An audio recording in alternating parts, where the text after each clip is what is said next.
Ow!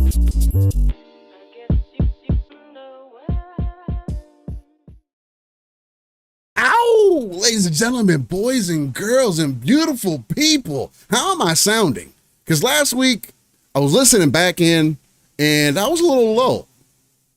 You guys got to let me know if I'm low. I can't hear you. You might have muted yourself, Pong. There you go. You're muted. But yeah. I don't want to screw up your intro. No, you're good. You sounded great to me last week. I was listening back last week because I listened back for the audio side of things, and yeah, I was lower than you were. It just threw me off. Like you were on just a different level that I was, like the entire conversation. So we were kind of going back and forth in our moments, and it wasn't like overtly bad or anything like that, right? If you're in your car, if you listening in on earbuds or something like that, it probably wasn't too bad, but. I did adjust the volume a little bit more to make sure that we probably sound a little bit more even for you guys. Again, I'm always trying to make sure to bring the best quality audio. Hopefully you don't hear my fan in the background. I did have to step out and get another warehouse fan. It's a 20-inch fan, but apparently, not supposedly, only warehouse fans cool me off, man. Like I'm hot natured. I can't help it. I be sweating at night. I don't know why. My house is at 72 degrees. Like, it's just crazy, man. So instead of turning it down to 68 in Florida where the humidity is top notch all the time, I heard somebody was talking about, I forgot where they said it at, but they were talking about the humidity in different places, and they were asking, like, what is 100% humidity? Doesn't that mean that you're walking in the water? It's like no, like you would probably imagine so, but nah, that's just, you walk outside, you might as well just throw a water bottle on your head, because that's instantly what's gonna end up happening, man. That's that Florida shit, but. Enough of that foolishness. You guys are locked in with Living Split Screen, a non-console centric platform that talks about everything going on within the gaming industry. I'm one of your hosts, Steel Rain, Mr. Live Raw and Uncut himself. You can find me, Steel Rain, that's he is a 7 everywhere. And if you're playing the first Descendant, which we're gotta get into, better hit me up. Because it's 4-player co-op. There's no excuses for people. Hey, I'm gonna talk about you if you're falling behind, though. I'm gonna talk about you. I mean, because I do, if I remember correctly, the beta did have some score sheets at the end of our rounds and whatnot. So we get to see who's really putting out that damage. Nonetheless, it's really great to be here, the home of that RTS view, that's real-time strategy, in case you didn't know, and also that ECP. That's that educated consumer perspective, because me and Pong do not work in the gaming industry. We're just two gamers who have been doing this for quite some time, and we're here to just bring our professional business knowledge that we have in the background from our personal lives, jobs, and all that stuff to what is going on within the gaming industry, as we've done for the last 3 years, which is why we've gone with that quote. Real quick, MG says bleed build steel. You know what's crazy? Real quick, because I gotta pass it off to my brother from another, but before I get to the uncanny gentleman, bleed build. So I'm big secret, maybe it's not. I am not somebody who does, I'm working towards this is my build. No, I have never played Souls games that way. I don't pop a bunch of different potions and do all these moves and try to stab myself to get as strong as I can. I don't do that. I personally don't like that in games. Like, for an example, when I saw that my brother was doing the lightning bottle and he told me that he got that from YouTube, I just wanted the lightning bottle because I like lightning effects and I like the way that it interacts with enemies and stuff. It is strong, no doubt.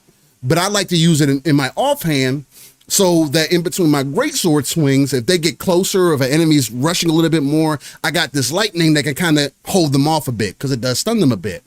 So me, I don't go into these games with builds or anything like that. I just play what I like to play. I fell in love with the Godskin peelers, which are usually which you see me using here, which, in case you guys don't know, it's part of the reason that MGene asked if I was using a blood build. They are blood, and that was something that I did pick up from my original playthrough, but it was more so because I noticed that they already scaled with bleed, and so I like the way that bleed kind of interacted with the enemies, especially when you get a lot of hits off on them. So that's one part. I also typically have like 3 or 4 weapons on me at one time as well. I'm not one of those dudes who's like, I'm using one weapon and a shield. I'm indecisive sometimes. I'll put all my shit on. I need stamina. I need some health. But main thing I need is some weight reduction, because I want to be able to pull out a weapon out my backpack whenever I need it. Greatsword, boom. Godskin peeler, boom. A bow out of nowhere. You're like, steel, and you're wearing heavy equipment? Hey, that's just how I get down. I did adjust some of that after fighting General Gaius last night, who I just wanted to let you guys know that he's a fucking bitch. He is a bitch. I can't stand him. He's the hardest boss that I fought in the game thus far. You wished AIDS upon the man. I did. I did wish AIDS on him. Man, I have never seen you do that. Yeah, post it publicly at least. He was, and I was debating on that shit for a while. After, let me tell you something. I really do love Souls games. I really do.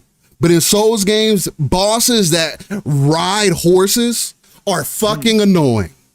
Because just like Gene said in the chat, it's always a hitbox thing. Oh, like I'm watching, bro, my first 15 deaths, I was trying to figure out why I can't fucking dodge this shit. I'm like, bro, I'm pretty good with the dodge. Like, that's all I do. I don't use shields like that. People would say, oh, Steel, just use a shield. I like to dodge. That's just what I do. And I'm doing every way. I'm trying to go through him, going to the side. He's still hitting me. Bro, the one time I do it, then he turns around, spins the block on me, and does a fucking bull rush move. I'm like, I can't get around this shit. First 15 times, bro, he took me to Pound Town. Pause. Nah, fuck that. No pause. He took me straight to Pound Town. I didn't know, bro. It was so bad I had to look up a video real quick, and I only watched 10 seconds of the video just to see, because as soon as you walk into this room, he's charging you. So you have to do something. Side dodge, forward dodge, something. Bro, I watched this video for 10 seconds and I watched this dude, how do you beat General Gaius? And I see this dude roll straight through this man. I proceeded another 15 times learning on what the fucking perfect box is to get this dodge right. It was so bad to the point I was like, you know what?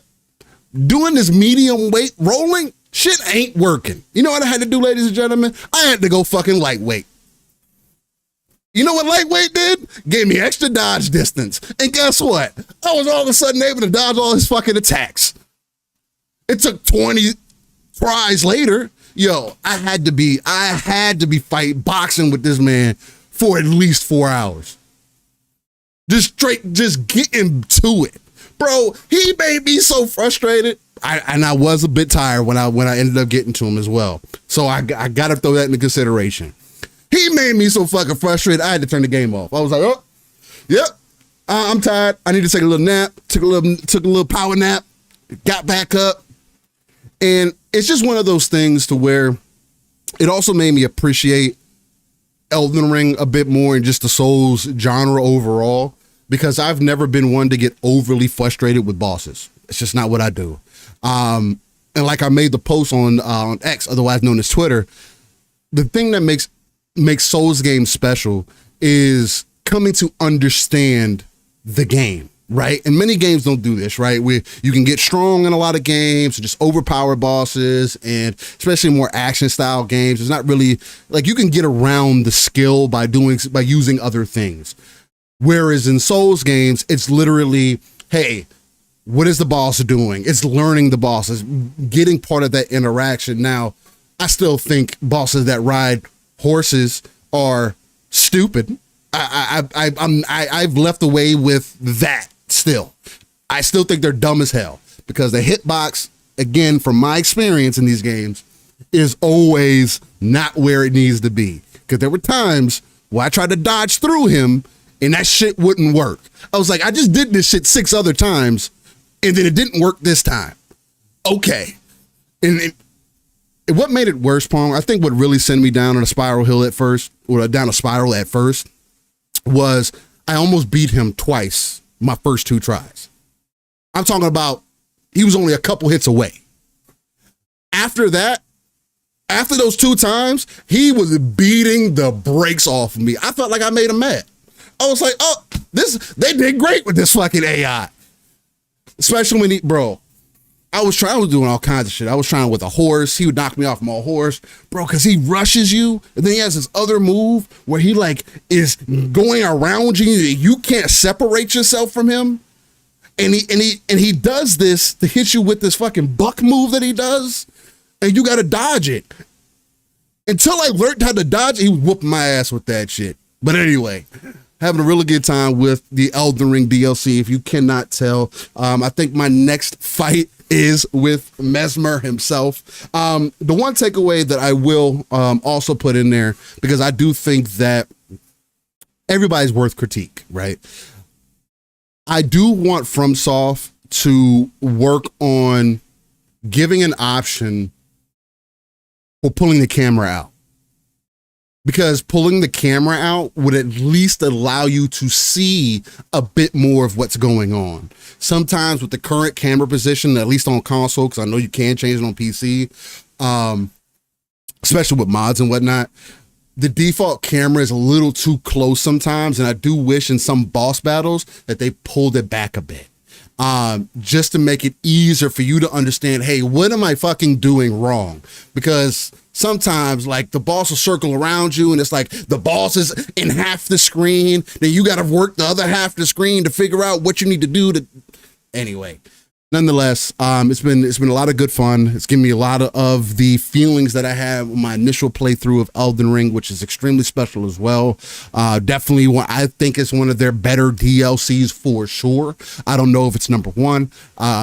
I'm not going to sit here and pretend like I remember every DLC. I've played through them. I know I've played them, but it's definitely up there. I love the experience that I get. The sense of wonders is right back.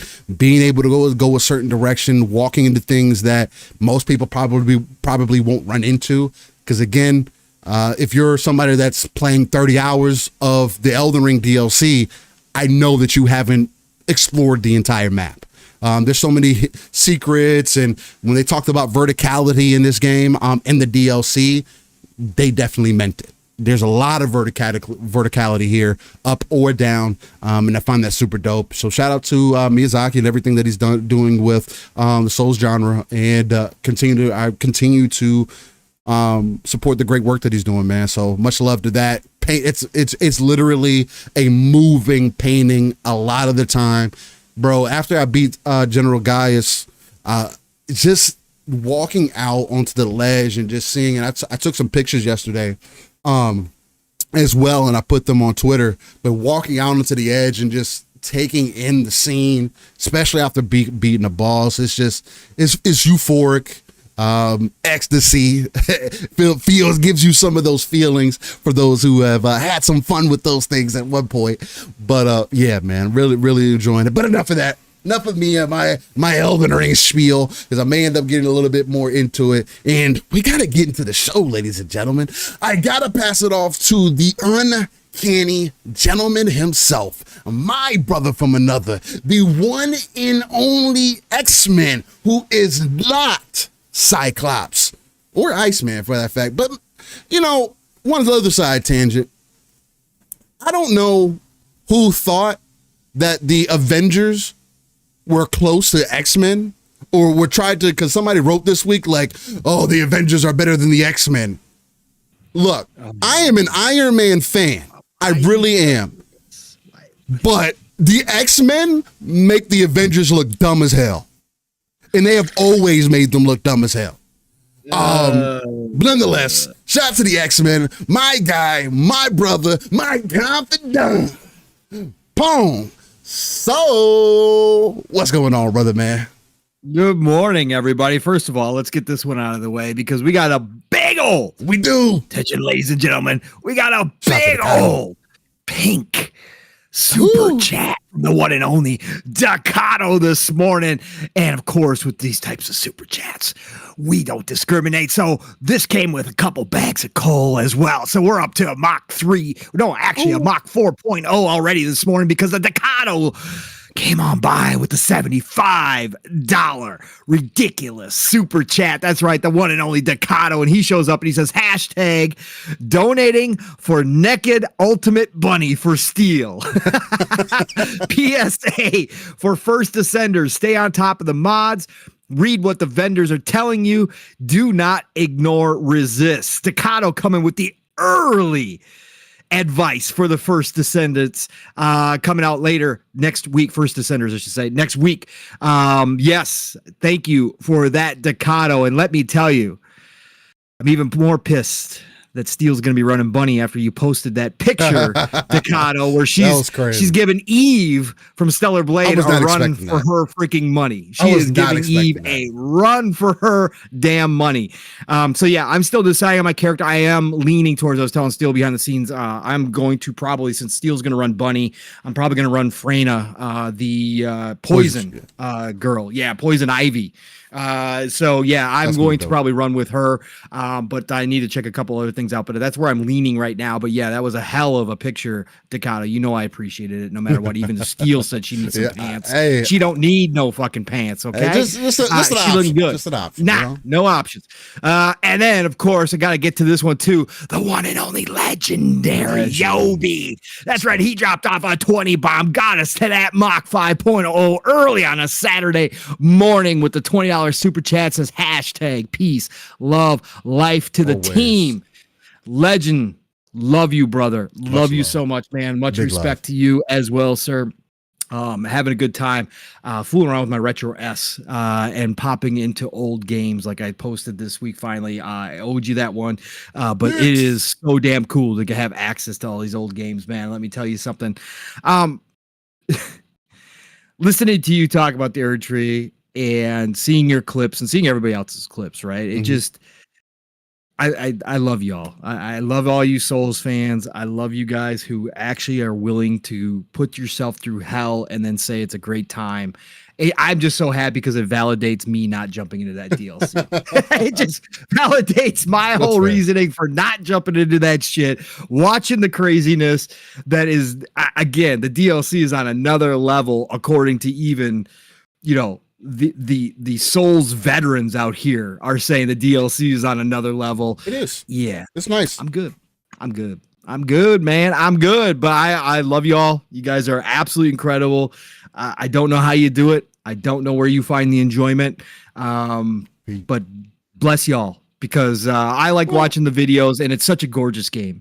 The people, I still can't believe there's people out here trying to say they need to update the graphics. This is a total art style that From Software has, and it is, I don't know how you can't appreciate it. It looks like, I use this frequently when we get into this kind of conversations when it comes to certain art styles, but it looks like a moving artwork. And I think that's the best way, because you can look at paintings and there's some people that are hyper realistic, right? And some people really gravitate towards hyper realistic type artwork, but there is so many more types of art that to me is much more beautiful. And I think that's really where we get into that conversation about games being art and being treated as such. So when I look at From Software and I look at their games, they're gorgeous, man. They are absolutely gorgeous. And watching you guys play it, seeing the screenshots, that style, I just absolutely love. It is such a pleasure to see people sharing it out, especially with a big game like this where everybody wants to be a part of the conversation. And really a lot of posting going on and a lot of people talking about it, not just the difficulty, but about how awesome it is, how great it is. You know, people now saying it's their greatest game of all time. Like, I love to see that shit, man. It's dope. Yeah. So it's freaking amazing, man. I've been Decado says, dude, her yams in that suit box, so I'm leaving that for a surprise. I'm doing the new mobile healing guy. It looks dope too. Yam vision for days. Oh god, I can't wait to see the backside. Anyways, too much on a Saturday morning. I like her. I do like her. My main thing, and I'm probably sure y'all already know that already. I like the ultimate variant that they showed in the trailer where she was wearing the all white. That really made her look more mecha like. I thought that shit was fire as hell. So I'm definitely going to be choosing that over her being full butt naked. But nonetheless, hey, they're not shying away from it, which I do appreciate. Right? Again, make your characters attractive. Shout out to the East, Steel. Yeah. Shout out to the East for not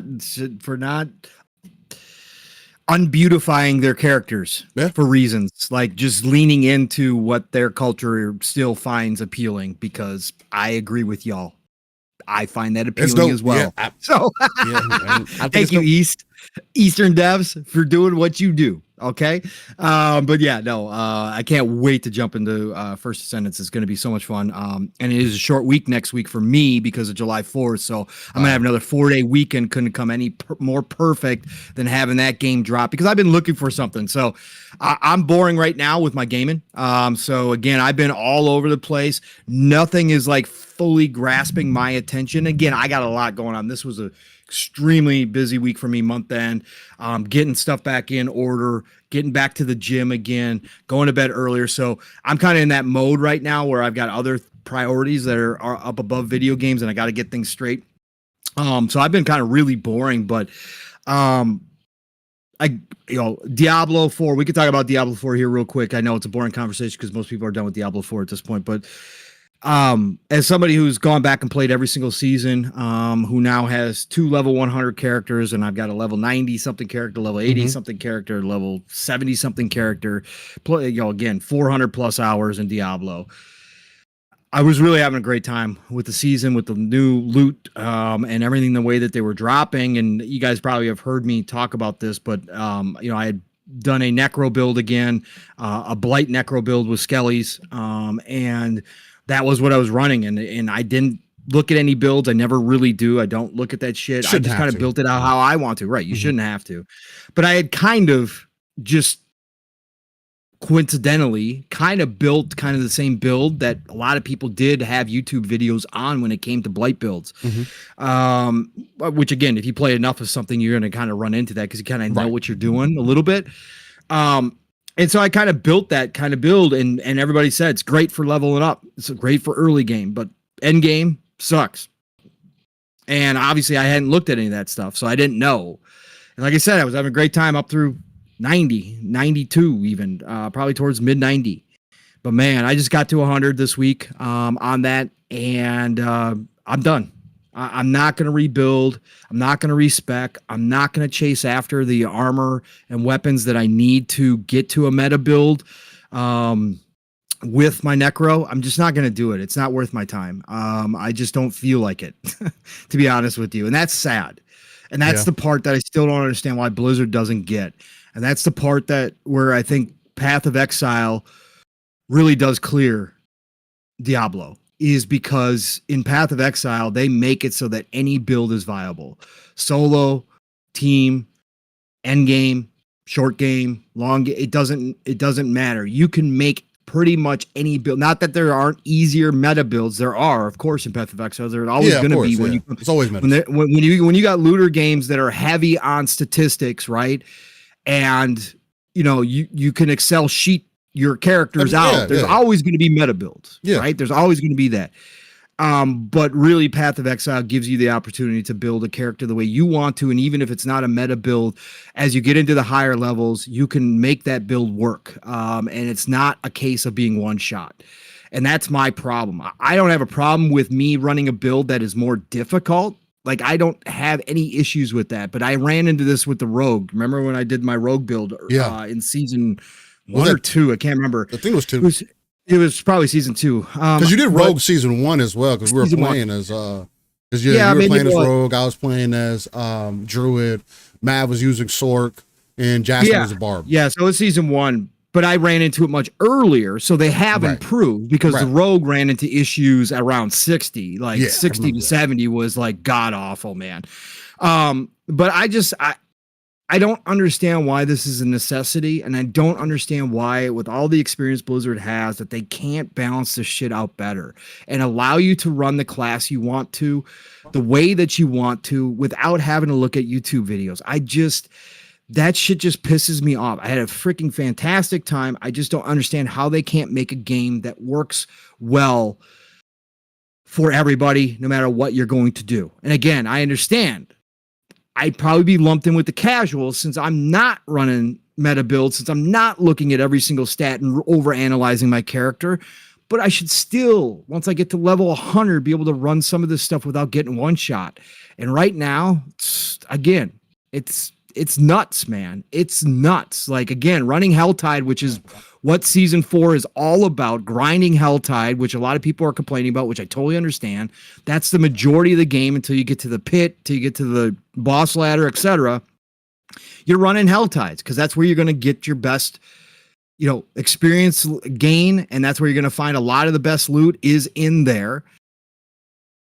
But again, when I get to level 95, I shouldn't my character should not drop off a cliff where all of a sudden I got to be worried about one fireball one-shot me. Like, it's just because I'm not running bad gear. It's not like I'm an idiot, okay? I'm not running bad gear. I'm not running some weak-ass shit. It just doesn't make any sense that 1 minute I'm doing good, like I still have to be careful because I'm squishy, because I'm a necro. And then the next minute it is just one-shot city, man. Like, that cliff should not exist with Blizzard in their games at all. Like, it just shouldn't. Against Uber Lilith, sure, okay, fine. If you're talking about the most powerful bosses, absolutely. But in Helltide, right, running the ritual over and over again with randos, not running solo, running with 3-4 other people, I should not get one shot. So, but again, call it a me thing, whatever the case may be, just because I refuse to do metas or because I don't like doing metas, but I'm just not going to spend the time. So I'm done until the expansion comes out, until season 5 hits. I think I'm done with Diablo at this point. Did finish off Gears Judgment. I did finish that off. Again, hats off to People Can Fly. I also went and finished off Aftermath after I went through it. And I had never even watched people play Aftermath at all. I'd never watched any videos on Aftermath, so I didn't even know really what the story was about. I knew it took place later, but I didn't even really know what the story was. Loved it. I again, shout out to them. I understand the people who said the multiplayer in Judgment just wasn't up to par with Gears. That's cool.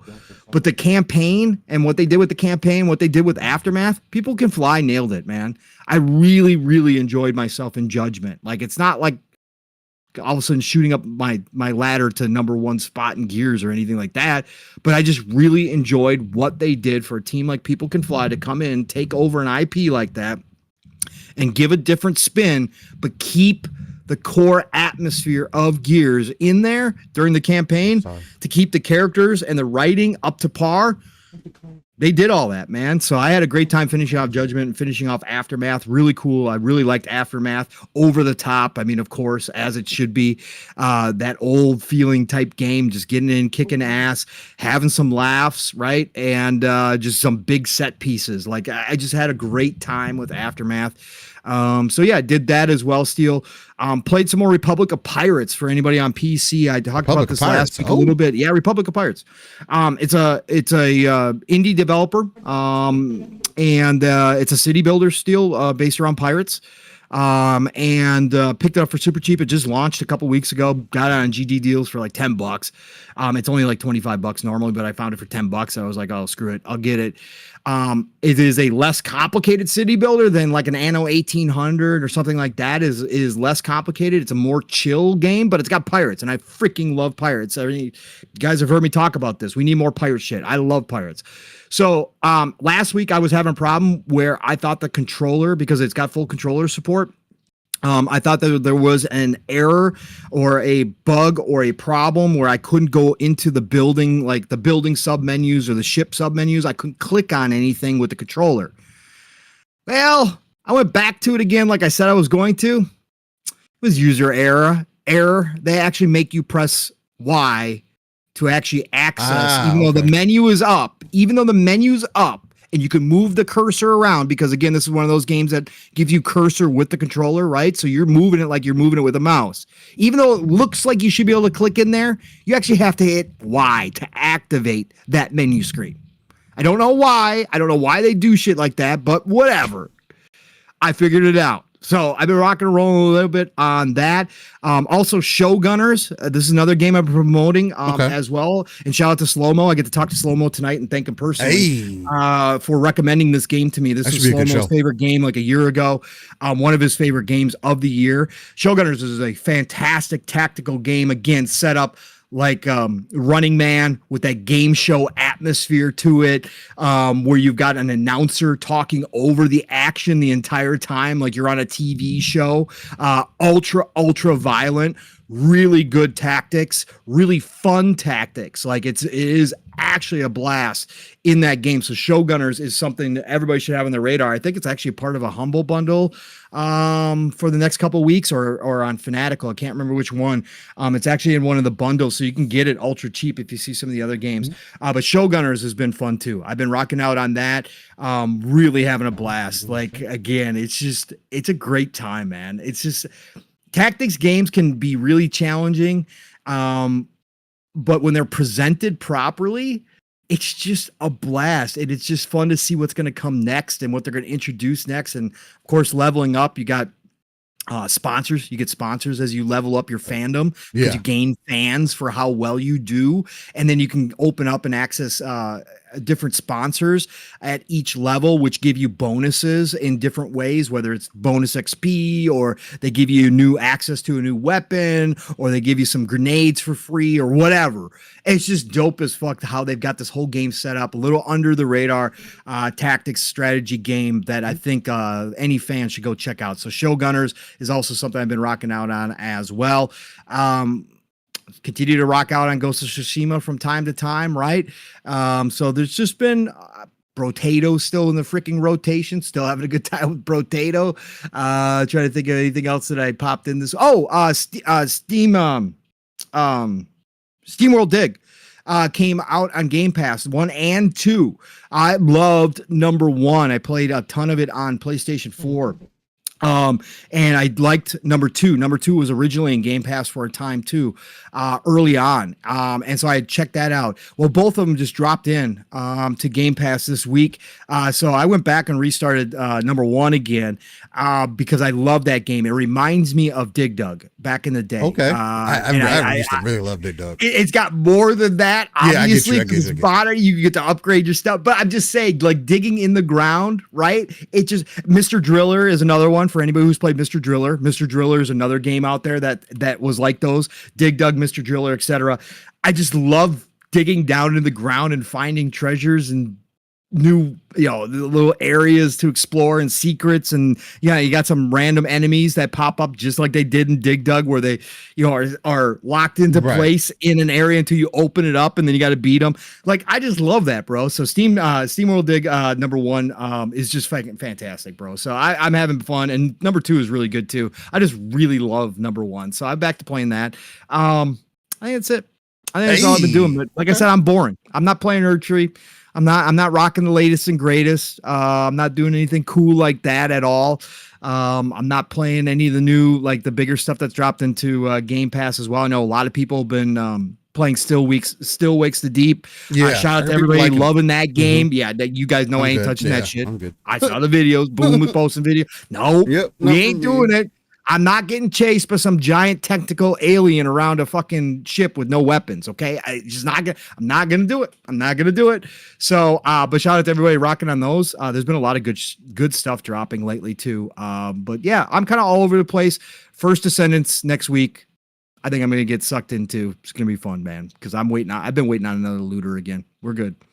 Yeah, I'm extremely excited about the First Descendant. So for me, outside of Elden Ring, which has really been the main crux of my my time sink, there hasn't been much else that I've got into.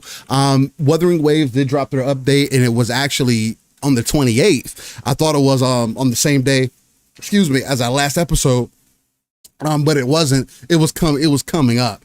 But it did release on the 28th for Wuthering Waves. I did end up rolling for Jinchi, dropped the dub in there. Like I said, I was going to, because I was really loving what the game had given me. So far right now, that puts me about $35 that I've put into the game, considering the battle pass and then the dub that I put in there as well. And Man, I ended up getting the new character as well within 20 pools.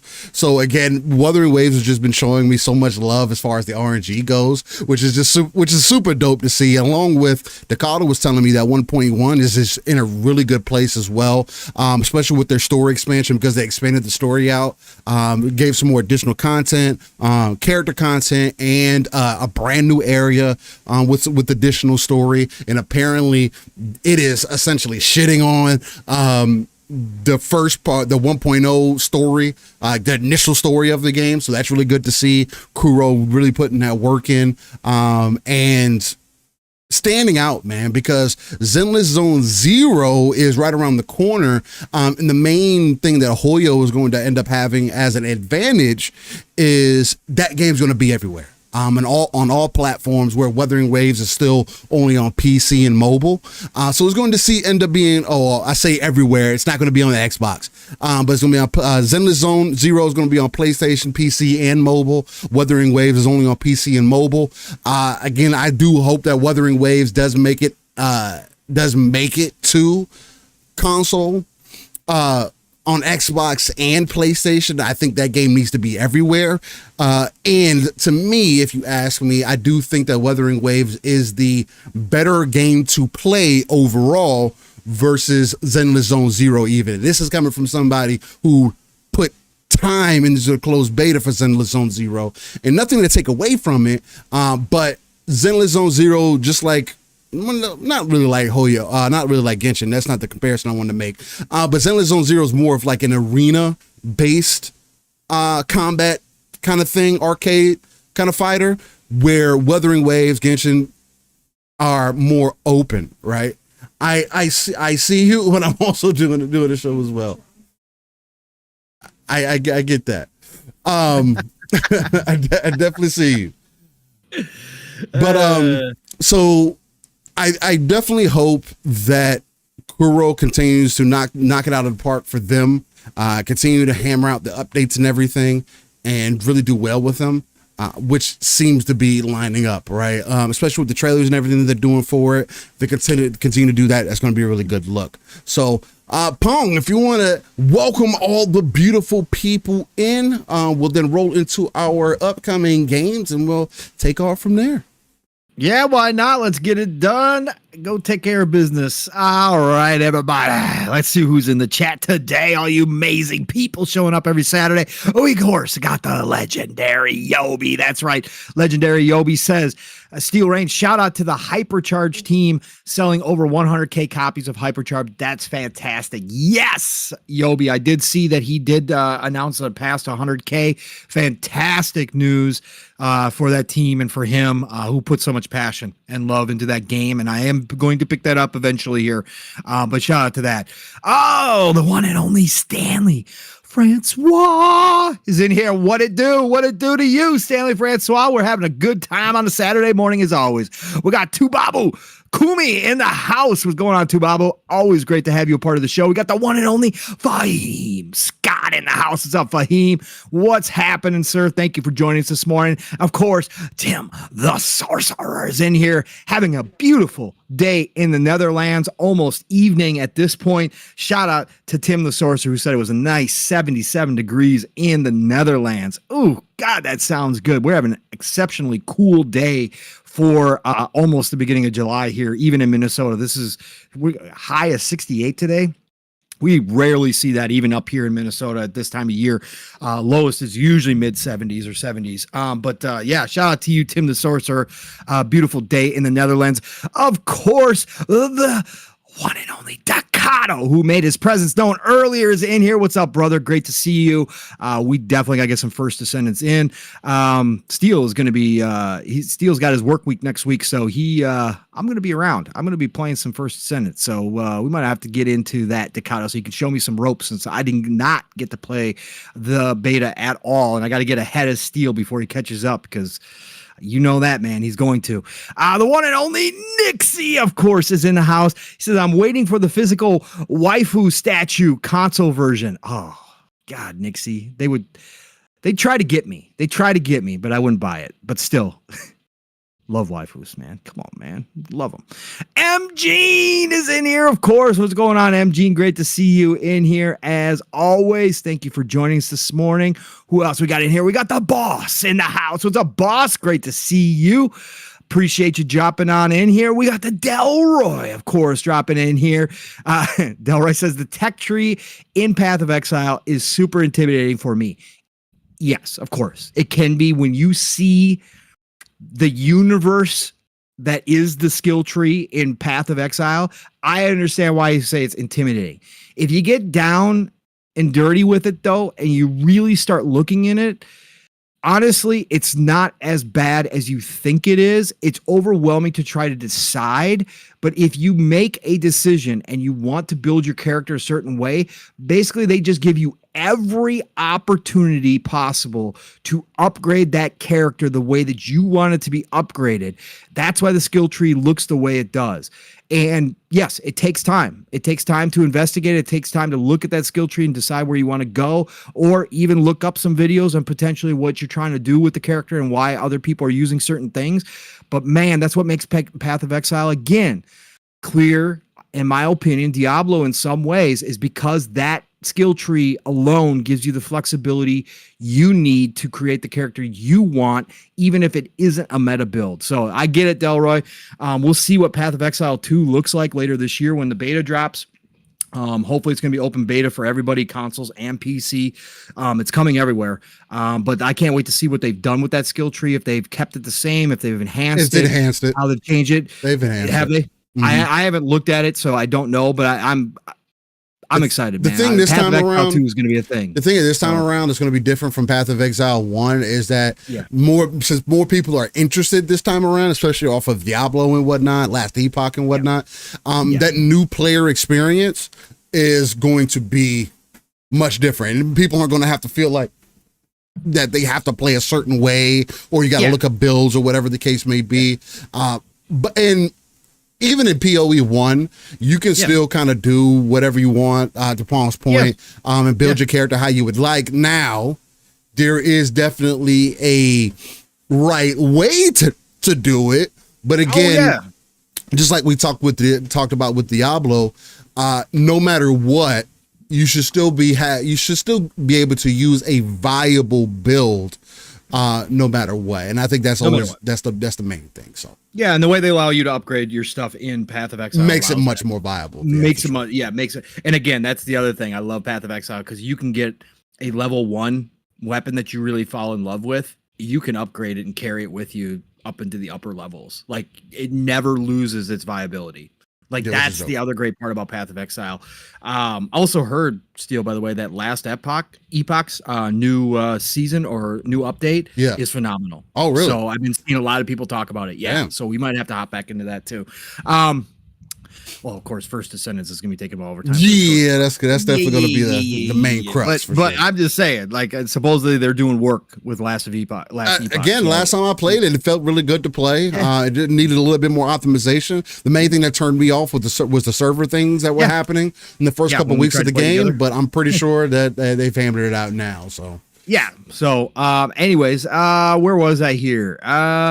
Jax82. What is going on? Jax82 says, I'm not great at Souls games, but I like the challenge of it. Again, shout out to all. I like challenging games. Again, I play tactics, strategy games. Yeah, in their own way. I was gonna bring that up. I just need the action. I get it. It's not for me, man. It's already hard. Because I heard somebody else bring up the point as well. Not everybody plays co-op, right? Like I do. Mm-hmm. So I get, especially in Souls games, where they put the B button as your run interaction, as well as your dodge. It can be you have to. Unless you have a controller where you can remap your buttons and whatnot to like down here or whatever, which does make it better, so you can keep your thumbs wherever you want. I can see how somebody doesn't feel like they need to do this, and that does take some of the skill as well, because you're trying to multitask. And in action-based games versus tactics, because that was going to be a point that I was going to use for the future, at least when people start bringing up challenges. Like, there are games that have their own form of challenge. RTS has always had that. Tactical games have that. It's just. it's different for different types of games. And when you put it in more in an action-based sequence, I can see why people get more annoyed with it, because it's not like you sitting back, oh, I make some decisions and oh man, the decision didn't work out. No, and here it's like, you can make some decisions, but what are you doing along with those decisions in the moment? And that adds to the difficulty as well. Counting frames is not a thing for me. Okay. I miss that frame. I'm not like, again, that if I make a tactical mistake in a tactical game, like with my brain, like that to me is okay. Like I can, okay. I've totally. Well, some of them are chance based as well. That was a bad move, but like again, games where to me it's luck, even though it's not right. It is skill based still. I get it, right? But to me, again, maybe it's just my age at this point.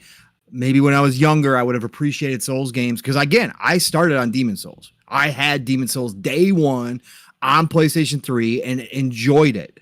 I did enjoy Demon Souls. I didn't beat it, of course, because I wasn't even beating games back then. I was a grazer, but I still enjoyed it. And I didn't get as frustrated as I do now. So maybe it's just as I get older, as I do lose some hand-eye coordination, as I don't have the natural reflexes I once did, even though I still play a lot of games, maybe that's just the case, right? But I'd rather be challenged. Appreciate you, Delroy.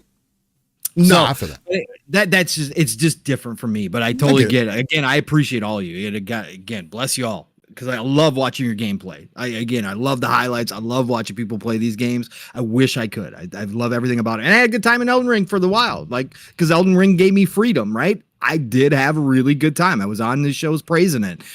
Loved it. Loved the exploration. Loved everything about it. Let's see here. Who else is in here? We got the Lydian Master in the house. What's up, Lydian?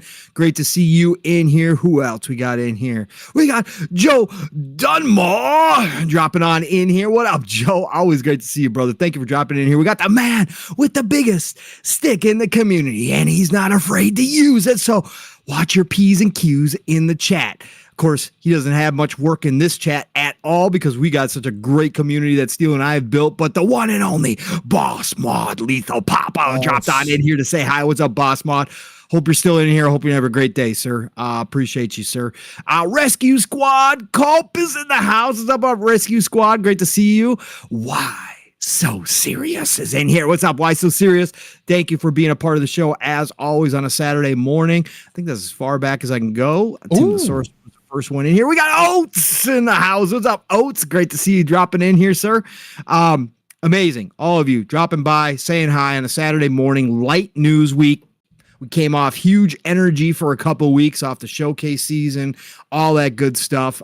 Just happy to have you all here. It's summertime. I know you guys got a lot of other stuff going on, kids out of school, all that good stuff. You could be anywhere, but you're giving us your time here. And that goes for the people in the future that do listen to us after we go live. Thank you all. Thank you all for being here. As always, it feels so good to know that there's actually some people out here that just want to listen to two dudes talk this bullshit. Super fire.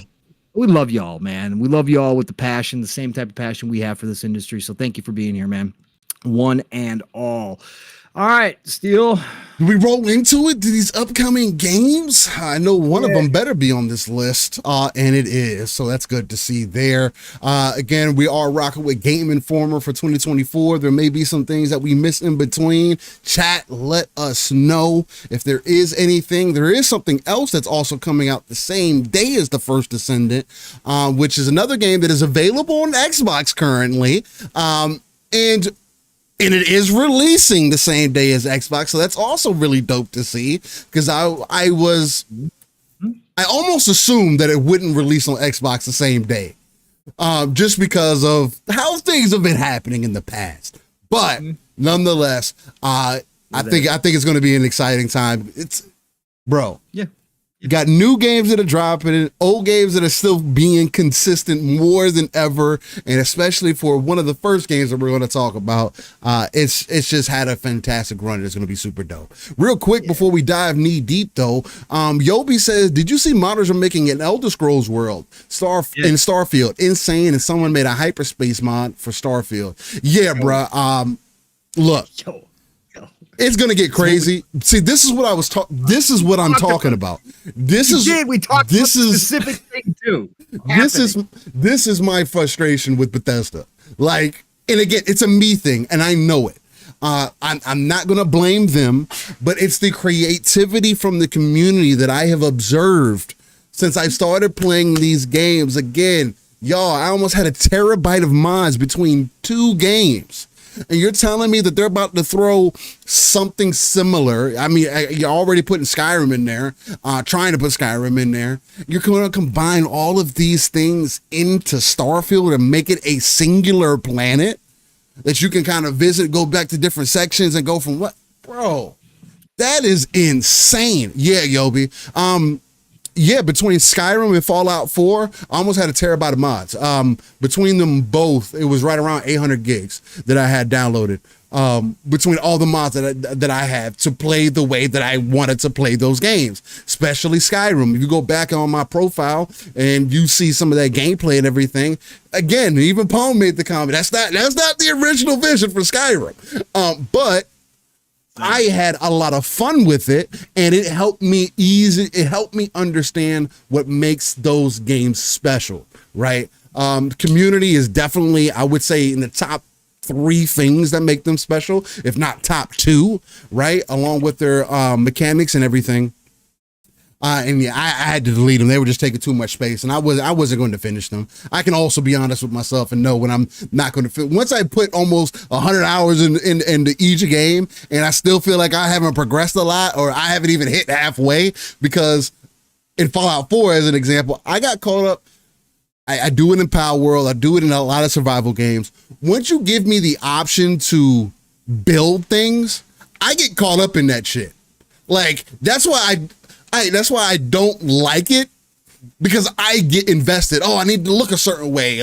Like in Fallout 4, I spent time building up my town and everything. I built walls around it so nothing can get in. I built turrets so it could shoot from any angle, make sure everything was powered up. I had a little setup going and everything. And I enjoyed what I was doing of that. That made it fun. I could listen to a podcast. I could do whatever I wanted to. And then when I was done listening to a show or doing whatever I'm doing in the background, then I can jump in, do some more missions, some more story content, and then just going from there. It's just super dope seeing the potential of what Starfield truly has. Shattered Space is going to add on to that. Any other DLC that they end up doing is going to add on to that. Again, if they're going to do that, then we're not far from the Death Star being in a planet, right, where it's just nothing but Star Wars related content happening on this planet, right? And you can already drop stormtroopers. You can use a lightsaber, and it actually, bro, the lightsaber mod on Starfield is super dope. It has its own skill tree, and that's a mod, which is a free mod, right? It's not something that you have to download, because that was in the conversations again this week, talking about the paid mods and Bethesda's paid mods.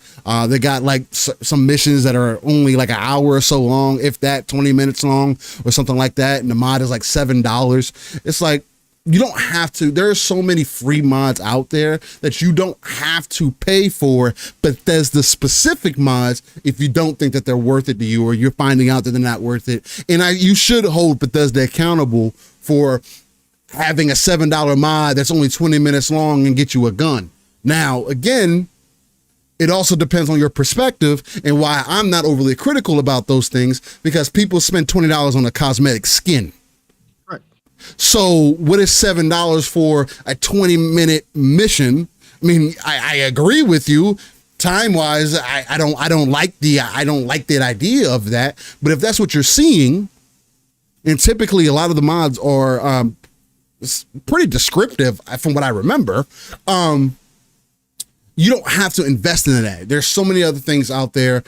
So let's let the focus be more so on the freedom that they allow versus being so critical about, they charge $7 for this mod while you're paying $20 to be Deadpool in Fortnite.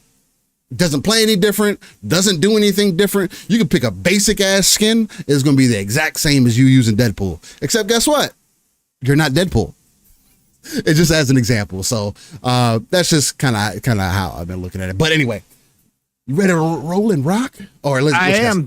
No, Decado. I have not seen that there's a Mass Effect Stellaris mod. So I will have to go see some videos on that. Again, I haven't gotten into modding yet, really at all. I like to play the games as they are. So I haven't got into it.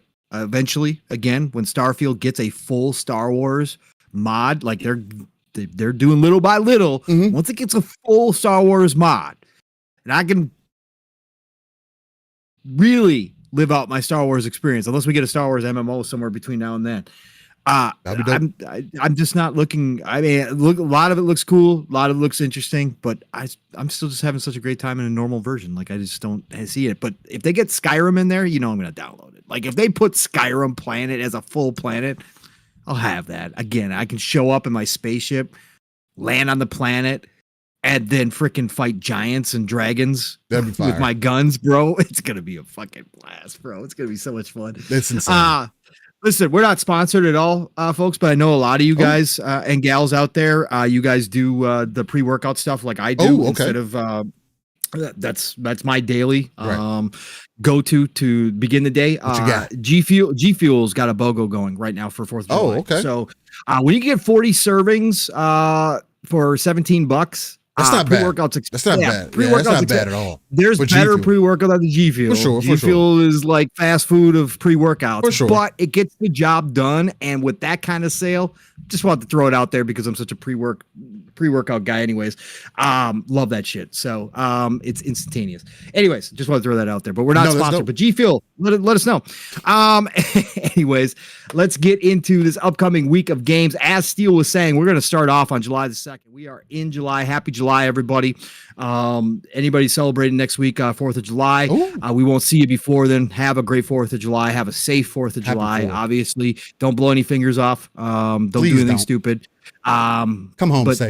The videos of people who do stupid stuff with fireworks are always funny to me. They just crack me up. And they should be. And I love fireworks. My dad was a huge fireworks guy, so we used to have fireworks every year. If I had a lot of expendable cash, I'd go and get myself some every year because I love that shit. But just don't do stupid stuff, please. Anyways, we're going to start off with July the 2nd. And the game that Steele was talking about, Final Fantasy 14, the brand new expansion, Dawn Trail, launches everywhere simultaneously. So PlayStation 5, Xbox Series, PlayStation 4, and PC, July the 2nd. Seen some people who have early access to it, already having a good time with Dawn Trail. The new classes supposedly are cool as shit. I saw some videos on it. Oh, God, it makes me want to jump in so bad. Still, I love it. Where's the time, bro? Where's the time, bro? And it's expensive. It is. A commitment. It's a commitment. Because now this is the 4th DLC yet, or the 3rd, 5th DLC. So is it the 5th? Either way, you have 100 hours in the base game that you got to get through at least, right? And that's for free if you want to jump in. And then you get into the expansions. Again, you're talking about $100 just to get to play the rest of the expansions and everything. Five DLCs, Heaven's Ward, Stormblood, Shadowbringers, Endwalker, and now Dawn Trail. Shout out to Final fucking Fantasy 14. Again, people want the traditional Final Fantasy experience, and I get a little bit more of that feel. 14, they're continuing to support it, man. It's crazy. The Final Fantasy 14 has been bro. Yeah, it's a long time. 9 years since the first expansion came out. Long time. 9 years. Yes, it is amazing. The music is amazing. Yes, it's older. Just like a lot of like World of Warcraft. When you fire it up, doesn't look current, but it's still a beautiful game. It really is. And they've updated it. I think they're updating it again. Yeah, they did update it, but it's just got beautiful. The effects on screen, and stuff like that. It is absolutely amazing. When you're casting magic, you feel like you're casting freaking magic. It's dope as hell, man. I really would love to get back to that game at some point. But again, it's commitment because it's monthly. You could play and it's play for free a lot, right? But once you get to a certain point, you got to start paying that monthly fee. And that's where it gets good. That's where it really gets good. But also a pretty decent community too. I wouldn't say it's as good as ESO, but they do have a decent community. They're welcoming. Support new members. Yeah, they are pretty welcoming. Let's see who else we got in here. So that's on the July 2nd. Then we've got Resident Evil 7 Biohazard coming to Mac and iOS. Shout out to all you Apple fans. You're getting Resident Evil 7 Biohazard. Bro, I saw some of those sales numbers side thing for some of the full AAA game releases for mobile. Yeah, it ain't pretty, bro. No, I mean, because they're charging top dollar. There's no reason why any of those AAA games, especially with as long as they've waited to put them on mobile, especially with the performance being where it's at. Those are 30. Yeah. They need to be $30 games if you want people to even consider them. Was it Resident Evil that had Resident Evil 3,000 sales? 3,000 sales reportedly. Yeah, people aren't trying to, again, that $60, $70 for a mobile game, bro. That is not the way to do it. People want cheap, free to play. $20-$30 is on mobile. If you're going to wait, you need to adjust that price. It needs to fit. It needs to fit within whatever budget that they're looking for. And down the road, it's going to get closer and closer, right? Where you're going to get phones where you don't have to worry about the battery life. Like, it's not like you have to make, like, you're thinking about it's not like you're forcing yourself to make a choice, right? Because you play a game like Resident Evil with everything that it's going to require to run it, you're probably going to kill your battery. You're going to have half battery off of full charge within the first hour of you playing it. And then you still got to use your phone for the rest of the day. So it's like, why would I play that on the train? I got to charge my phone at work again. What if you're in one of those places that typically they don't allow you to do those things, right? So it's like, now you've got a phone with half charge all day and you got to get it through. Now you got to get it throughout the day, and you have other habits that you use your phone for, scrolling or business, whatever the case may be. So, but I do think that going for base price on mobile needs to be $20-$30, and in the older games maybe even less than that, $14.99. If you want to entice people to get in there, that's why things like like the cloud is becoming which is going to be another conversation that we're going to end up probably having today with the moves with Fire Stick and whatnot. But I think that's why the cloud is so important, because it takes some of the stress off your phone and puts it more so just on the game itself and on the servers, right? Relying more on the connection, which we still have to work on as a community as well, internationally, but nonetheless, but yeah. Yeah, Resident Evil 4, I mean, $60, like it's just crazy, bro. Yeah, no, it's crazy. For mobile, when you got the free to play games, when you got games like Wuthering Waves, Zenless Zone Zero, and again, you can say, oh, these are just anime, those waifu games that you like, those nerdy games that you like to play. Hey, you can say whatever the fuck you want. I put in 100 hours into Wuthering Waves without spending a fucking dime, right? And it's one of the better action adventure games that I've played in recent years, right? And that's on the mobile. So you can feel however you want to feel. It's that gap is closing much more sooner than later. And when you have those things like that, free to $15, makes you look at those other games kind of different, especially on mobile, at least. So. Yeah, it does. It does. I agree. Let's see here. Where was I? There we are. Okay. And then, of course, the game that Steele and I and Ducato and others have been talking about, The First Descendant, does drop this week on July the 2nd. PlayStation 5, Xbox Series, PlayStation 4, Xbox One, PC. Again, it is free to play. Okay? Yes. So, and it's everywhere. Go watch the videos. Please. It looks simply fan-freaking-tastic. Okay? This is not what you think of. Again, we're slowly but surely getting rid of that stigma against free-to-play games, but this game looks dope. Steele's played it, Ducato's played it, love it to death. Like, yes, is it gonna have, you gotta buy, Steele, you said it's like Warframe. Yes. You gotta buy the characters. Well, you can get them. You can get them. You can earn them, right? Yeah. But the monetization is going to come in if you want to skip the whole grind for the characters, Skins. which Steele has said doesn't seem as bad as a Warframe. No, it's not. Warframe is 3 days. Warframe makes you wait 72 hours. The First Descendant is 8, from what I've seen, unless they've changed it. Right. So as an example, go check out First Descendant. If you guys are looking for a looter shooter with lots of action, this looks dope as fuck. You're going to hear a lot about this from Steele and I, of course.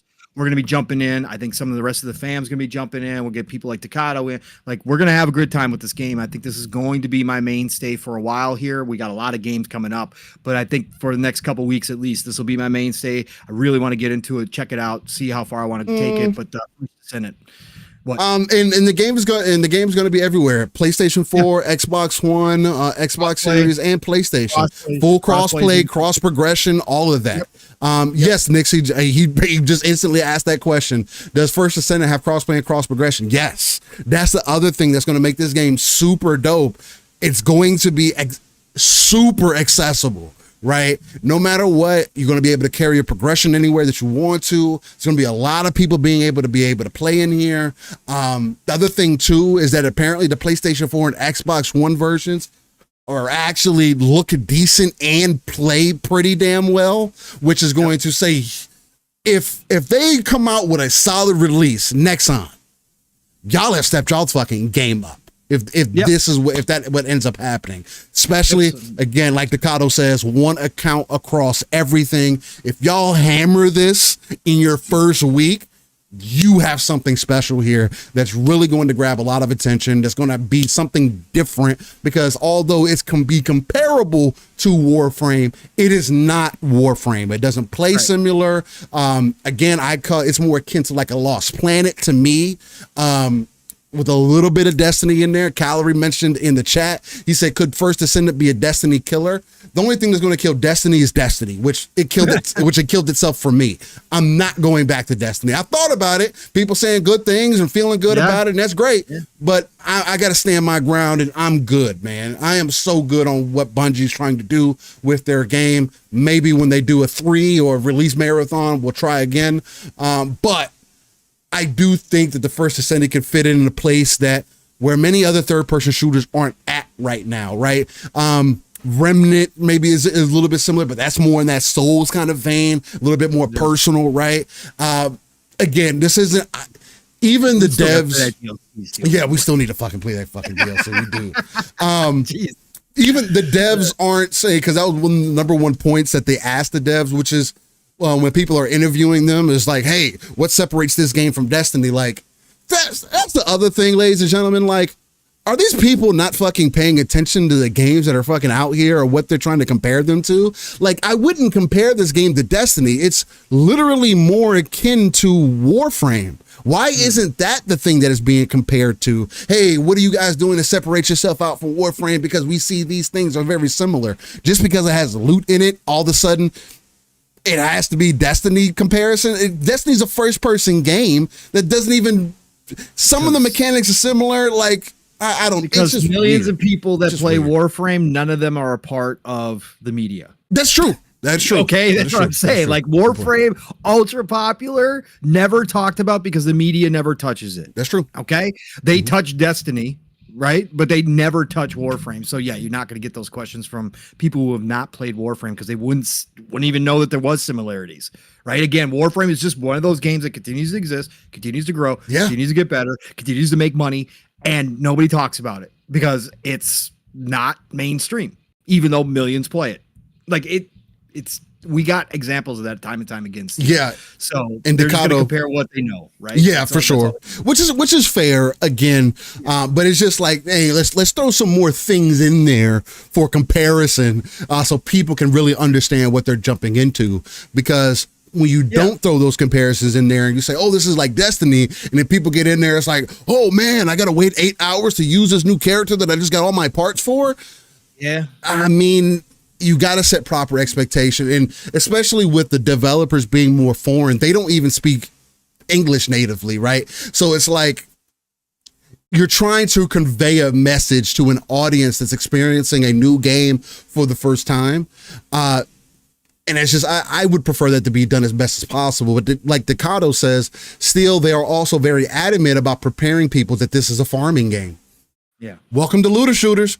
Welcome to the Division. Welcome to Borderlands. Welcome to any other game that is like Diablo's that, right? A farming game. Diablo's a farming game, right? It's crazy. I don't want to farm for gear, but you play games where you do that, right? You have to. Like it's weird.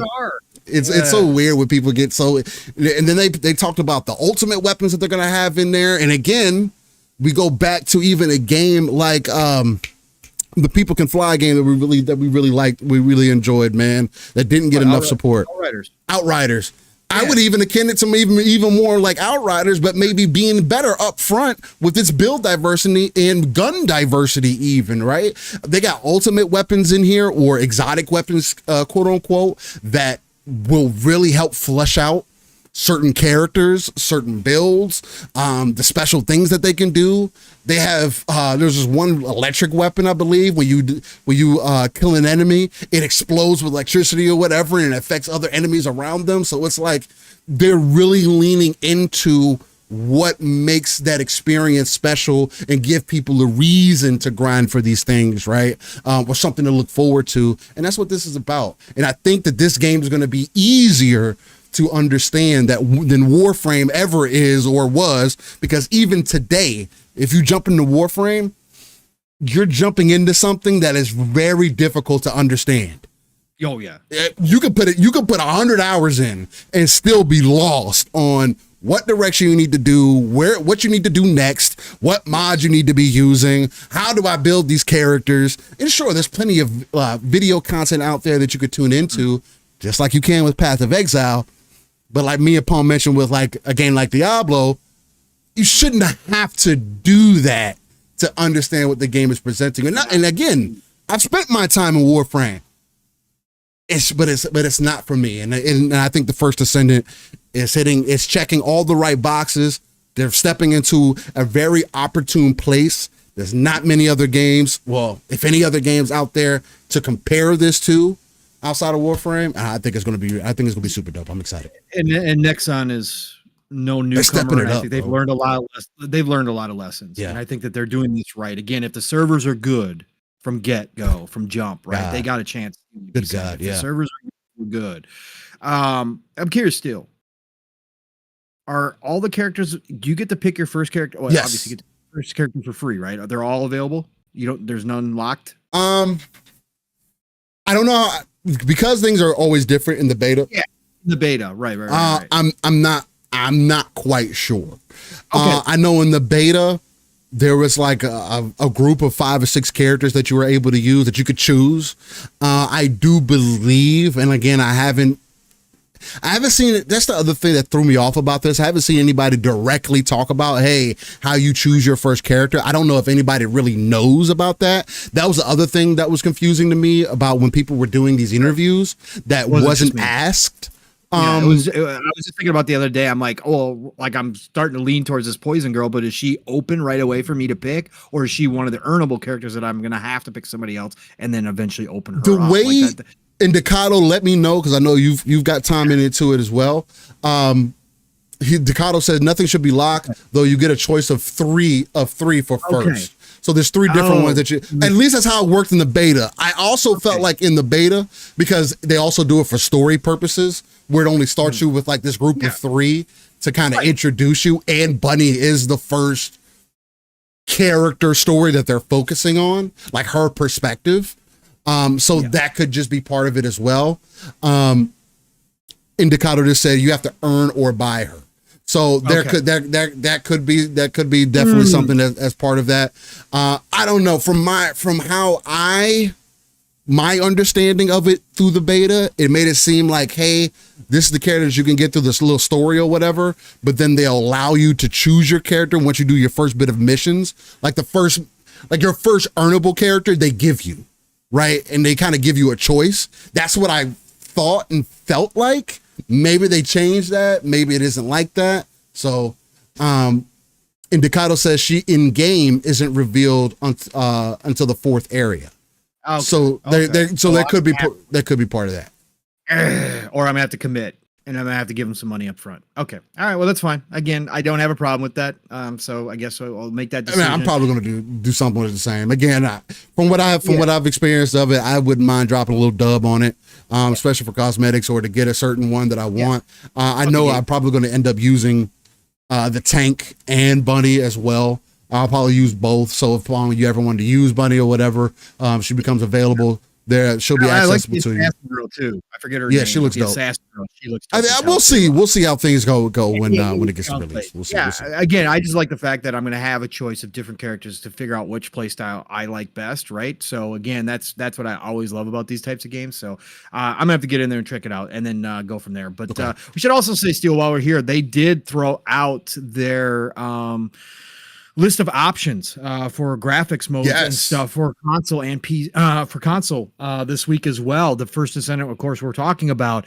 Pretty impressive, Steel. Again, if they're pulling all of this off and there is minimal issues out the gate, listen, for PlayStation 5, you get a choice of fidelity, balanced, performance mode, ray tracing, and it also does include AMD frame generation as well. How many games are using AMD frame generation right now? Many. Not too freaking many, bro.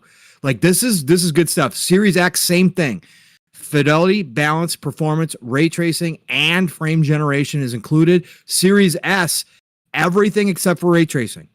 So they're even, again, we talk about the Series S all the time. Well, some developers just seem to be able to put some time and effort into it. They're giving you a fidelity mode. They're giving you a balance mode. They're giving you a performance mode. They're giving you AMD frame generation, which is going to help the Series S obviously immensely. Yeah. They're just not including ray tracing, which again, fine. Okay, no big deal. I mean, again, the Series S is what it is, $300 little power box. Like the fact that they're putting this much time and effort into. PlayStation 4 Pro gets fidelity and performance mode. Xbox One X gets the fidelity and performance mode as well. So pretty damn impressed with this team and what they're trying to do here, Steel. That is crazy. Graphics options can only be changed from the title screen. Balance mode and AMD frame generation can only be activated on a 120 hertz display. So again, that's normal. Perfect for me on my OLED. I can't wait to see it. Again, I'm going to be able to access it through PC and Xbox Series. For those nights where I just want to pop in, it's going to be freaking dope as hell just to be able to play it on there. Ray tracing can only be activated in fidelity mode or balanced mode on PlayStation 5 and Xbox Series X. That makes total sense, right? You wouldn't want ray tracing on a performance mode anyways. Why would you take that hit? Like, that's stupid. Graphics options are unavailable on PlayStation 4, Xbox One, and Xbox One S, which makes total sense. Again, the fact that they're even putting this game on the old gen, no, that's crazy as hell. And I'm waiting for somebody to actually put a performance comparison, because the one that I saw, I don't know if somebody was trying to do something fake or whatever the case, but if it was true, literally the only difference was visuals, and of course it's going to be 30 FPS on Xbox One and PlayStation 4, the base consoles. Again, that makes absolute sense. You think how old those consoles are, but for this game to be everywhere, have cross progression, cross save, one account across all devices, this could be a reason why people upgraded a box. Maybe. I'm not saying it's going to be the next best thing, but it could be. Right? Somebody, you make it super accessible. Maybe somebody plays it on their base Xbox One and they're like, man, I'm really liking this game. My friends is in it. I'm not really having no problems. My friends are saying, man, it's playing real good on the PlayStation 5 and sitting in these series consoles. Maybe I grab one on a sale and I continue to play the First Descendant. I know people did it for Destiny. I know people did. I know of people who did, who traded their Xbox One, and when Destiny did their update for graphic options and frame rate and all that stuff for series, they upgraded because of Destiny. There are games that are out there that'll do it. So I'm really excited. Can't wait for them to put in their clan options, because they're not going to have the guild clan options day one, apparently. So I can't wait for that either. But it's going to be super 4-player co-op, ladies and gentlemen. Like, it just seems like we were stuck in this area where it's like 3-person. Even Space Marine is going to be 3-player co-op with 6-player PvP, which again, 6-player PvP, that kind of makes up for that.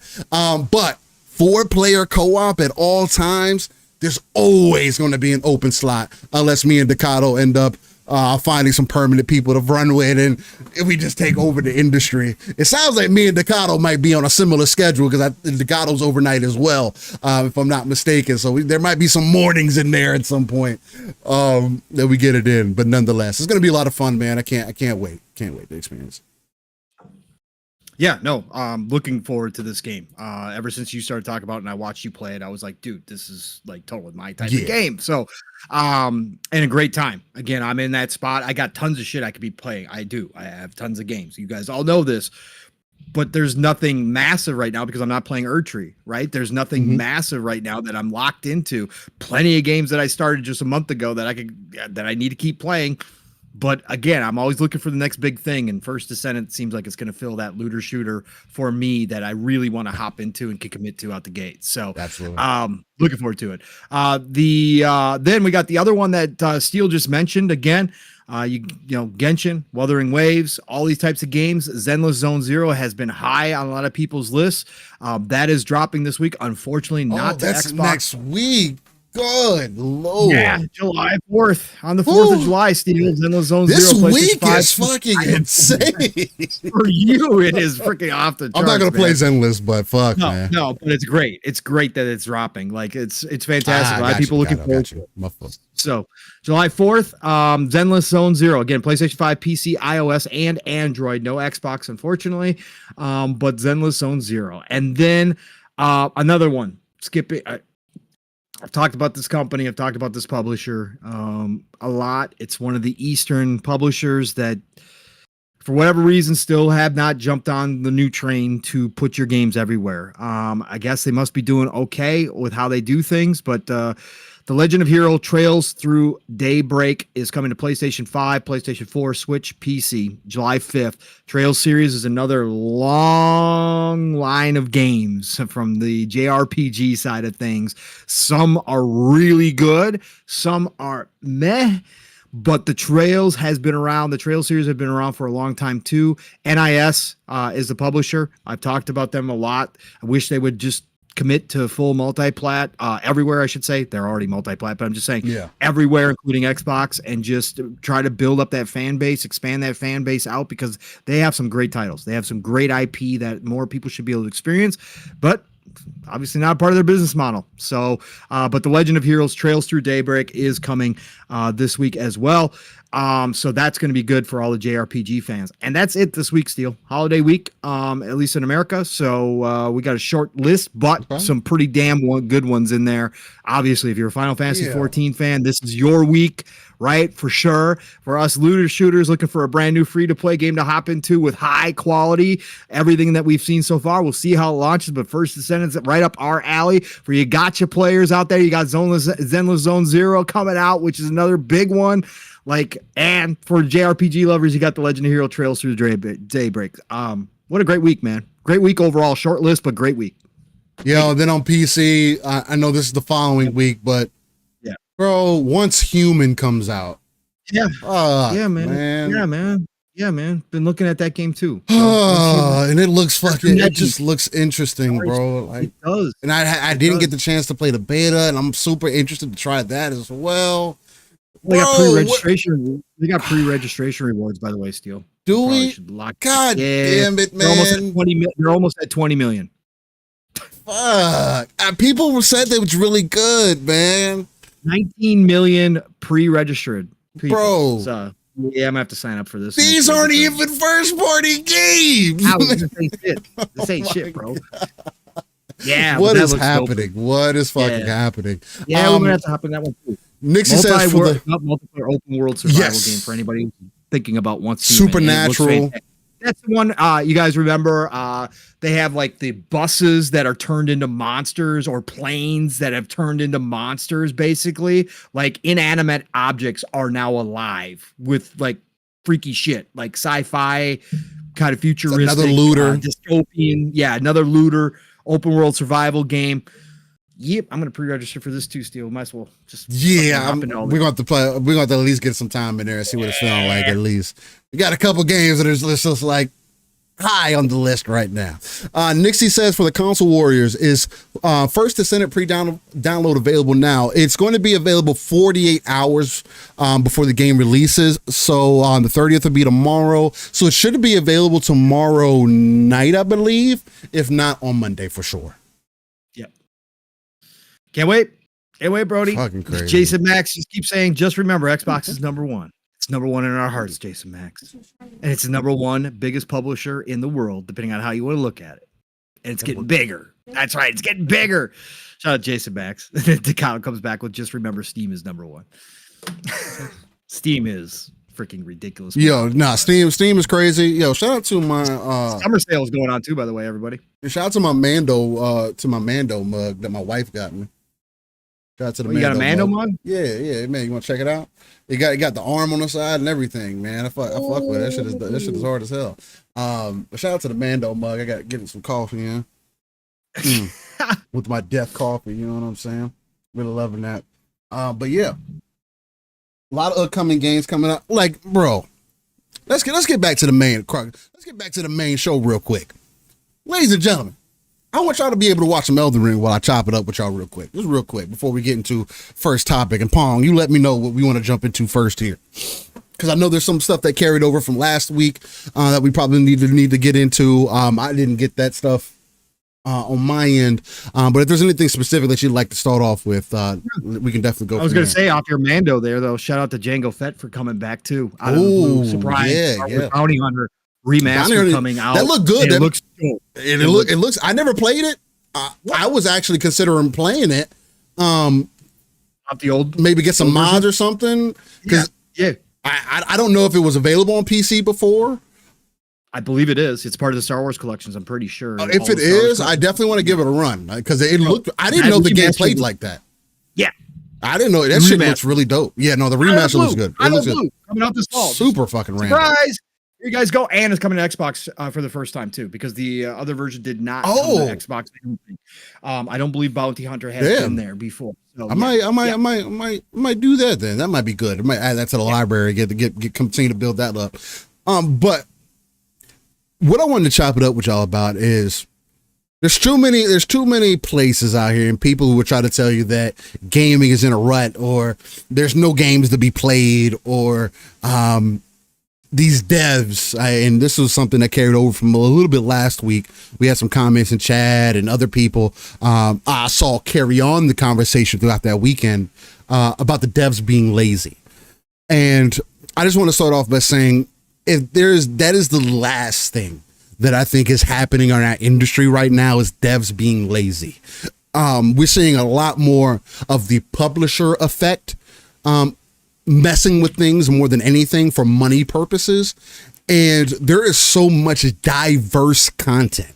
2024 is literally lining itself up to be the greatest year in gaming. And what is so ironic about this is that we just said this about last year.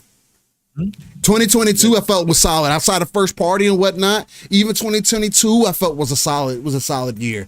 23 was even better. 24 seems to be shaping up even greater. And then we're going to roll into 25 when we're going to get those first party hitters, including what PlayStation might be giving us, including a game that comes out in August, and Gundam Breaker 4 that I'm doing a giveaway for. 4 copies, ladies and gentlemen. For anybody that is interested, make sure that you're follow, and you're liking the content, because Living Split Screen is going to be giving away 4 copies of Gundam Breaker 4 for release. Hopefully everything lines up perfectly, but nonetheless, working with things in the background. That's the plan right now. Things change, I'll let y'all know. But we're in such an exciting time with so much diverse content. It is literally more so about how do you fit these things in. And if none of these things are appealing to you, that sounds like a personal problem. That sounds like something that you have to internalize and deal with. Maybe find a different hobby, maybe get outside, do some different things. But ladies and gentlemen, it is just crazy to see the magnitude of depth that we have right now in the gaming stratosphere, especially with older games continuing to get that support, which, I mean, look, getting newer games is always ideal, right? It's always a great thing to see. We want new IP, we want new ideas, but I also want the games that I like, the games that I played, to get some support as well if people are playing them and they deserve the support.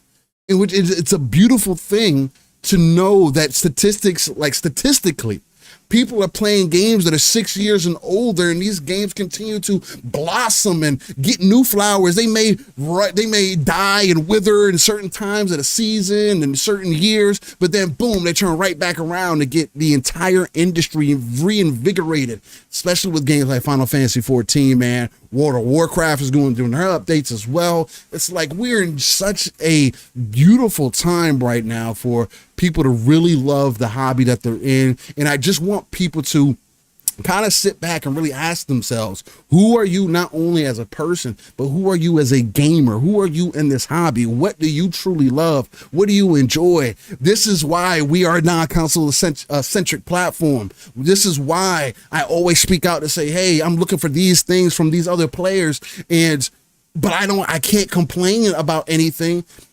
I'll get a PlayStation when I'm ready to get one. I'll get, when I have my reason. I'm not mad about it. I'm not upset about it. But I think that there's good conversation to be had there for someone like myself that is a bit different from seemingly the larger audience who feels there is value in that, right? Or even myself, or like someone like ourselves, I would say ourselves, who are invested in Game Pass, these subscription services, Ubisoft, end of the year with Assassin's Creed Shadows, with the Star Wars Outlaws, with Assassin's Creed Mirage. I haven't played Mirage, but guess what? I probably will towards the back half of the year when I get Ubisoft Plus, beginning of the year. So I already can kind of stack myself going into next year. Every month I got things that I can play for an extended amount of time, and these games play. And I think where I do want to take this conversation to start with is there was something to the effect of, and I don't have any specific article. This is just something just fresh off the heart, off the dome, because it was conversation that I had seen happen over the last couple of weeks about people discussing time in games, the length of games. And I think it started with Hellblade was one of the starts of that. There was another game that also fell in that spectrum as well, talking about when people were talking about, the way that we defeat these budgets and we make games shorter experiences and do this and this. And it's like, no, let's let the devs. That was the other one. People saying that Final Fantasy VII Remake, the new one, people were saying that the game was too damn long. And it's like, okay, well, what do you want? You complain when the game's too short. You complain when the game is too long. It really sounds like we should just let the devs make their fucking game. And then we play the game for what it is. If you don't have enough time because maybe you have another game to play, whose problem is that? That sounds like a personal problem, not the devs' problem for making the game 100 hours long because they wanted to flush out their content. And sure, could we speak to the price of these games or what and how much it costs the development? Sure, but the only game that I would even put in that form of consideration is games like Spider-Man that cost $300 million and are only 20 hours long. I feel like we could have really genuine conversations about that because it's like, damn, that's a lot to spend on a brand IP, and is it worth it? But I don't think that should be the baseline for the conversation, though.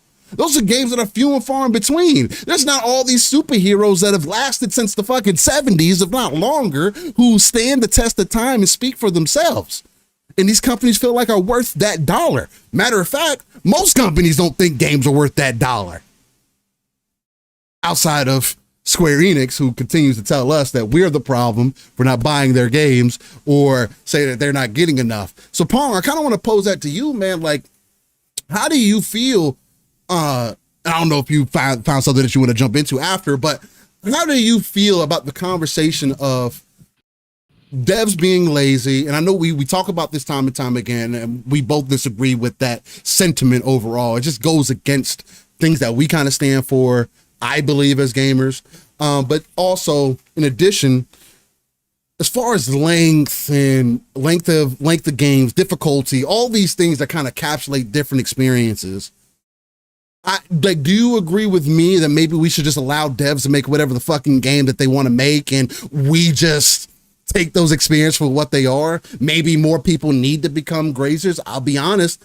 Since I met my brother Paul, man, he has opened my mindset up about being so stringent upon, I need to play this game only, and being a bit more open to, hey, if I'm not having fun with this game, maybe I don't, if I'm not still seeing the benefit of the certain game that I'm playing, or maybe there's new games coming out, because that's a reality. We're fucking adults, man. The average age of a gamer is 30, right?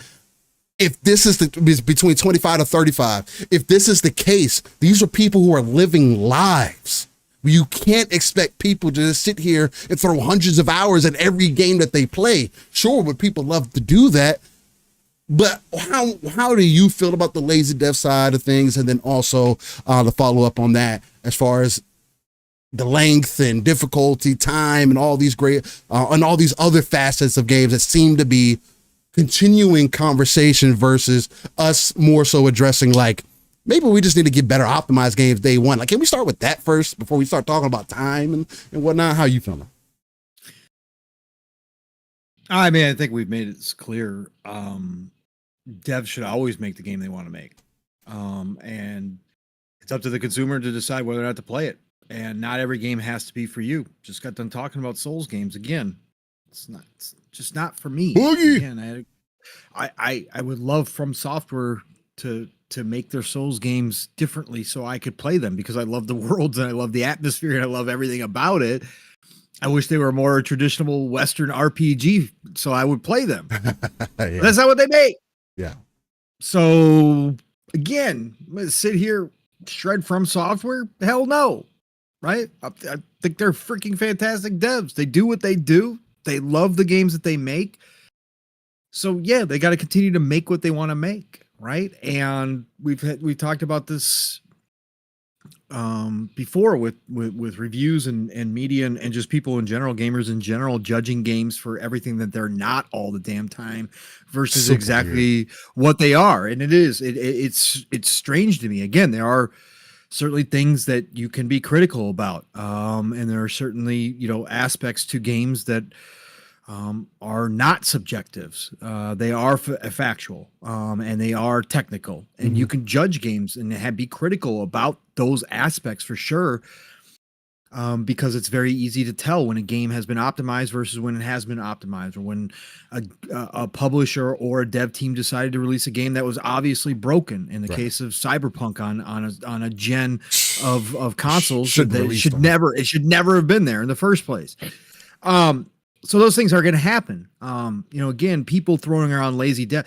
Are there devs who are lazy? Probably. I'm pretty sure there are, right? They're human beings. We've all worked in jobs before. There are people who work harder than other people. Okay. That's just human nature. But to label that across a team, for a game that comes out that doesn't live up to your expectations or didn't live up to the hype around it, or that came out broken, I think that's laziness in itself to just use that label. Like, there's so much more that goes into a game being released than just, it was a bunch of lazy people who just didn't finish their jobs and they just, they shipped an incomplete game. Yeah. That's not always the case, right? Again, I'm sure throughout history, there certainly have been games that's happened to, where the devs themselves just didn't put in the time they needed to get the game right and still shipped it. I'm sure that's happened. But to use that label across the board all the time is just stupid. I mean, it's immature to go that route. Again, be very clear with your criticisms, right? Be very specific with your criticisms. And come with the facts about why you feel that way about the game and what you experience. So the lazy dev stuff is just I don't know why we continuously get this kind of talk out here in this community. Again, if you're in this community, I assume for the most part that you have some type of real interest in gaming. As I've said, I believe there's a lot of frauds in this community as well, both in the media, in the community. I believe there's a lot of people who like the idea of talking about games and being a part of the gaming conversation for the attention that you receive for doing so. But do you truly like or love gaming? I don't think so. I think there's a lot of people who don't. Doesn't feel like I think it now. Yeah, it doesn't feel like it. And I think some of these conversations spring up from some of those places as well. But overall, as far as to get onto your other part of this conversation too, as far as the length, and I've never understood this conversation ever. Value is always going to be in the eye of the beholder. If you feel a game is not worth your time because it is 5 hours long and it is a full price game, and you just feel that that game is not worth your time, then don't buy it day one. Get over your freaking FOMO. That is a personal choice for you, right? If a developer feels that they put all the effort into it and they deserve full price game, that's up to them to charge what they want to charge. It's up to the consumers to vote with their wallet whether or not it was worth it. Like, that's pure and simple the case every single time with anything, not even just games. It's with anything, right? Again, I can go to a restaurant at a 5-star restaurant and get a whole lot less food, and it costs me a whole lot more than what I would have spent elsewhere at McDonald's, right? Yeah. Even though McDonald's is ultra expensive now. But I'm just saying, like, I could go to a 5-star restaurant and spend $200 on a meal for 2 people and I could take that $200 and go to McDonald's and get bags full of food, right? Yeah, facts. Was that smaller meal at the 5-star restaurant prepared by a professional chef overall worth my $200, right? Was the atmosphere included, all that stuff that goes into it? You know, if it's a romantic dinner, the conversation that you have in those moments, that's going to be part of it. Yeah. Like, that's all going to, same goes for gaming, right? Same goes for gaming, right? Feels, so same kind of different, there's a lot that goes into it, but it's going to be personal. And I think that, like you said, Steele, there's obviously a problem with AAA budgets. They've been open about this. The companies have been open about this, that they're getting bloated. Again, when we see the numbers from the leaks or from the court documents about what's being spent on these games, we got to scratch our heads, because you look back, and again, I've said all along, I understand tech has gotten more complicated. Gaming development has become more complicated because of the size and scope of some of these games, right? I get that fact, but they also have more tools than they ever did back in the day. The consoles are now closer to PC architecture than they ever have been in the history of video games. Back in the day, you had to make a different game for every single console because none of them use the same tech. Right.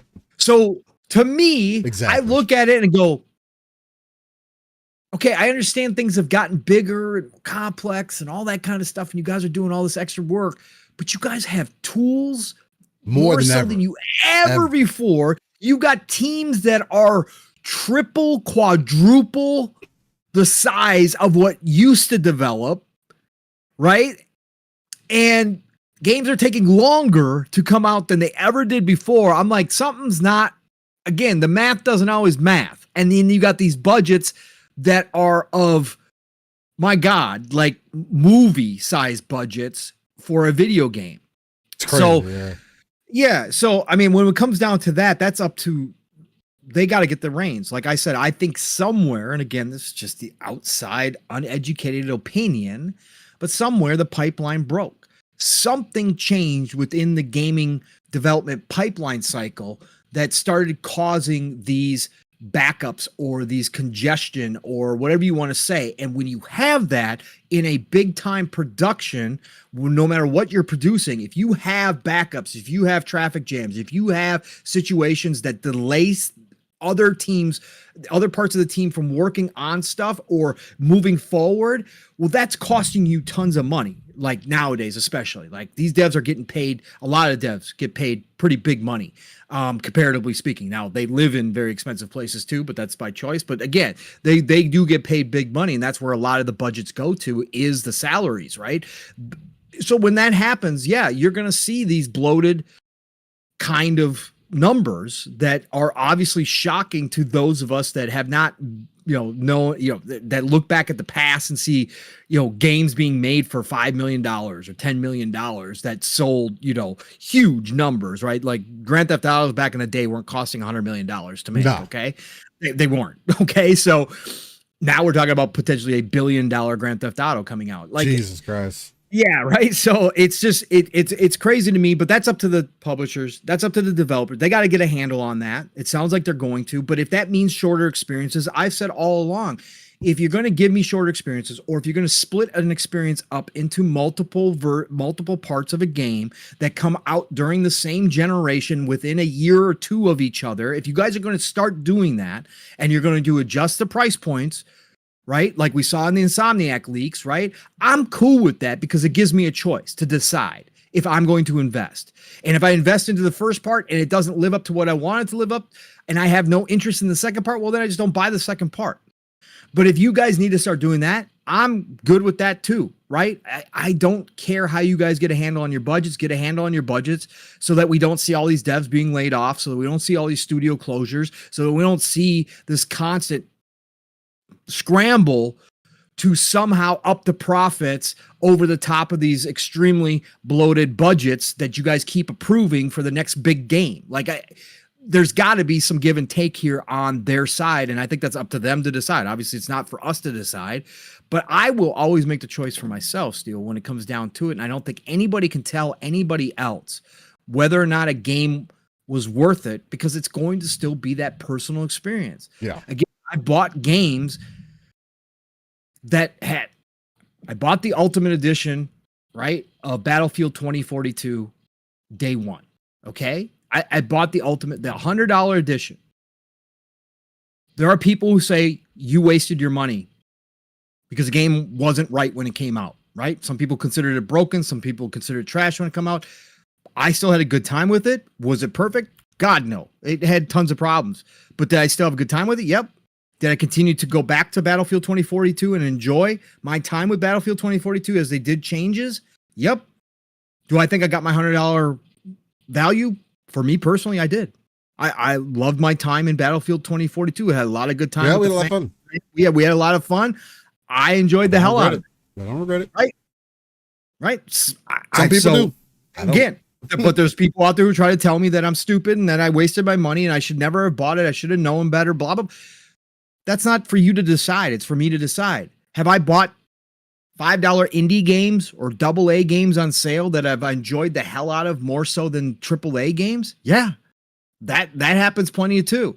People will say that that's nuts. Again, I'm just trying to get, it's just repeating myself, but it is a personal, it's personal. You can't mass blanket statement that, short games should be priced differently, or that longer games should be priced differently because they're giving you more value. Mm-hmm. Can I see the industry finally making that adjustment and going to something like that? Yeah, I could see some people trying it for sure. Yeah. I could see somebody, again, I think Take-Two might push GTA 6, but I just, do I think that you can blanket statement anything like that? No, you can't, because again, the value is going to be there for the individual that experienced it one way or the other. Either they're going to find that it was worth it to them, or they're going to say it's not worth it to them. Right. I very rarely come out of any game and say, God, man, really shouldn't have spent my money. Tiny Tina's Wonderlands, again, bought the massive edition with all the DLC. We had a fucking blast. We ran through the main game. I could have bought the base game and we would have had the same experience that we had, right? Well, we got some cosmetics. We got some cosmetics, but again, not anything overall. No, not anything big. It was more for the DLC. Yeah. DLC did not live up to expectations for Tiny Tina's. Endgame did not live up to expectations for us as we got there. But do I still look back at that and say I wasted my money knowing so well I could have waited? No, I didn't. I didn't. We had a freaking fantastic time. But could somebody else have that same run and then go, oh shit, man, I really fucked up. I should not have bought the Ultimate Edition. That sucked, man. Fuck. Sure. Yes, absolutely. But again, it's going to be personal. It's just I think these people just really, And again, you got two people here who love to talk, and we talk about Yeah, shit. that's We true. go off on tangents and we do all this shit. So I just think people really do like to talk, but people really like to come up, as we've spoken about. You get a lot of attention when you come with the kids call hot takes or the negative side of things, right? You really do get a lot of attention. And I think people really do live off of that and feed off of that negative energy. And so they always come up with these conversations like they're super smart, or they're having these really deep, intelligent conversations about when in fact, all they're doing is surface level. They're doing surface level kind of conversations that are just negative to get the response, to clickbait, right? That's what they're doing. It's a version of clickbaiting online, when you just want to jump into conversations or start conversations. And I think that's what people do nowadays. And so the community keeps regurgitating and recycling these same conversations of lazy devs, or, oh, are games too long? Should the games that are too long or are long, should they cost more than the short games? Should a game like Hellblade 2, how do we classify that? Is that a tech demo? Because I think it's a tech demo versus a game, even though we all know it's a fucking game. But we're just going to call it a tech demo because we get the attention that we want. I just think a lot of that, where this all stems from, and I think that's why you hear about it constantly, Steel, coming back around again. And I think it's dumb. But here we are talking about it, so great, gave us a topic for the day. So hey, and I think it's always going to be a talking point moving further into the future, because people are not sure. And again, this is why I'm always going to go back to know who you are not only as a person, but as a gamer. And I know a lot of people don't end up finding out who they really are, or whatever the case. And that's a personal journey, and that takes time as well. And I get all those things, but you can't blame your hobby or passion for you not liking something or not being satisfied with what you get. I can tell you right now that there is something that you've spent money on that you could have regretted. I personally don't like having that mentality. Does it sometimes happen? Sure. But at the end of the day, do I sit there with it and mull on that for days and days on end and weeks on end and try to make every conversation about, my bad experience? No, because that's not always the constant. The constant is I always have fun. I see value in it in the moment. Battlefield 2042 is the easy example, right? It may have not been worth it to everybody else, and we talked about the issues and whatnot day one, those first weeks, that first month, but we still had a fucking blast playing it, right? In the moments where they did update it, and those pushes that we were end up doing, and it's just there's so many other things that end up getting put into the conversation that a lot of people tend to forget, or maybe they just don't see value in anymore. And like you say all the time, Pong, maybe you need to find a different hobby. Maybe this just isn't for you anymore, and that has to be okay too, because forcing it is not going to make it any better. If you don't see the value in things, then great. I, as a gamer, grew up in an era where I had to make a choice. It was either this game or this game. Now, I very, very rarely, and of course I'm older now, but it's like I very rarely have to make that choice. It's like, man, I save money in these areas, so maybe I splurge a little bit on this one. Or, oh man, I really like this one, so maybe I get the skin. And if you don't see value in it, you don't have to engage with it, and you can speak with your wallet like everybody says you should, but they don't. So, again, I'm always going to go back to devs need to make the game that they want to make first. Let everybody worry about all the extra shit later. Point blank, period. And hopefully there's not any major connection issues. I see it dropping down to 0 and popping back up. So apologies if there's any stuttering or anything like that, ladies and gentlemen. I am going to have to end up getting my my own modem and gateway. I've been trying to work through using the company shit, and I know better, and it's continuing to lead me down a terrible path. I had somebody come out and kind of confirm the things that I was wondering as well, and I think my service provider might be trying to throttle some things, especially when we're streaming and whatnot. So, yeah, I'm gonna fix those issues here shortly. So just refresh If you can, ladies and gentlemen, sorry if there's any hiccups or anything like that. Just hit the refresh button, and then we'll continue to go from there. But yeah, I wanted to bring that up as a first point in conversation, just because I've seen a lot of different angles about this over the last couple of weeks, and I just feel like it's strange, man, because again, we're not talking about the actual issue. We're just talking about the personal problems. Legendary Yobi says, LSS, do you have fiber in your area? Unfortunately, AT&T is the only one that offers fiber, and they do not offer fiber in my area. That is also, I don't have many options. This is something, again, this is another reality conversation. Internet isn't as viable everywhere as it should be. For an example, I'm paying for a gig of service download speed, and the highest upload speed that they have available is only 50. And I hear other people talk about, oh, I get a gig up and a gig down. Man, I wonder what that fucking feels like. I've never had that. That has never been a thing that existed. And again, even with AT&T, they don't have that here. Verizon, I could try to get that. They don't have that here. They don't offer that. Especially those speeds. It's just weird, man. But anyway, there's a real life, conversation to be had as well. Other things that play into it. And, everybody needs to figure out what works for them the best and go from there. So yes, Tim, it is Gator fiber. We got plenty of that. We got the Gator fiber optics. They're probably rolling around on my lines and chomping on it. And that's what's messing it up. That's what they call it. Because the gators are always chewing on the lines. That's what happens, actually. Got to get that gator wire. You got to get that gator protected wire, man. You stupid. Gator resistance wire is what you need. See, Yobi says AT&T has to spread it out ASAP. I pay $80 a month for a gig up and down. I hope it gets to your area soon. Big game change. Seriously, I wish, man. Bro, I live in Pensacola. I don't mind. I live in Pensacola, man. I don't mind telling people where I'm from because there's big names that came from where I'm at, man. Roy Jones Jr., Emmitt Smith, Dion. Come on. You can't.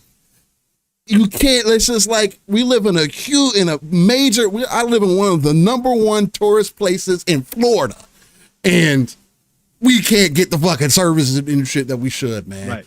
It's just fucking crazy to get what we're getting, man. Yeah, I do not live in the swamps. I know I like to play about the gators and everything, and they go out there. Hey, Def, you in Kissimmee? Hey, shout out to Kissimmee. Yeah, man. Like I tell people, you want to know where I live at? Quick smoke. You want to know where I live at? Maybe you should pay attention to the show instead of asking other people, assuming where I live at and trying to come across like you're some mob boss because you pop up on my house. I live in Florida, baby. It's very active here, I should say, but nonetheless. But where do we jump into next from here, Pong? Do we get into the cloud gaming side of things? How Xbox is again going away? We should just put RIP on the box. Oh, instead of 2026 this time, Pong, I heard that the year got pushed back to 2027. Okay. Oh yeah, we can hop right into it because again, let's get into it. I'm gonna go. Expansion means death, according to most people now. It's so fucking weird. It's like people still aren't paying attention, listening, seeing what's going on. They're doubling down on telling you that they're going to do hardware. And I'm going to pull this article from TheVerge.com by Tom Warren here. But real quick, Stephen Avery says, still, are you excited for GTA 6? With it being based in Florida, I do have the excitement for that for sure.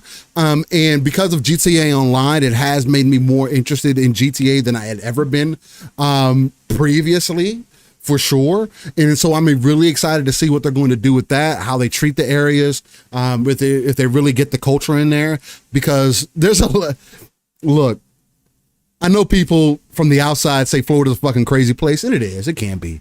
But it's not, and GTA is not going to make that any better because they're going to play on all the things that are fucking going to be funny, which is fine. But I do think it's dope to get something that's more in my backyard versus like the West Coast or in other areas that's going to be really familiar. So I am dope and looking forward to it for that as well. Not the main part, but I'm definitely looking forward to it. But let's get into, and Gene, Florida can be wild. but it's not as wild as people try to make it seem. I'll tell you what, the news, the news definitely paints Florida to be a much wilder place than it actually is.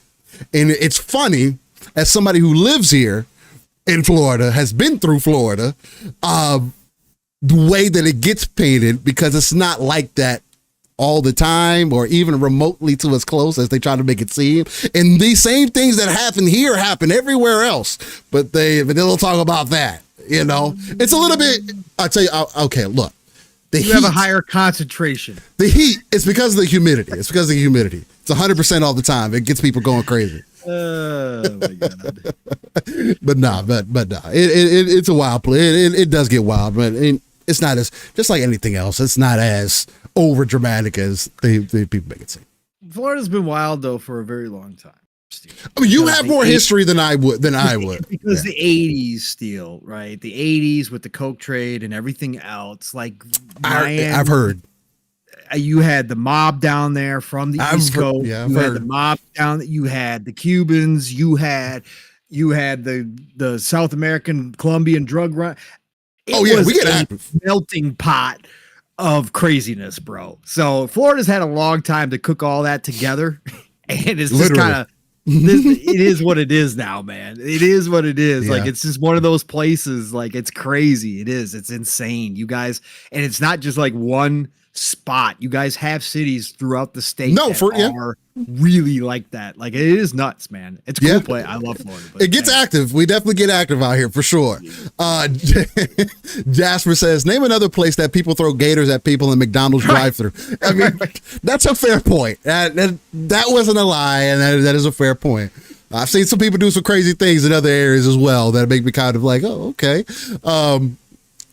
Fahim says, my uncle calls Florida the capital of crazy. Hey, it might be. I'm telling you, man, this isn't one of those places where you want to come to and try people, man. I tell you that for sure. The South, this is the real South, I would say. We get as close to the equator as you could possibly get. Texas is southern. I mean, of course, you go along the southern border. There's a lot of South there, starts with Georgia and whatnot. But we're definitely the South out here, man. And we got country as well. Like, get super country, and you got the city that you could get. So you get both sides, and it's like a drive. Like, even in my city, it's like you drive 30 minutes and you're in the fucking boonies, where it's like, even me being black, it's like, yo, I can't go out to Shamuckla because these people literally will hang nooses on trees still to this day, hang and write crazy shit on water towers and shit that I'm seeing while I'm riding on the bike or whatever. That it's just you wouldn't expect to still see these things in modern day, but you still do. But nonetheless, it gets funny. It gets funny. And yeah, dip down. I can't stand Texas for that. Driving 12 hours and you're still not out of the state yet. Texas is fucking huge. But anyway, all right, back to gaming. Enough of that Florida talk. This is going to be coming from The Verge. Talking about Xbox Cloud Gaming is coming to Amazon's Fire Stick in July. Let me go ahead and get this on over here on the camera. Boom. Excellent.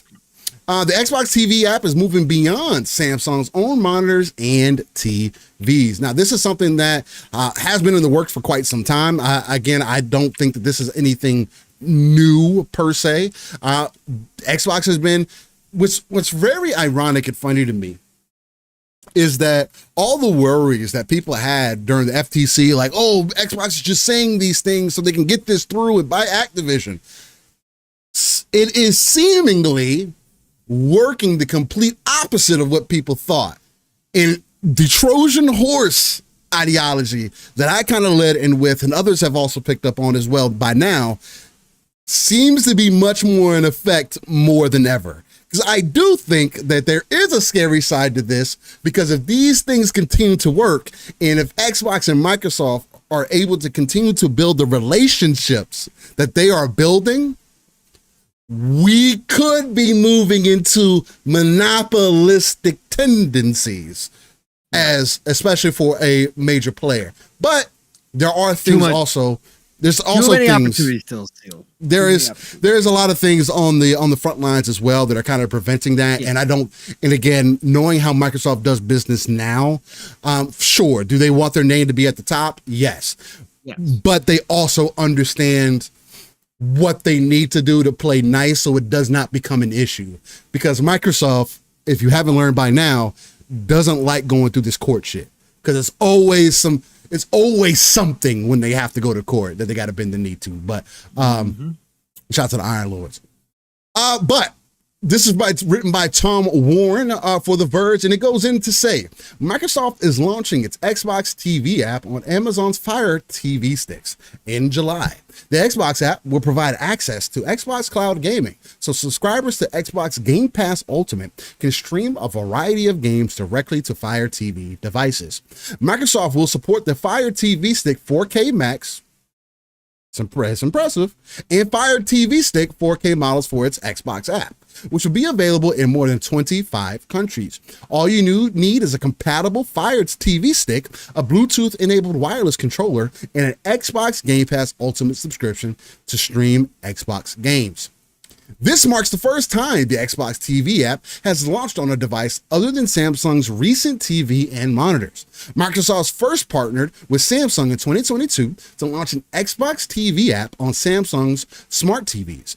An Xbox app also appeared on Meta Quest VR headset last year, providing access to Xbox Cloud Gaming.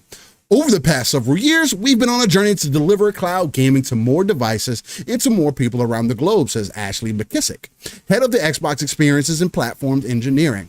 We are excited to add the Fire TV to our growing family of cloud gaming devices and eager to welcome new players into this experience. Now, people are running with this again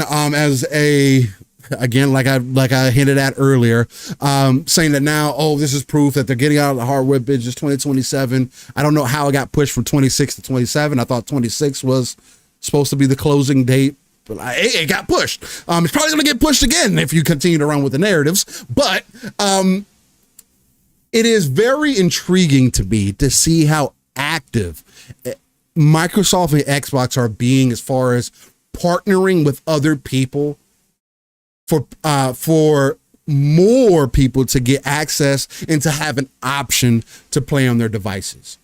Because now these are kind of things that pique my interest now. Right now, I'm not going to say that I'm going to play Call of Duty on the Fire Stick. No, I think that's the dumbest shit. And anybody that's saying that that's the expectation is a fucking idiot. I'm just going to say it flat out.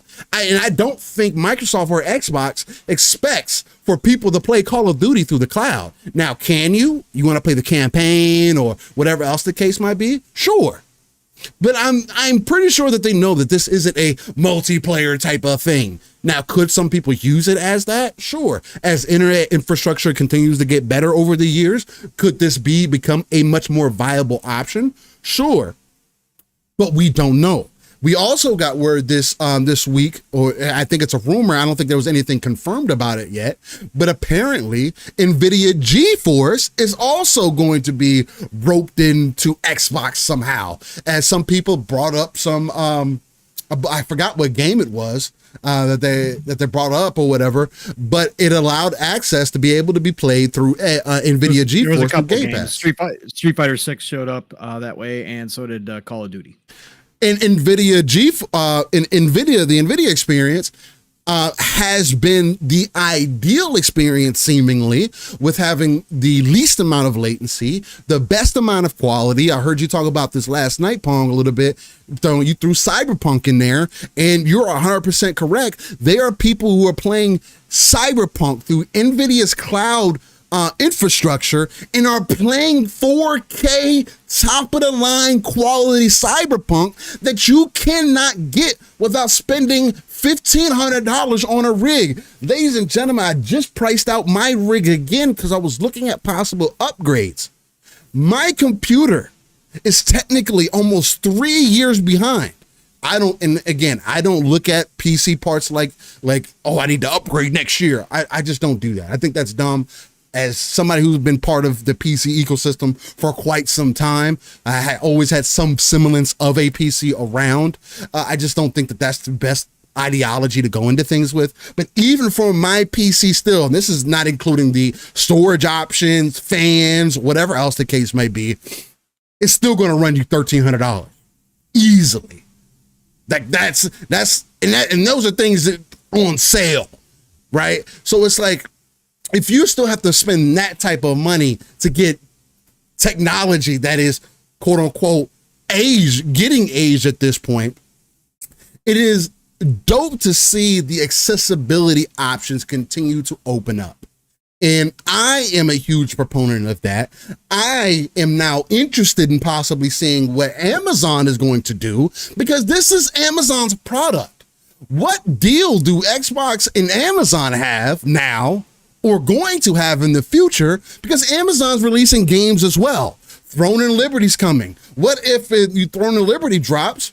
You might get a Game Pass benefit, maybe a month free, maybe you get some cosmetics, maybe that gives you additional incentives to, hey, maybe I try out Game Pass as well because I get these incentives in Amazon's game Throne and Liberty, which is an MMO, which is trying to pull in its own audience.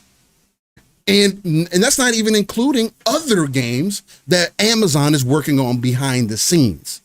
So if this is going to go well, and they're only going to innovate further, because again, I don't see Amazon stepping back. They seem to they seem to be doing the thing that Google didn't, is easing their way into the industry versus just trying to jump in there and be like, yeah, come on. Oh, you got to buy a $60 game to stream it.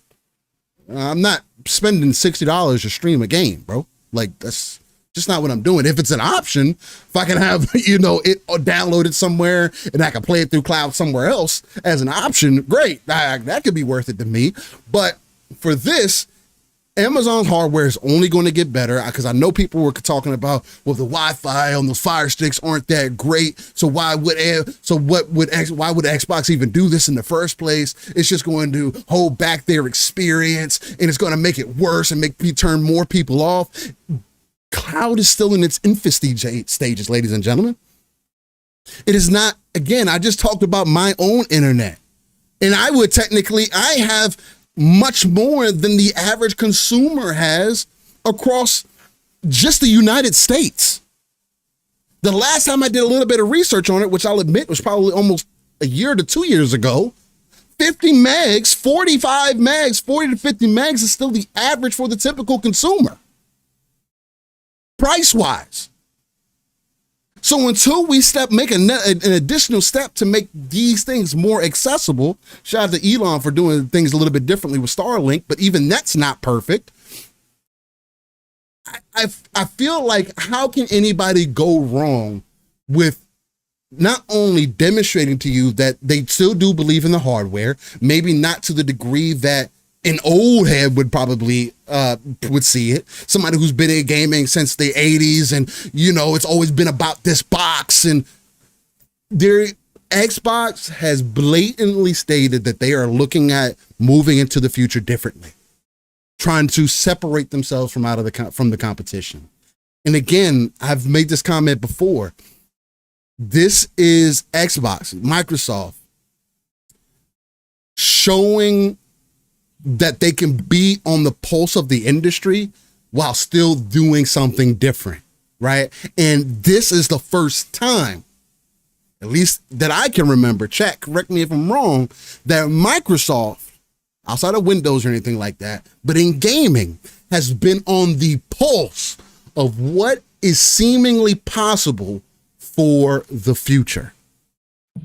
Cloud is not meant to be the answer to everything. I don't think it will be for at least 10 more years, unless we see a gigantic infrastructure loop. And ladies and gentlemen, after this recent presidential debate, I don't know what infrastructure jump we're ever going to see. I am worried about other things. People can't finish sentences and other people convicted. And bro, it's a crazy time that we're living in. So nobody truly knows what the future holds. But Pawn, off of, I don't know if you've heard some of the conversation about people dooming and glooming Xbox's strategy going into the cloud. We've talked about this before.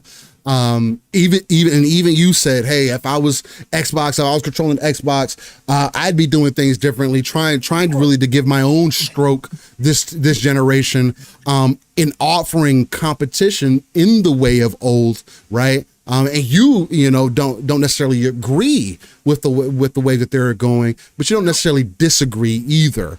Kind of being in that gray area. How do you feel about Xbox Cloud Gaming coming to Fire Stick? What is the possibilities of what's happening with this? Do you kind of see what I'm saying as far as like partnerships and kind of that Trojan horse theory that we keep bringing back up, you know, coming through the back door, pause, and setting yourself up on an infrastructure level seemingly greater than any form of their competition is? How are you seeing about these moves, and what are you thinking about it? That's what they've been telling us they're going to do for years. Yeah, whether or not I agree with it doesn't matter. We've said this multiple times. They're moving forward. This is the evolution of Xbox. This is where they're headed. This is where they believe the industry is headed as a whole. That's why they're making these moves, like you said, Steele. They've been on the pulse before too. Xbox Live, obviously, they took what Sega did. True, very true. They took what Sega did, looked at what the Dreamcast did, and then just, you know, said, yeah, the internet is the future. Playing games online with people across the world is going to be the future. This internet thing is going to be big. Obviously, Windows, like they know what they're doing, so they have done this before. Now they've been ahead of the curve and missed plenty of times. They have given up before things have taken off many times. Like they've certainly had it, but we've had these discussions about how this time around it seems like they are right on the beginning of the curve, and it seems like that if as long as they commit to this, that they are going to ride into the future of the digital age in video games specifically with every advantage, because they are the leaders, because they are the ones that are trailblazing a lot of this stuff. Not that everything is always going to be successful,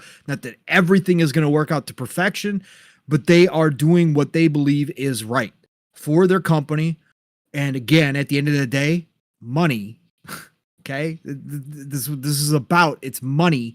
They want to reach 2 billion to 3 billion people. That has always been a stated goal for years and years and years now.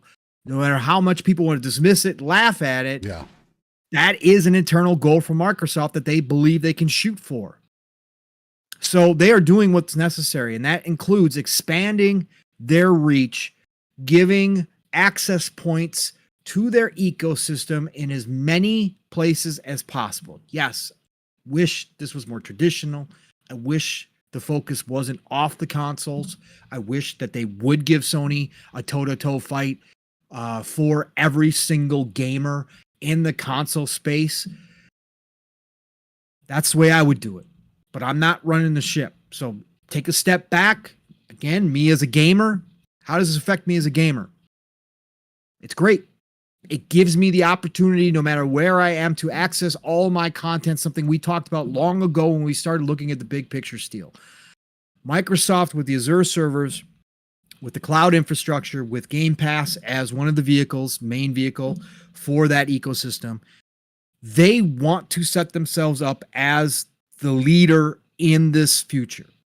They are doing so now. How are they doing that? Like you said, Steel, making partnership deals. Talked about this last night and hadn't been able to talk about this at all, obviously. So just fresh thoughts as we were kind of talking about it. And people don't realize, Steel, in the grand scheme of things, how many deals Xbox actually has done with different partners in this industry. We talked about this back in the day with Tencent and how Tencent was buying their way into the industry. They would walk in, buy small parts of the company, take a little bit more control, just bit by bit, little piece by piece. Microsoft and Xbox aren't doing that. They are walking in with deals for all these places. And plenty of people have dismissed these deals. Oh, they're just doing it for the regulatory bodies. Oh, they're just doing it because they have to do it. They're not. Because if you look at the deals they've done, and again, I'll take out the biggest example that we told everybody. Again, I'm not going to go online and demand credit for all the stuff that we've ever talked about and thrown against the wall that have turned out. Okay. I think that's kind of corny. Yeah. But if you go back through the years, okay, if you go back through the years, we discussed a lot of possibilities. We discussed a lot of speculation on this channel, on the Fun Speculation channel, on Boom's channel. We've discussed a lot of things. But the Sega deal that everybody, or I should not say everybody, but a lot of people dismissed is proof. Okay, is proof. It is upfront. It is in your face, and it is undeniable that that cloud deal that everybody said, oh, they're just helping Sega with this super big game initiative, whatever the hell they called it at the time. It's just for the cloud. They just help it. It's no big deal. It's just they're just giving the help in the cloud. Like that's all they're doing. We were on our show saying, there's more to this. There's more to watch. There's more to this. Sure enough, the entire Atlas catalog opens up soon afterwards. Yep. The entire Atlas catalog not only opens up, but suddenly they're promoting their games on the Xbox stage. Yep. One of the most beloved JRPG makers in the entire freaking world. In a lot of ways, the Persona series has now surpassed Final Fantasy. One of the biggest JRPG makers in the world is now advertising their games on the Xbox stage when there was none of them. There was a couple from the Xbox 360 generation. That's it. These deals, Steel, that they're making, like giving Ubisoft the rights to the cloud stuff, right? Crazy. Because they had to give it up, right? Mm-hmm. That is strategic partnerships. That is not just willy-nilly, oh, we got to go find somebody who's going to take our cloud rights. Let me just throw a dart at the board and see who it's going to be. No, it is strategic. They are now in a beneficial relationship with Ubisoft, one of the world's largest third-party publishers. They are now in a beneficial relationship with Sega, a massive Eastern presence. And now, Steel, for what we're talking about here, they went to one of their biggest competitors. Actually, their main competitor. Actually, cloud, the company that's actually still beating them in cloud with AWS. They went to them, of all places, and cut a deal to put Xbox Game Pass into their app, Amazon's app, through the Fire Stick. This is creating a web. They are not buying little pieces of the industry. They are creating partnerships, and these aren't one-sided deals is what I'm really trying to get through to people. A lot of people think that everything is, Xbox and Microsoft are giving up everything. There's always more to these deals than what we see up front, because they are building and shaking hands in a relationship way, saying exactly what Phil talked about. We want to make this industry as a whole stronger. We want to help this industry as a whole grow. And everybody passes it off as Kumbaya Phil. And again, I would be Dark Phil. I would not be this nice guy Phil. But if you're going to take him at face value, if you're going to take a step back and you're not going to try to say, oh, he's just bullshitting for the cameras, or it's just another one of those nice guy Phil moments in the interviews. They are doing exactly that in front of our faces, Steel. Every one of these deals increases their presence within the industry, but also helps strengthen other partnerships and partners also growing in this industry. It is mutually beneficial deals like this is how Xbox, and you can call it a Trojan horse. That's not a bad analogy, actually, Steel. But I don't think there's anything nefarious behind it. It's just the way it comes across, yeah. Right. This is actually Microsoft going, okay, we want to be number one in this industry. We see the future, or at least we believe we see what the future is going to look like.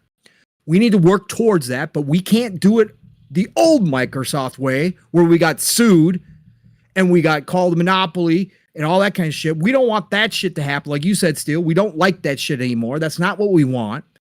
How are we going to do this? We're going to do this with meaningful relationships throughout the industry that gives more customers, more people access to our ecosystem at any one time, because that's our overall goal, is creating an entire seamless ecosystem that you can play on any screen that you may have in front of you. Yeah. at any given moment, and all your library is going to be there. All your saves are going to be there. Everything is going to be seamless. So how are we going to do that? We got to go to these big players. We got to make deals. We're going to make deals across the board. And that's exactly what they've started doing, Steel. And it's not nefarious. Again, it's not the 10-cent way of buying up little piece by little piece. It's by creating mutually beneficial relationships that in the long term are going to strengthen both companies in one way or another. And then, Steel, you have all these partners who appreciate you and who, again, in business, all of a sudden other things pop up. Amazon, Steel, they just partnered with Xbox on something else, which was the Fallout series. Yeah. We talked about in the past, Steel, here. My big thing was I believed, or still somewhat believe, at some point Microsoft will hop back into TV and movie studios, entertainment studios in some form or fashion. I believe that it would make a lot of sense with transmedia, with how big IP is now. Especially if Gears is successful. Right. To start owning their own studios, to control their IP, much like Sony does, right? Mm-hmm. But maybe Microsoft isn't ready. Maybe they have looked at the entertainment industry and they don't want any part of it. It's a lot of risk, especially nowadays, right? Streaming is no guarantee. We've seen now streaming companies are combining and merging just to survive and all that kind of stuff. So maybe they've decided that isn't something they're willing to invest in right now. Well, they tried with Paramount Plus, the Halo series. Again, mixed reactions. Didn't hit like a transmedia IP should. It didn't hit like Fallout. It didn't hit like Fallout. No, it didn't hit like Fallout. It didn't hit out like The Last of Us. If you want to take a more serious look, like they tried to turn Halo into something more serious, more adult, right? And it didn't work as well as they thought it could. But then you get Amazon Studios goes and gets bright minds along with Todd Howard to come in and create a Fallout series. And now all of a sudden you see the true power of transmedia, because now they have 5 million people a year or 5 million people a month investing into Fallout games in one way or another, which of course is adding to the ecosystem, which of course is making the shareholders happy. So you see the true power of what happens when you get something like that. That's good. That does actually play into the games, that actually does also make it fun for somebody who has never played one of the games and an enjoyable experience. Mm-hmm. Well, are you going to go back to them again with some of your other IP down the road? If the partnership is working. Gears is with Netflix, right? We know Gears is with Netflix. And that's another. They got a live version. That's another good partnership right there, Steel. It's another great partnership that they've been working behind the scenes. They're trying to get more into gaming as well. Right. They're trying to get into again, you look at the big picture of what they're doing here. They're going to the major players across the freaking board and making deals. But if you are thinking about this, Steel, I brought this up last night as people, as the fam was kind of talking about it. It did hit me that this could be their play, because Todd already said that Elder Scrolls probably doesn't line up for a live action series. Okay. So that's one that a lot of people are clamming for after. We got Gears. We both think that Gears could have a massive resurgence with E-Day if they do the anime and the live action both correctly. My God, we're going to be on a Gears hype train like we've never seen before if they pull those two off. Even if one of those hits, it will be a massive Gears hype train leading up to E-Day. But you got IP like Fable, which would be another perfect IP, much like Fallout, Steel. It's got comedy, it's got the humor, it's got the adult level stuff to it, it's got the seriousness, it's fantasy. High fantasy's never been more popular than ever before than it is today. Fable's a perfect IP to work out a nice deal with. Fable would be nice. Fable would be dope, bro. Yes, it would be fantastic. Then you got another IP coming out here shortly too, Steel. Perfect Dark. Perfect Dark could be a good TV series. Joanna Dark in a James Bond Splinter Cell-esque TV show with all the gadgets, Steel, set in different locales around the world, saving the world from who God knows what. Are you kidding me? Is she going to be better than Carmen Sandiego? Yeah, she's gonna be better than Carmen Sandiego. Carmen Sandiego was a nice detective, but my God, she didn't have gadgets. Yeah. But what I'm saying is, ones if that's the play here still, that they are lining up more deals. Mav brought it up last night. Credit to Mav as well. Tomb Raider. Amazon's already got the Tomb Raider rights. Amazon has a Tomb Raider show coming out. Wonder if there's some benefits that come that way when Tomb Raider launches that gets kicked back to Xbox now that they're in bed with Amazon fully. Again, they went to their major competitors still. The people that they've been trying to beat in the cloud space. Yeah. Azure versus AWS. That is a battle between two behemoths. And AWS has maintained their lead.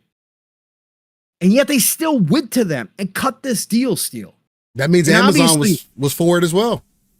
You saw the Amazon execs were out on Twitter promoting it yesterday. That's how they feel about, again, mutually beneficial still. This isn't one-sided. This isn't Xbox going and begging Amazon. This isn't any of that.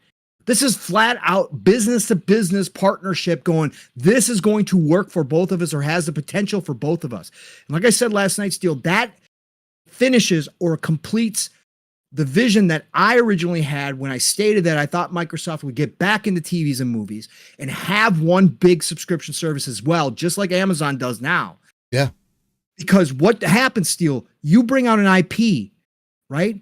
Let's just take the one that exists, Fallout, that had huge success. Mm-hmm. Had this deal already been in place, Steele, had Xbox Game Pass been available to everybody who watched Fallout series through Amazon, right? And they've got their Fire Stick, and all of a sudden they get done watching the Fallout series and like, damn, is this what the games are like? I need to go check it out, which is exactly what happened. Exactly why they saw the growth they did in the Fallout series. And they don't even have to own a console anymore, Steele. It's a click away. They go, oh, that's right. Oh, that's right. I just saw the advertisement during Fallout. I just saw the Game Pass is now available on my Fire Stick. Oh, shit, I can just, it's just another subscription for $16 a month, $17 a month. Oh, let me fire that up. Let me go check out these Fallout games instantly from the show into the game. Seamless. No barrier to entry whatsoever outside of the subscription service. Tell me how good that would be down the road when people get used to it, when you advertise it correctly to those 50 million plus people who do have Fire Sticks, right?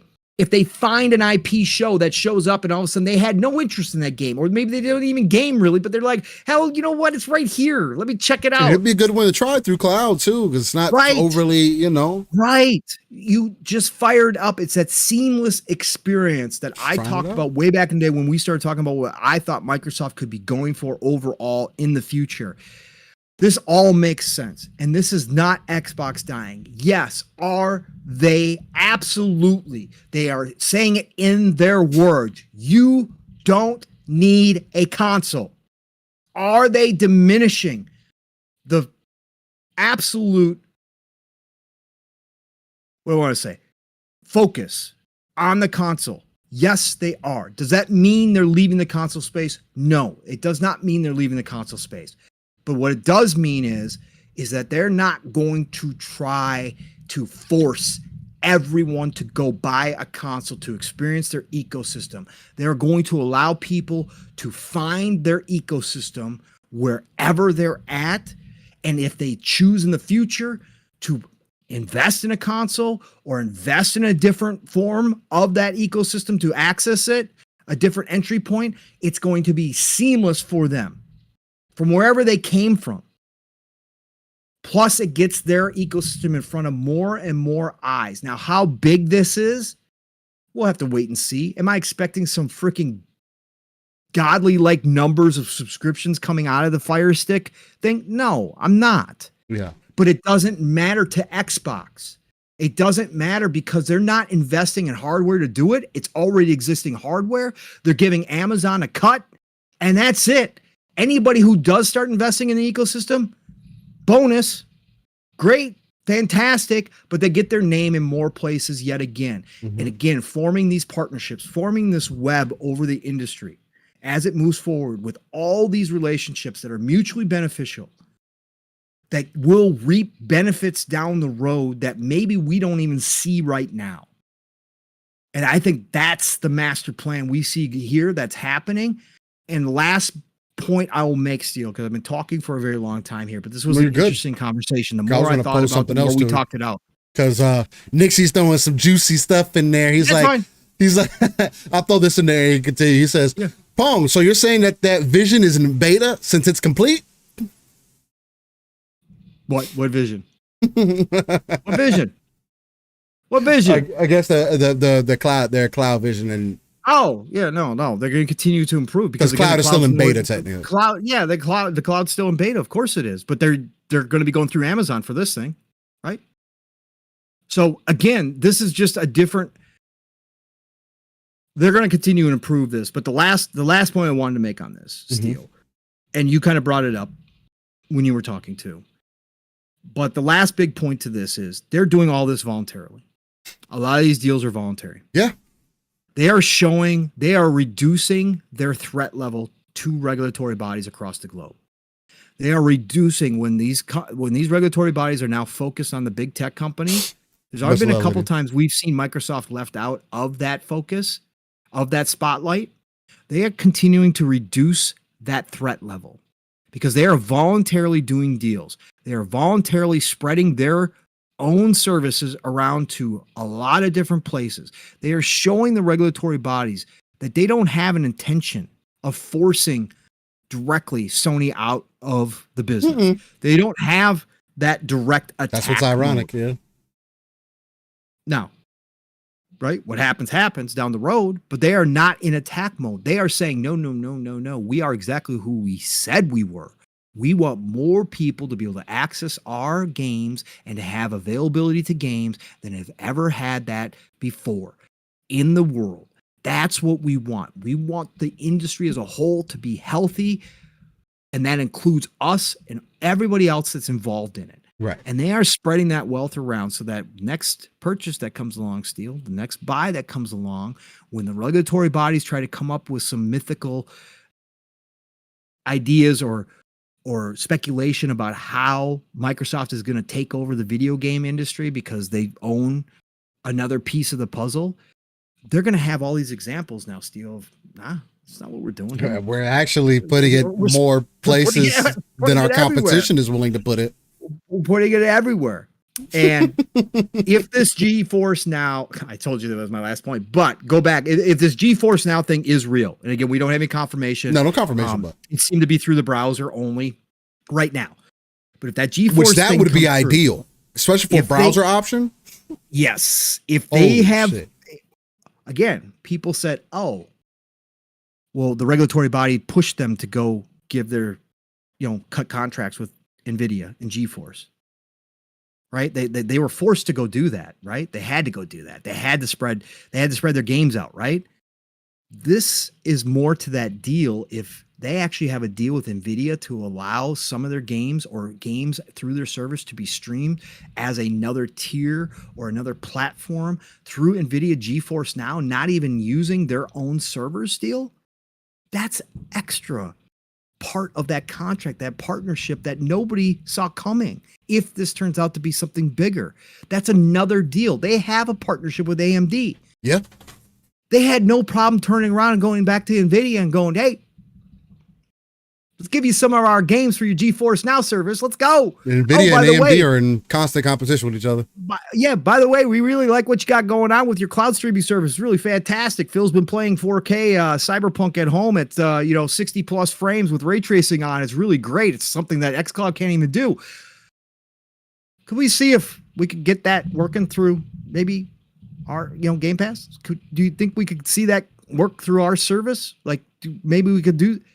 And all of a sudden it's starting to pop up a little bit. Again, it's all this little stuff, Steel. These aren't one-sided deals. This isn't Xbox giving up everything. This is actual mutually beneficial deals that are coming about that always are more and always deeper than what we see on the surface level and that are going to pay dividends, maybe not short term, but long term are going to pay dividends with all these companies that they're making these deals with down the road as they move into that digital future. And I think that's really what's happening here. And so I love this move. Again, I think it's going to be game-changing, groundbreaking. All of a sudden, we're going to see 100 million subscribers because they signed up to put their service on Fire Stick. No, I don't think so. but it does not matter. It's little by little. This is long game. This is long game stuff right here. Opening it up further and further to more and more people. Dixie says Pong's TDLR, Xbox Fire Stick Beta, $17, Vision Complete equals fan freaking tastic. Huh?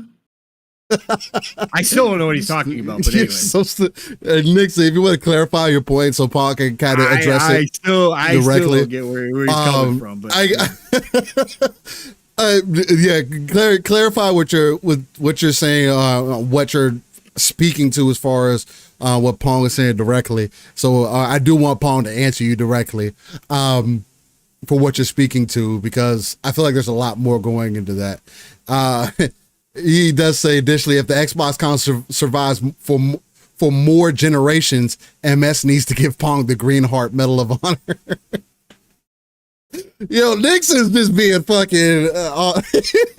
He's just trying to be funny. So Nix is on the Xbox's dead train. So Xbox is going to go completely away. How long, Nix? What year is Xbox completely out of the games industry? Because that's all I'm speaking to. Oh, so that I see. I gotta know what year of death that Nix has as prediction for Xbox. I gotta know. But what year Xbox is completely out of the industry and no longer has anything to do with the games industry? Microsoft pulls the plug. What year? Look, I want to add on. He says Paul stated earlier the partnership on TV via streaming is a completed vision. Go ahead. Okay. I don't know where you got that from. A completed vision. It's a part of the vision that I saw for Microsoft down the road. The partnership on TV, right, was using transmedia. I originally said, Nixie, if you don't remember, right, my original vision is that Microsoft saw the digital future coming. They obviously have the Azure servers, the cloud base. Eventually, the belief is that cloud's going to get good enough around the globe where they can do everything through the cloud, right? Development work, streaming, all that kind of stuff, right? Eventually, hardware will not be necessary, right? That's probably the ultimate vision, whether that's 10 years, whether that's 20 years. Ultimately, that's probably where most people are going with this. My ultimate vision was that Microsoft was going to get back into owning their own TV and entertainment studios to take advantage of transmedia.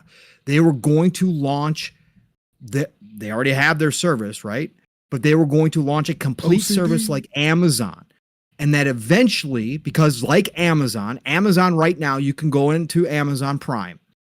And it's not just Amazon Prime in there. You can subscribe to Showtime. You can subscribe to Stars. You can subscribe to HBO. You can just subscribe to all these other competing services. How it is now. Yeah. My idea was that Microsoft themselves, once everybody is fully integrated with the cloud and everything is coming from the cloud, that they were going to be the gatekeepers, that they were going to have the keys to the main entry point, and they were going to offer everybody else's, right, services through Azure, right, that they were going to have this huge plate that you were going to log in, right, like you do to Amazon Prime or any of the other subscription services. You're going to log in, and you weren't just going to see Xbox there. You would see PlayStation storefront there, right? You'd be able to pop in all your games right there available to you, right? Same with movies, right? Same with TV. So what I was saying was that ultimately they would own their own TV and entertainment studios to create movies and TV shows based upon their IP. And it would be a seamless. The person, you could be sitting down. Let's just say one of us gamers, right? You guys get done watching the latest Halo movie. Right? Let's just say they make a Halo movie. You get done watching the latest Halo movie. You never log out. You never go anywhere else. You get done watching the Halo movie and go, God damn it, it's time to go rip and tear in some Halo right now. And you just fire up the game all right there. No transitions, no changing ecosystems, no changing storefronts, no changing anything. That was the ultimate vision. And like I said, with Amazon now on board, if they start working this partnership and they do create more TV series with Amazon, then people could seamlessly on their Amazon Fire Stick watch something like the Fallout series, then flip right on over to Xbox Game Pass and start playing a Fallout game, right? Nothing different. Like there's no break, whatsoever, because that keeps people engaged, right? Mhm. The less people have to go fiddling around and finding stuff or doing other things, the better it is, because our society gets lazier and lazier.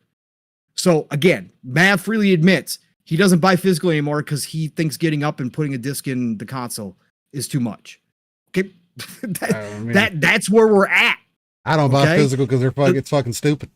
So that was my ultimate vision. That's why I said, right if they're working this partnership with Amazon that way and they get it to that point where they have shows based upon their IP, and those people that watch the show get excited for the game, and they can just hit a button, go right into Xbox Game Pass, load up the game, and they're playing the game that they were just watching a show about. That's the complete picture that I was talking about. So yeah, I think that's where you were at. That's where you heard. Yeah, I think, and that's kind of what the understanding that I was getting as well.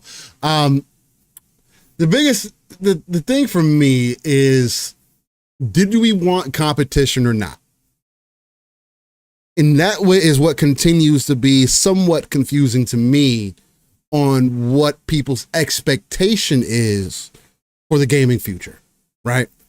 I see Yobi mentioning, he said earlier, and he said it a few times, he said cloud won't ever reach its full potential until data caps are gone, I feel. And that is 100% true, but I don't think that the cloud route is necessarily the focus for us here in the States as much as it's a focus for the East, potentially more than anybody, because they have a better infrastructure than we do, and it's not even close for internet. And they are much more likely, especially with them being on the go, are much more likely to use those services that we don't use or don't necessarily see a point for yet. Right. I am the avid gamer. Am I going to be the guy that streams on my Fire Stick, whatever game, or I'm going to be streaming my games through the internet browser or anything like that? No, I'm not. Why? Because I have a certain expectation level because of console hardware. That's where my old school mentality still comes in, and it will always be there, because there's nothing for at least 10 years, there is nothing that's going to beat you having the hardware in your home to get the experience that you're looking for, especially for me, someone who is a competitive gamer in most cases. And I don't ever see that going away. That's what I like getting out of gaming. I'm always going to have that competitive nature to me, right? But it is about getting those people to possibly, in the States at least, trying things outside of what their normal is. So, for an example, and I see this point brought up all the time, the people who only play the sports games, your FIFAs, your Maddens, your MLBs, who only do racing games, who only do fighting games, those people who only play a certain type of game. If you give them an option in other areas that they also interact with, because I'm pretty sure at this point, Amazon's numbers aren't just inflated numbers. I have a Prime membership, so do hundreds of millions of other people. There's a reason for that. It is very easy for Amazon to all of a sudden, a part of my Prime membership, say, hey, Steele, did you know that you have access to Xbox Game Pass, a service with over 500 plus games instantly available to you through the internet browser?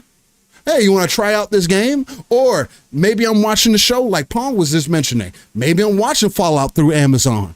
And I say, oh man, I really liked what I got from out of Fallout, the TV show. And I pop in the game, and I pop on the game because it's accessible to me, at least on a cloud option, to try. And if I end up liking what I'm getting out of the experience, then maybe that gets me to get hardware or to get something that's going to allow me to have the experience that I'm looking for. So back to my point about competition, if Microsoft has blatantly come out and said, hey, us doing this console thing back and forth with Sony, you're looking at Nintendo, and again, people can remove Nintendo out of the conversation as much as they want to. Nintendo is part of the conversation. Point blank, period. Just because they've carved out their own avenue and people are really hype about the nostalgia of their games, I think Nintendo is very mediocre for what they do. I think it's mediocre as hell. Now, again, Hundreds of millions of people don't agree with that. 120 plus million people don't agree with that, which is fine. And there's millions of people who probably feel the same way that I do. Again, I always talk about the power of nostalgia, right? Nintendo has really hammered themselves out, but you are twisted if you don't think that the Switch 2 is going to give you a Call of Duty-like experience. Maybe you can play Call of Duty Mobile on that. Maybe you can play the regular Call of Duty multiplayer on that, because Nintendo also sees the direction that they need to go to continue to be viable. And if you can cut partnerships and deals and really, again, it's not about making things separate from each other anymore. Because as we're seeing, we have all the top players, PlayStation, Xbox, not so much Nintendo, because again, they're making it work, but it's not going to work forever. You have to expand that library out. Things are becoming more online. You have to move into the digital future. And how do you do that? Backwards compatibility, giving people more accessibility, giving people more options than ever before.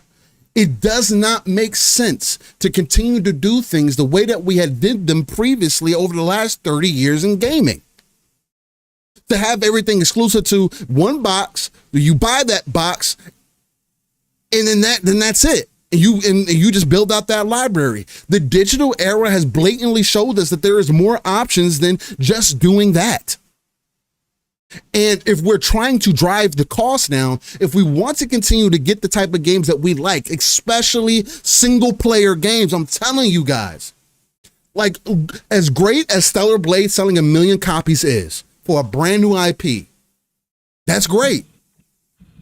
It is. But what could it have done if it released on PC day and day? If PlayStation wasn't so up in their ass about having exclusive content for their platform, you helped develop this game.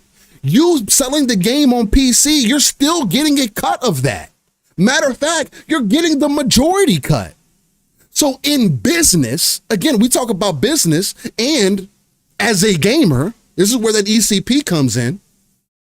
Why does it make sense for you to continue to try to limit, especially content, to certain areas, to certain devices, when you can expand out and have people invest in your ecosystem? Because the ecosystem is what's going to keep the consumer involved and keep that door revolving. You don't have to depend on, we don't have to, Returnal, for an example. I think Returnal's a great game. The game only sold 500,000 copies. I can't find newer numbers since that game's released. Why do you think that is? Are we going to get a Returnal 2? I hope so. Is it likely, though, based on PlayStation standard? You don't think that the game did better when it came to PC, which has probably got it to 700 to maybe 1 million copies now, potentially? It's just an addition. And if they're able to get more of that money up front, instead of waiting 5 years like we were doing previously, how does that not make sense? If the problem is money and getting people to spend $60 to $70 on brand new games, because it's still a problem. It hasn't gone away. The only people that make it seemingly work, again, is Nintendo. But I cannot leave them out of the conversation, and I do believe that Nintendo is looking at things differently because of the rumors and the things that we're hearing in the background. If the Switch 2 is really what people have expected it to be, of similar to the Series S style of hardware, maybe a little bit under, even if it's just Xbox One type, called PlayStation 4 type hardware, that is a step up. Call of Duty can be played on that device. Who does that benefit? Well, it benefits Nintendo, and it also benefits Xbox. Why would you limit that? If I could get more accessibility or more hardware, we could cut partnerships to help feed each other in a hobby. At the end of the day, gaming is not a necessity. And I think that's where people like where they go off the tracks. Gaming is not a necessity. So how do you give people more ways to enjoy something that is a hobby? You give them options. Nixie says, because the gamer thinks put it on everywhere, the companies think does putting a game everywhere cost effective will generate a good return on investment. But they're already looking and considering that. PlayStation is blatantly doing it. You have trophies that are now earnable on PC. Why do you think that they did that? It wasn't for no reason. They want to do this, a very similar thing to what Xbox is doing. This has always been their tendencies. They have always copied each other. That has been an ongoing gaming thing. There is the thing that I have been speaking to, which an article just came out recently for, which I'm gonna go pull that up because I want to talk about that as well. The thing that I have been speaking to this fucking entire time, finally somebody writes an article about it. What is the fucking difference between the PlayStation 5 and Series consoles, ladies and gentlemen? Please tell me. Because before, there was a difference. Even in the PlayStation 4 and Xbox One, there's a fucking difference in the hardware. What is the difference now? Cracking and velocity? Really? SSDs? The same thing that you can put in your PC? Matter of fact, PlayStation was so smart, they even said, we'll give you something that's better than a proprietary device like Xbox is doing, although I do think the Xbox version is better. It leans more into the console space that people always speak to. So it should still be about the console. So Xbox doing something that still leans towards console, giving you a proprietary device, fuck the cost. Giving you something like a PlayStation memory card that you can just plug and play in any device in your home versus you opening your device and placing a terabyte M.2 SSD that is meant for PCs into your gaming console. What is the difference? The answer is, I'll answer it for you real quick. There isn't one. And the only company right now that I see that may make a difference and do something that we still don't understand yet is seemingly Xbox. Because if they are able to involve the ARM hardware into consoles, then it's not just going to be about infrastructure anymore. You're going to have access to do things in ways that you were never able to do it before, giving you further accessibility. I'm not expecting for the consoles to be PCs. No, I want consoles to be consoles, but that does not mean that you cannot have access to other software, to other places to get access to your library. Even the ex-head of PlayStation came out and said it would make more sense for us to make one device and everybody support that device. Now, is that logical? No. For the sake of competition, that's not logical. But it's deeper than that, because just like I spoke to, if we want competition, why do people want Xbox to do the same thing PlayStation is doing? That is not competition. That is the opposite. That is breaking down and saying, oh, we're not good enough to innovate, so we're just going to do whatever they're doing. And it has proven that that shit don't work either. So what is the answer? Microsoft is blatantly telling you that they don't know what the exact answer is. There is no exact answer. Because since the Xbox One and PlayStation 4 generation, there is no separation anymore. So what is the answer? People are not buying games. So what is the answer? Games are getting more expensive. $300 million on a single player game for Spider-Man? I love Spider-Man. I really do. But really? And we got free-to-play games that are dropping out and seeing success from being free-to-play? So what is the answer? Is it free-to-play or is it premium? I don't know. Premium doesn't seem to be necessarily the answer unless you're certain companies, unless you're a certain style of game, unless you're a certain this or a certain that. But it's confusing to me for people to say they want competition. Xbox says, oh, we got to do something different, providing competition. And then to say, oh, but that's not the type of competition I was talking about. Huh? Then what do you want the competition to be? Because if they listen to the hardcore, you're going to cause Xbox and PlayStation to both die. It's not sustainable what's currently happening. The financial, the CFOs are saying this. The new heads of Sony. The CFO came in and said, hey, Pong says this all the time. He came in and said, hey, y'all make good games, but goddamn, y'all don't understand business. Something's got to change. Why do you think Square Enix is all of a sudden releasing games on Xbox? Oh, because I don't know. Xbox is great all of a sudden? No, because they keep fucking talking about, well, it just wasn't good enough. Final Fantasy ain't what it used to be. Oh, man.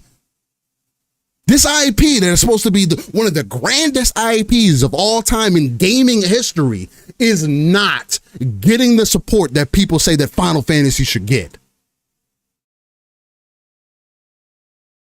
Why is Final Fantasy 15 looked at as a better game than Final Fantasy 16? Because it was a little bit more in tune with what people were asking from Final Fantasy. It was boy band stuff and whatnot. There's in between. It still wasn't perfect. But these are the conversations that are happening. Obviously, something has to change. And I will be on the side of, I love having more access to content than I've ever had before. I would love to support Sony in a way that they allow me to support. I should not have to buy a box for me to be able to support you. And they've proven that. Ghost of Tsushima. I'm not going to buy Last of Us 2. You know why? Because Sony said they don't give a fuck about me as a PvP player. Factions wasn't good for them. Too much dip on the chip. We didn't want to become a live service company. The fucking first game didn't have to be a live service. It was what it was. Why can Warhammer Space Marine 2 have multiplayer in there that's standalone? They're not talking about, oh, we're worried about Space Marine 2 because we don't know if we're going to be able to develop it properly because we're worried we're going to have to become an online service-based company. No, they just fucking made their game. Accessibility, from what you're hearing from Pong, what you're hearing from me, what you're seeing is seemingly a step in the right direction of what is possible for the future of gaming in totality. Giving people options. The console isn't going to go anywhere because until we get rid of the latency issues, which still exist even on the hardware itself, there's still a delay between your wireless controller to your console still today. It's unnoticeable, but there's still a fucking delay. And until we get rid of latency somehow, even if we do it through internet, there's always going to be a reason for you to have some form of hardware. But if I can give you more ways to access a seamless experience, try things out, as Xbox has stated, hey, it's not about moving all these people into the cloud. It's about Sarah Bond said this recently after Xbox showcase, that it's not about moving people into the cloud. It's like giving people access to try things. to see if it's even worth for them to play. It's an access point. It's like doing demos. Oh man, let me try this game out real quick. Oh, this is kind of dope. Maybe I get home and download it. Maybe I tell a friend about it. That's the vision that they're speaking to here, that they're seeing here, that they're trying to explore. And right now, to tie it up with a bow, nobody else has the answer. Nobody. Of what is the true direction of how we move forward for the gaming industry and what is going to be viable. Because if we allow things to continue the way that they have gone, the way that we're going to spend $100 on games. And I'm going to tell you right now, I'm not spending $100 for a base game. Ubisoft is that's already done what they're doing, but it's not new. And they offer me a service that I can jump in, download their game, jump out. That's it. Ownership should be more of the conversation than any of that other stuff. And if you are subscribed, no, you don't have ownership, but you understand that that's the sacrifice you make. You get access to more content than ever at a sacrifice for ownership. But if you do choose to buy the game, you should have the rights. And ladies and gentlemen, with games being too big for discs, and us not having, what's the replacement for a disc? Have you seen one? No, I have not. Do we put everything on flash drives? No. Is that the next step? Yeah, no. I don't think so. I mean, sure, they have more space, but I don't think they're as efficient. The viable next step is allowing us to download it on our hardware and just play it. But where do our rights go? Right now, we don't have any. Maybe we get the lithium crystals from Star Trek. Oh, maybe we get saber crystals and then maybe Microsoft is working on that. Crystal memory tech. That's what it is. That's going to be the next step. Crystal memory. It's like crystal meth. We'll have crystal memory. That's the next step. I don't know, man. Again, all of this, everybody in the chat, everybody who talks about this stuff in any form, whether you're in chats, whether you're on podcasts, whether you just think about it on a daily basis, right? I don't think anybody knows for sure what the future holds, right? All this shit could fail. Yeah, it could. Like all this shit could drop off the face of the planet tomorrow. And it's just Nintendo selling cartridges. Right. We could be back to square one again. I don't think anybody's figured it out completely, because if there was there was a general way of doing things for a couple 2-3 decades, right? There was a consensus. Yes. That you built your own console with proprietary hardware, and then you made exclusive games that everybody wanted, and you had third-party support and then forced people to buy your console, right? That was kind of the way for decades. As we've moved away from proprietary hardware, as we've moved closer to unified hardware across the board, as we moved into the digital age, you can see the shift. Not to say that the old way still doesn't work. PlayStation proves the old way still works to some degree. But to what degree? That's the real question. And we've been told point blank that the old way isn't sustainable. Right? The old way of doing things isn't sustainable. That the console market that's capped at whatever it is, 150 million customers or so, just isn't sustainable to continue to make these big giant games. So what changes, right? Do the developers and the publishers and the first party game studios, do they cut back? Do they go back to the drawing board? Do they revisit that pipeline that I think has been broken somewhere? And do they suddenly go back to more budgeted style games as the exclusives, right? Does that sell as much as does a budgeted style Spider-Man sell as much as the, Spider-Man 2018 did? Yeah. These are all questions that have to be answered. These are all questions that nobody knows for sure, but the facts are the facts that the executives have come out outside of Nintendo, the executives at PlayStation and Xbox, what we're specifically talking to, and executives at some of the major third-party publishers across the globe have come out and said that AAA gaming is broken right now, that the budgets are out of line and they're not sustainable. And there are ways that you can mitigate that. There are ways that you can change that. One of the ways to mitigate it is to open up your ecosystem, to have more people come in and offer it more places so that more people are investing money. The other way is to have, obviously, live service type games that draw in continuous revenue streams while you wait for that single player game to drop every 5-6 years, right? That covers your costs in the meantime, that continues to pump money into the division it has to be while good. you wait. But it has to be good and it has to be sustainable, right? It has to be something that's long lasting. There's many different ways that are being tried right now. And there's not one. There's not one because the future is unknown right now. Exactly how far this digital age is going to go, how quick the tech is going to catch up. Obviously, AI came out of nowhere. Complete nowhere. We were not talking about this 3 years ago. Right. Like that. And it's changing things. Not like we are today. Right. And it's changing things dramatically. Now, is that going to be successful? We don't know. This is all experiments, right? Sony is going to continue their tried and true way for as long as they can. They're going to dabble and they're going to continue to, in a limited fashion, expand out into new areas like they have been with PC, like we've heard they want to in mobile. You know, we didn't even talk about it during the Amazon Fire Stick thing. People forget that slide from 2022 that was leaked with the Insomniac leak, where PlayStation themselves had a slide asking the question, is the Amazon Fire TV a place that they can move some of their stuff to? It was on a slide. The Amazon Fire TV was on a slide. So they're going to continue to dabble. They're going to continue to expand slowly as they can.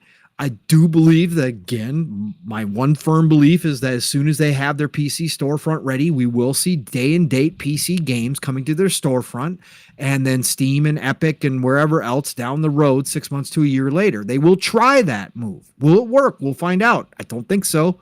Other people have tried it, but they're going to try it. But the main point is that we have three companies right now, three major players in Nintendo, PlayStation, and Xbox, who are all doing things a little bit differently for one of the first times in the history of video games. We've seen people come in and try new things.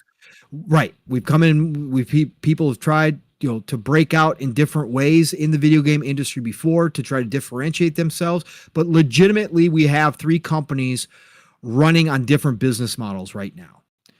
And we're going to find out what works and what doesn't. We're going to see the success. We're going to see the failures. We're going to see how this all plays out. I do not, again, necessarily agree with this. I do think that there is a discussion to be had that if Xbox goes fully this route, which it seems they are, that leaves Sony as the main player in that space at that level of hardware, right?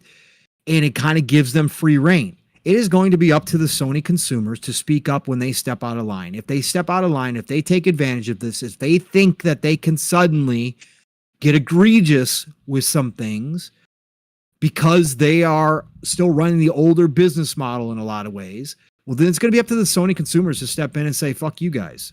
We not doing this. Back that shit up and think twice before you think again. Now, whether or not the Sony consumers do that, the PlayStation consumers do that, we'll find out. But that does suck because that is one thing, that direct competition. To steal to your point, they're still in competition. They're changing the competition. They're forcing change upon the competition in some ways, right? That's what Xbox is doing. But without that direct head-to-head competition, PlayStation will have some opportunities to take advantage if they want to in that space. So, but it's going to be up to the consumers at the end of the day to speak out about it and to make sure that it doesn't go too far. I just think we all are discussing things that nobody knows for sure. None of us in this chat, no matter how intelligent we are, no matter what type of words we use, no matter where we come from, no matter what, unless we are directly in these boardrooms, we're all guessing right now as to how this is all going to play out. We are all assuming a lot of different numbers, assuming a lot of different things involved, and they could be completely wrong. Right? Yeah. So we're just having a good time having this discussion. I think it's a valid one, and I think it's fun because at the end of the day, the one thing that we were right about, Steel, was this generation was going to dictate the future. This generation was going to be the start. We're going to find out. Looking at what the future might You're going to find out in this space. And I think that is coming true right before our eyes. So fascinating times. Anyway. Bo says, you think Nintendo's budgets aren't feasible long term? I don't think that necessarily, Bo, but I do think that what makes Nintendo unique in the space is that people excuse Nintendo for doing things that we don't expect for anybody else. They get away with it. People excuse it. I blatantly, when I listen to people who are fans, again, because I have a Switch, right? I have two. Got a Switch Lite, I got a regular Switch, right? So I'm in pocket. I don't turn it on that often. Neither do my kids now to this day, especially ever since I got them updated tablets and everything. Like, it's just, they don't access it as much as they possibly could. And if they had access to, for example, like a Breath of the Wild on their tablet, I'm pretty sure that they would use it instead of just going to the Switch as an option. I don't think that Nintendo thinks that their strategy is going to work for forever either. It is working right now because they're in a different space. That was Nintendo's smartest thing that they could have done off of the Wii U. That took balls and smarts for a gaming company to realize what they're good at. Bold Alpha says, still, then why is the narrative gaming budgets aren't sustainable? Because the CFO from Sony came out and stated that it's not sustainable. That was a talking point over the last couple of years between Xbox and PlayStation. Jim Ryan came out before that and said it. They're spending more money than what they're seeing in return. And that's why I made the point that it shouldn't take 5 years for you to get a return on investment on a God of War. So you're going to wait 3. Okay. As an example, if games take 6 to, let's just be on the easy side. If games take 6 years to develop, right? You release a game. Most of the time, once you release a game, maybe you give it a year. Most of the time, 6 months, they roll into the next project. Okay, if it's the next God of War.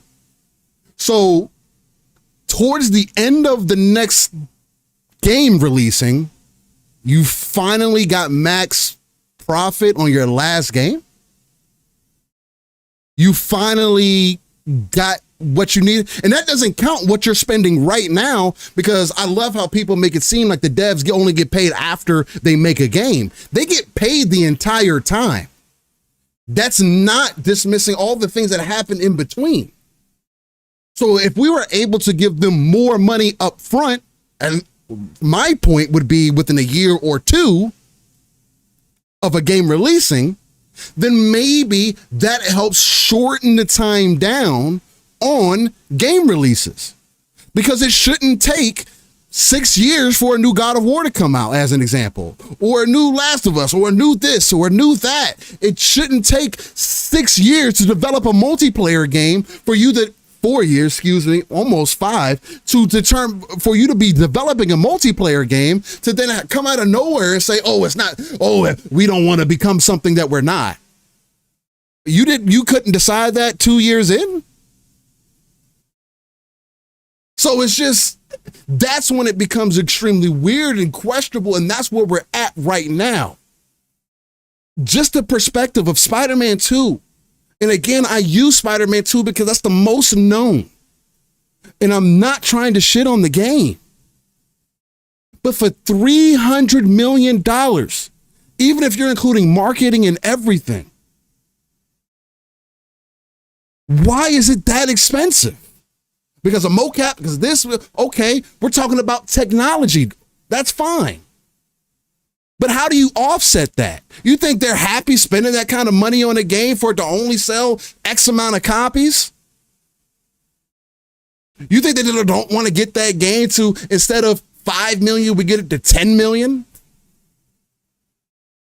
And Nixie, that's a good point. How do we know it shouldn't take 6 years? Honestly, I don't know because I'm not a dev. The one thing that I can tell you, I do know for sure as someone who is not a dev, that what Pong's point earlier was, we have seen that there is more ways than ever for devs to create games, content, whatever. There are solo devs that take 6 years to create a product. And some of these solo dev projects end up looking just as good as a Ghost of Tsushima, as for an example. Where Winds Meet, I just talked about this game over the last couple of weeks. It's made by a small team. It is an MMO. Light. And its quality rivals Ghost of Tsushima, and I doubt that they spent half of what Ghost of Tsushima was.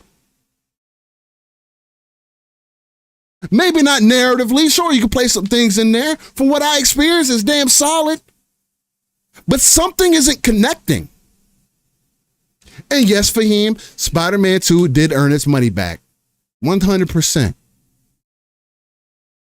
For us as gamers, it's not for us to worry about the business side of things and where things are going. But for us on a podcast who like to have a conversation about the gaming industry and where we're seeing ourselves years from now, what we're experiencing right now, taking that RTS view, ladies and gentlemen, the first hour of our show every week is us talking about games that we are playing. While you go to other shows and all they do is bitch, moan, and complain and cap for an ecosystem that I don't see them in. They're not sharing content. They're not sharing gameplay. And I'm not talking about the people who maybe don't have the avenue to do this. I'm talking about content creators that want to talk to you about games all day, but ain't fucking playing games.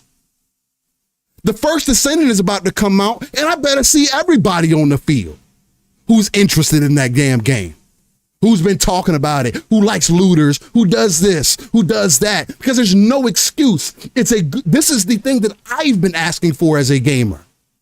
I want more people to be able to run it with, not more separation.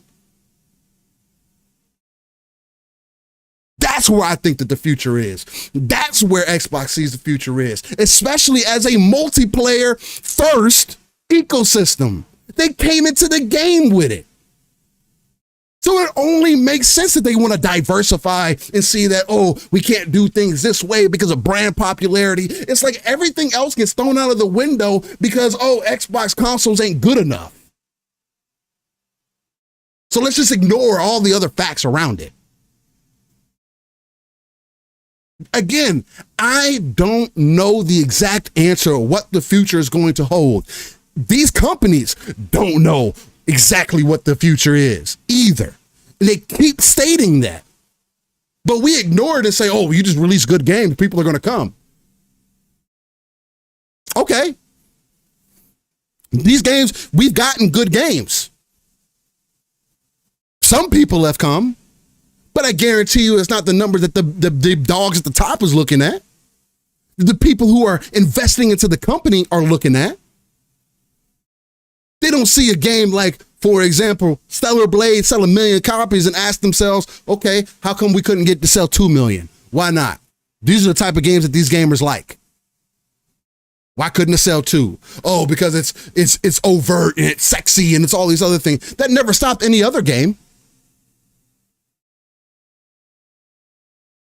I thought the game was a good game. Isn't that what the saying is? Good games sell consoles. Man, what happened? Why couldn't it do 2? Again, I'm not saying that it's not successful for them because they have to make that decision for themselves. But we see too many times on all these different fronts outside of Nintendo who have been making way over bottom line on their hardware and software because of their approach in the industry. Guys, listen, like literally, like, look at it. The government removed Nintendo out of the conversation. Really? And they're a gaming platform. I don't know, man. Real quick, I gotta answer the phone real quick.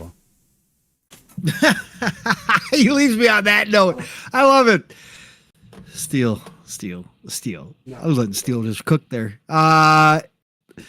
Let's see here. What should we say? Again, we can sit and debate whether numbers are real or not all day, right? We can do this all day long, and nobody knows the true numbers. We see what we see. We got the leaks that we've gotten, so we've seen some of them. But the facts are that the companies themselves, the guys at the top, like Steve were talking about, the investors, all that stuff that comes into play, because again, this is just big business. They've all come out and said it's not sustainable. So even if you want to say that, you know, these big games are profitable, is it enough? Right? Is it enough? And obviously they're saying that it's not enough. They're telling us to our faces, and we can't argue about that. Like, the facts are the facts, right? So unless you believe that all these execs are lying, right, and that it is sustainable, but they could be, but technically that's not what's been showing. But it's a publicly traded company, so you got to be very careful with that stuff. But yeah, sure, could they just be giving a speak? Yeah, they could. But I think at the end of the day, the important thing is they all agree, right, that the console, at least Sony and Xbox, right, that the console market is capped, and that they have to both expand their consumer base, that they both have to go after a bigger piece of the pie, that 2 billion, 3 billion people that play video games, right? And of course, they're not all games like what we enjoy, right? The vast majority is mobile, right? They have to find a way to break through to that market to increase, as Phil said, we can either increase the number of players in our ecosystem that have access to it, that spend money in it, or we can try to make more money off the base that we do have. And Xbox's choice is to go after more people, right? That's been their choice. That's what they've decided to do. That's what they're evolving towards. Again, Sony's doing it to a lesser degree at the end of the day, but they're still trying, and they're going to keep trying. They're going to keep evolving as well. They're not going to sit and stay stagnant, right? They're not going to do that. They did that for an entire generation, so they now know they have to move out too. And to the original point that came up back, Bold Alpha, I believe, brought it up about Nintendo.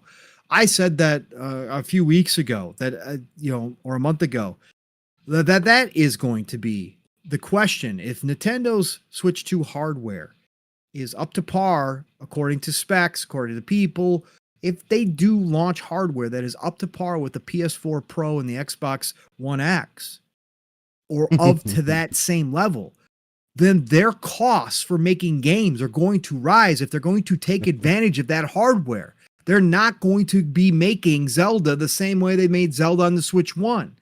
You would like to think that their first-party studios that make their biggest games are going to be pushing the hardware that's available to them. Well, their budgets are now going to increase. What does that do to Nintendo's business model, right? What does that do in the short term to Nintendo's business model while they ramp up the Switch 2? Because they're not going to have 100 million base out the gate on the Switch 2. It's going to take some time. Now, they're probably going to sell extremely well, but that is going to be hardware that costs them more money as well to make. So their business model suddenly changes as well. And are they going to start running into a lot of the same problems? Maybe not to the degree, because I don't think any Nintendo game is going to be $300 million fucking budget. Right. But are they going to see their costs creep up to the point where they start looking at that main base? Is this still sustainable for the long haul? Has that been the reason why they've resisted getting more current with their hardware for so long, right? And just printing money. Yeah. Because they understand that this is going to change how they do things as well. And so that's fascinating to me to see. This whole thing is Nintendo's going to have the question. It is. It's completely fascinating. Again, the whole industry that we've known that has been pretty samey outside of, tech innovations and that kind of stuff, but just the business model wise has been samey for 2-3 decades now. We're seeing a massive shift here, or at least people trying different things that are shifting it. And we don't know where it's going to lead. We don't know how it's going to turn out. So Great conversation chat. I know a lot of people, a lot of different stuff in there. Again, take yourself out of the consoles themselves, the boxes themselves, and just look at the companies and what they've been saying at face value, right? And what they've been telling you at face value. And just look at the moves that are being made. There's obviously something going on. There's a shift going on in some way, shape, or form, right? And it's not just one company specifically that seems to be doing it, right? Sony and Xbox are both doing things differently than they did in the past. We see Sony right now with zero roadmap. When's the last time we saw Sony with zero roadmap outside of the leaks? Right. It's been a long ass time, man. When's the last time we had Sony canceling this many projects, right? With their games as a service projects that have all been canceled. When's the last time we saw that happen? Right? So there's something going on. And there's a lot of questions internally, I think, within the boardroom about how to do this and what's going to be the right way to go. I think we still see Xbox. I don't think Xbox knows for sure what they're doing, right? I don't think they have a layout of every single first-party title that's going to go multi-plat. I don't think they do right now. I don't think they honestly know which ones they should move to multi-plat and which ones they should keep exclusive. And I think that's an ongoing discussion. So I think there's just a lot of change happening right now in this industry as we get in this digital age, as consumer spending habits have changed, as all of a sudden these companies see the top 10 games played each year, average age of those games is 6 years or 7 years or whatever it was. Like, you got to look at that stuff and go, man, that ain't like the old days, man. We're in a different world now. We're in a different galaxy now when it comes to video games. So, like I said, I still think the industry is extremely healthy. I think these companies are going to figure it out. I think all these companies are surviving. I don't think any of these companies are going away in any way, shape, or form. I think they just might look a little different. They might act a little different. They might play in the space a little bit differently. But I think they're all still going to do their thing that got them here to a degree and then add some side stuff to it. Yeah. Some more than others. Xbox more than the other two. But it's still cool to me to be a part of it and be a part of the conversation and just talk about this stuff each and every week. So thanks for listening to us, folks. That went a lot longer than I thought it was going to. Once again, Steele, we just get rolling, bro. And all of a sudden, people in the chat start bringing topics in or adding to it, and we just get rolling. We can sit here and do this all day. Yeah, I mean, 100%. Shout out to Tim, the Sorcerer, for being a member for 11 months with the Splitters. He says, awesome show as always. Great conversation. And Tim, that's all that it's about. We don't have all the answers. Again, there's a reason why I coined ECP, that educated consumer perspective, because that's all that we can do.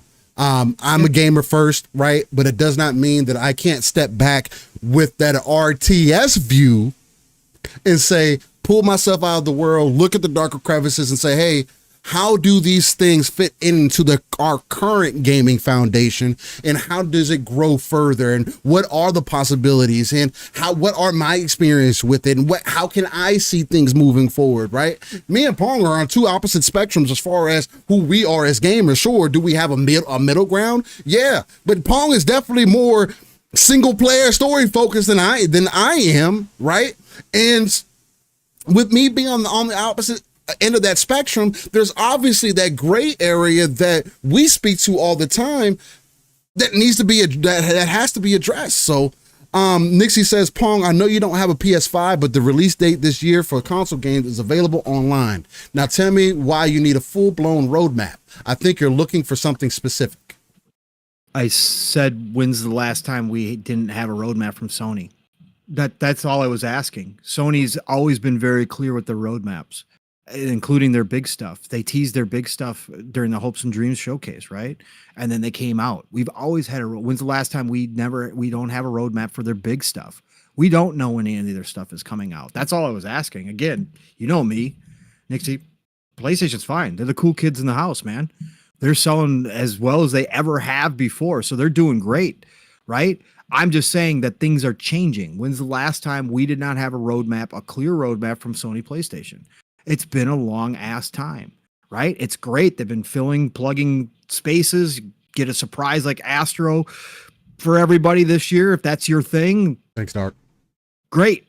That's fine. But big game wise, It's been a while, man. It's been a while since we didn't know that there was a Last of Us 2 in the works. It's been a while since we didn't know there was a God of War in the works. It's been a while since we didn't know that there's a new Spider-Man in the works. Of course, we can sit here and say, yeah, those studios are working on something, right? You and I and all of us here know that shit, right?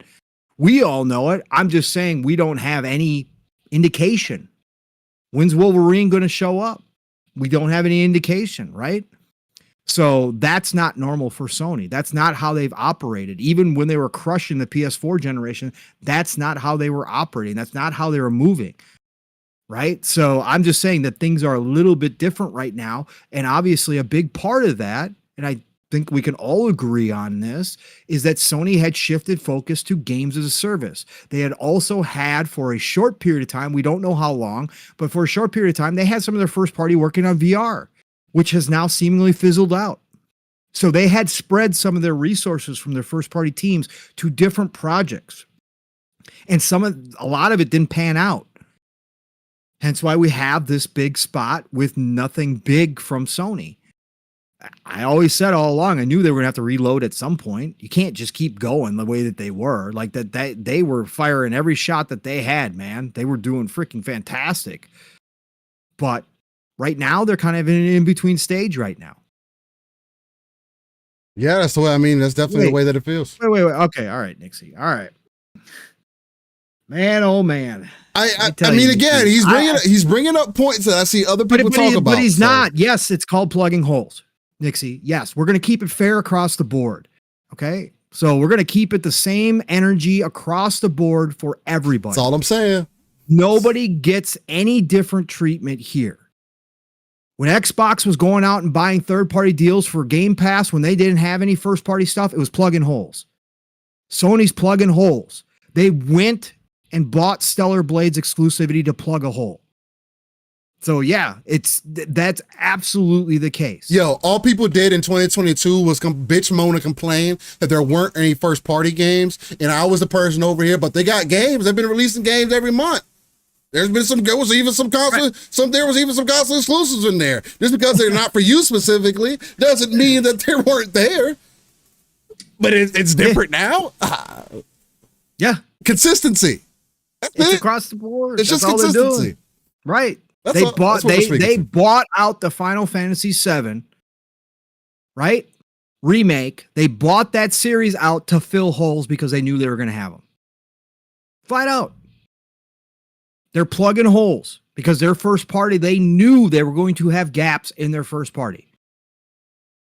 And there's nothing wrong with that. That's business 101, right? So, yeah. And they should do that because they have the brand power to make anything that they need to happen. That has been their case. They've been using that to their advantage. PlayStation is the only platform where that shit doesn't get questioned. They can release third-party games and say, oh, well, it's like first party just because it's console exclusive. While in the meantime saying console exclusive while they're expanding their console exclusives out. Yo, people say Ghost of Tsushima, God of War, Last of Us. There was another game, I think it was Days Gone. People said 3 years ago when we came into the community that those games were never going to come to PC. The entire slate came. All of them. So you tell me what their strategy is. And Gene, you're absolutely correct. Nintendo is ultimate at plugging holes. And it works for them. It doesn't work for Xbox. So obviously we got to do something fucking different. And people may not agree. People may not like it. We don't know what the future is, but we do see people constantly come back behind Xbox and say, you know, we are seeking more to come from. We are expecting more from out of our games. We want to expand our ecosystem out. We want to put people in our services. We want to get these live service games coming. They're fucking releasing Concord. Which, side tangent, I saw people do Concord previews this week and cap for, oh yeah, if you like Destiny PvP, you're going to like this game. You guys don't play Destiny PvP. And you're trying to tell me, somebody who does, that this game is going to be good? I'm not the end all to be all, ladies and gentlemen. I'm really not. But God damn it, I feel like I'm on my king shit. I'm over 90% right on these games that I feel off about. I'm telling you, I don't know what it is. And look, there's obviously changes that have to be made, and that's what we're going through in the industry right now. It is fucking fun as hell to be in this time, because there is no other time that we can look back and say, man, how are things going to be moving forward, when it's been this way since PlayStation 1. Well, PlayStation 2 more so, because we had a generation that we can go back and look at. Oh, how's it going to be in PlayStation 3? Oh, how's it going to be on PlayStation 4? Oh, how's it going to be on PlayStation 5? Now we're at PlayStation 5. How's it going to be for PlayStation 6? If there is no other console in gaming history has lacked a difference other than the ones that we have today. Nintendo's the only defier out here, and their next hardware is supposed to be, they're even making a better piece of hardware to reach more of an audience, because if they could do 120 plus million with this Switch, they can do probably 150, 160, 180 million if they do backwards compatibility, if they add additional viability, if give people reasons to get, bro, you're going to find more people who own multiple devices more than ever before if Nintendo is able to hammer out their vision for the future as well. Or they put out the next Wii U. That could be very well possible. Do I think that's happening? No. I think they've learned from that lesson. I don't think that's ever happening again. But it's just... it's fun. Vandal says, Steel, how do you feel about Concord getting the green light, ex-Bungie devs, and factions getting canceled? Thoughts on that? Inquiring minds want to know. You already know how I feel, Vandal. Stop. It is what it is. It's I think it's funny that the brand that was known for diverse content decided to make a hero shooter instead of making a third person shooter that we don't have a lot of that are good and are versatile. And Spider-Man multiplayer game, which like there's so many things in there that are just like, that make me question, like, none of these things exist anywhere else. You would have made a dumb amount of money just following through, even building out a new team for this shit, building out a new team I'm telling you, yeah, it might have cost you some money up front, but you would have made buku bucks. And you said no? Again, maybe it can still happen in the future, but that should be something that's happening in 2 years. That should be something that we hear about in 2026. It's releasing. It's ready to come out. It's that we're seeing teasers for right now. Y'all don't think that that's weird? And again, I'm not expecting for everybody to be the multiplayer dude or girl. I've found that out over the years. I am in more of the I am more in the subsect of people. You stupid, Bobby. I am more in the subsect of people in the gaming community across the board in most gaming communities. And that's weird. When people more than ever are trying to play games together and all this other stuff, but I'm over here like, yeah, multiplayer. I want more people to be able to play together. Yeah. And people are like, no, Steel, shut up. We want single player games. Okay, you want single player games? Maybe we should create a multiplayer game so you can get more single player games. That's all that I'm asking for. Like, I want both. It's not one or the other for me. It's never been that. Yobi says, correction. King is 98% right. You are 100% naked. Let's go. Yobi's dumb. Yobi's stupid. I love it. I am 100% naked. No shorts on right now. But the seat is just hot, wet, and sweaty. Bro. Yo, No, but anyway. gross. Yeah. Yeah, no, Nixie, they did develop what they wanted to. Again, that doesn't make it that it's going to be good. I mean, that doesn't make it that Steel has to have the opinion that just because they made what they made, that it's going to be fantastic. His initial opinion says it doesn't look that great. Shout out to the Lore Master Jasper, who jumping in here from Space Camp as well. So do I. Lore Master, always good to see you, brother. Always good to see you. Listen up, Sergeant Sentinel Gaming jumping in here as well. What's going on, Sergeant? Dark Zone 2525. I see you jumping in here. We got a lot of people jumping here. Def Leopard in the house. Now I'm Omar in the house. Listen to y'all showing up here. RJ Mantis, what's going on? Great to see you all. Let's see here. Again, there's no problem, Mantis. If they would have made what you wanted, y'all would have said movie game. I don't. The multiplayer wasn't a movie game. Yeah, but I don't have a problem with movie games. Just want them to make different games. Just want them to make different games too. And I want games too. Why can't I have different kinds of games? Yeah. Especially within your own IP.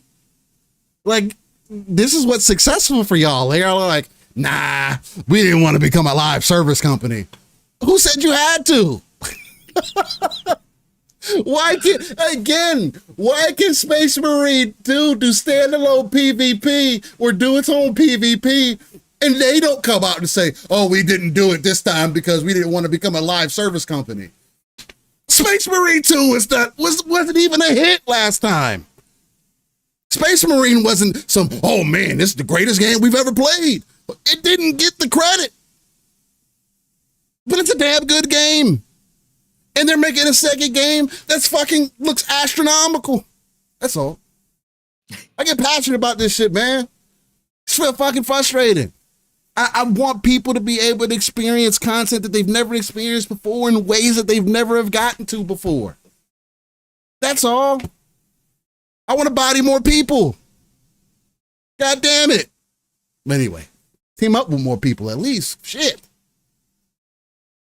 All right.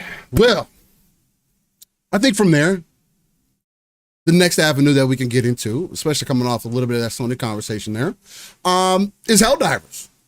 Apparently, and shout out to, I don't recall if it was Paul Tassi. I was trying to look through my, my feed here, because it was somebody that was there was Tom Henderson. I don't think it was Tom though. Somebody made a post about Hip Hop Gamer and they made it like fucking personal for no reason. That shit was fucking stupid as hell. I mean, it's really not that big of a fucking deal, but because, shout out to Hip Hop, regardless how anybody feels about him, musically, regular, or whatever the case, he is doing things more actively for the gaming community across the board than I see from a lot of people, right? The Iron Lords, same thing, where they live this shit. They're in it. And I will always respect and love the people who are doing those things. It was Hip Hop Gamer put out some information about some things that are supposedly happening as far as PlayStation or whatnot. And PlayStation 3 emulation is what it was. It was emulation. He said it years ago. It was Tom Henderson. Yeah. Yeah. You was talking about PlayStation emulation or whatnot. Thank you, Paul. And Tom Henderson reply was like, "Oh, fake news, just like as fake as your chain is." It was like, bro, why? You could have hit a different angle. The reaction was wrong by Tom. All right. And again, I know you don't believe it was a genuine apology, and that's up for interpretation. Again, never know the hearts of men on how they actually do this. That was completely wrong on his part. He jumped. It wasn't professional at all, brother. Like, no. And again, it's your personal page, but it was just like, it is right. You're not right all the time either. I also no, but I do think. Like I said, there's two sides to it. I saw the back and forth, and I saw your guys' opinions on it. And obviously, again, I'm willing to give the benefit of the doubt that his apology was legit. Whatever. He snapped when he shouldn't have snapped, and he said something that was ridiculous and it was out of line. It was completely wrong. And again, I like Hip Hop Gamer, so been on a show with him before. Super cool dude, and I love what he's doing in the community, and I love that everything he's got his brand, bro, and he's He's doing his thing, bro. Man. Like, he's getting kids paid through gaming. He's doing all kinds of crazy stuff. He's partnering up with Denzel Washington and shit. That's fucking fire as hell. I don't care what you think. Listen, Bill. I will say that I think his latest run on trying to claim that speculation from years ago that he put out there, like, should get credit. Like I said earlier, Steele, that's like us tagging fucking people from our shows from 3 years ago. Oh yeah, we said all kinds of stuff. We were speculating, we got 100% things right, but that'd be like tagging some of these people and going, hey, you guys should give us credit for this shit. Like, we were the ones who first said it 3 years ago. I think that's kind of corny. I think hip hop is big enough and well known enough now, and obviously doing bigger things. He doesn't need to do that shit, bro. He doesn't need to chase that shit. The way that he puts out speculation too, he's got to understand. He's a PlayStation that. Yeah, he's got to understand that game a little bit better if he's going to do that stuff. Don't put out stuff so early and make it legit when you put it out, as if you know for if like. I just think that he's got to understand that that's why the insiders hold information until they have to put it out or until they know other people have hands on, because the longer you put, the more in advance you put out insider information, the more it looks like you were just throwing shit against the wall. Okay. Even if you legit had a source that told you something, it looks like you're just throwing shit. You're not going to tell us your source either. Again, so look what happened with Grub. Grub has a long track history of being correct about a lot of shit. You're never going to be 100%. Okay. But Grub has a long history. He's been in this industry for the other concept that people just, the concept in this community that insiders, quote unquote, don't know shit is like completely wrong as well. Okay. Yeah, people have been in this industry for a long ass time and that have connections throughout these companies, like somebody like Grub, are going to hear things, right? They are going to have friends who are a part of the industry that do say stuff to them, that do give them stuff. We've heard things in the background still, and we've only been in this community for a few years. We've heard stuff in the background, legit stuff. That we don't. Because you get to know people, okay, that are actually in the industry. So the idea that these people who have been doing this for decades don't know people and don't hear things is completely false. But look what happened to Grub, how he reported on Kojima doing a deal with Xbox long before anybody else knew about it. But as the months and the year went by, people started calling it bullshit. People started saying it was fake. People started saying, oh, that ain't going to happen. People started saying, oh, Grub just made that up. It's just that you got to hold that shit longer if you do know something's going to happen. And hip hop, again, he puts out stuff way in advance, whether he is throwing shit against the wall, whether he's heard stuff. I'm not here to judge that. I think the guy knows stuff. I think the guy knows people in this industry. He probably does hear things. But I think the further out you put it, and to come back a couple years later and be like, Hey, Tom, you should really give me credit for being the first one to say it. Nobody's keeping record of what you said 2 years ago. There's not some directory of speculation and rumors in the video game industry that somebody's got a history written down of what's been said. Come on, man. Tout your own shit, hip hop. You got a big enough audience. You are big enough yourself. Tout your own shit. Pull that clip from back then and be like, you would have heard it here first if you're checking out Hip Hop Gamer.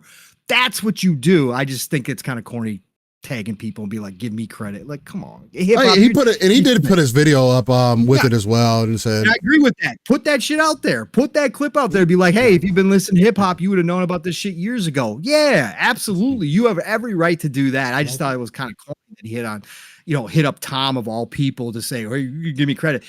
But Tom's response was completely out of line. And what did warrant an apology. Yeah, him saying, and I ended up finding it, him saying back then this information was as fake as the gold chain you wear around your neck, dude. You don't get credit for throwing shit at the wall and it potentially sticking 4 years later.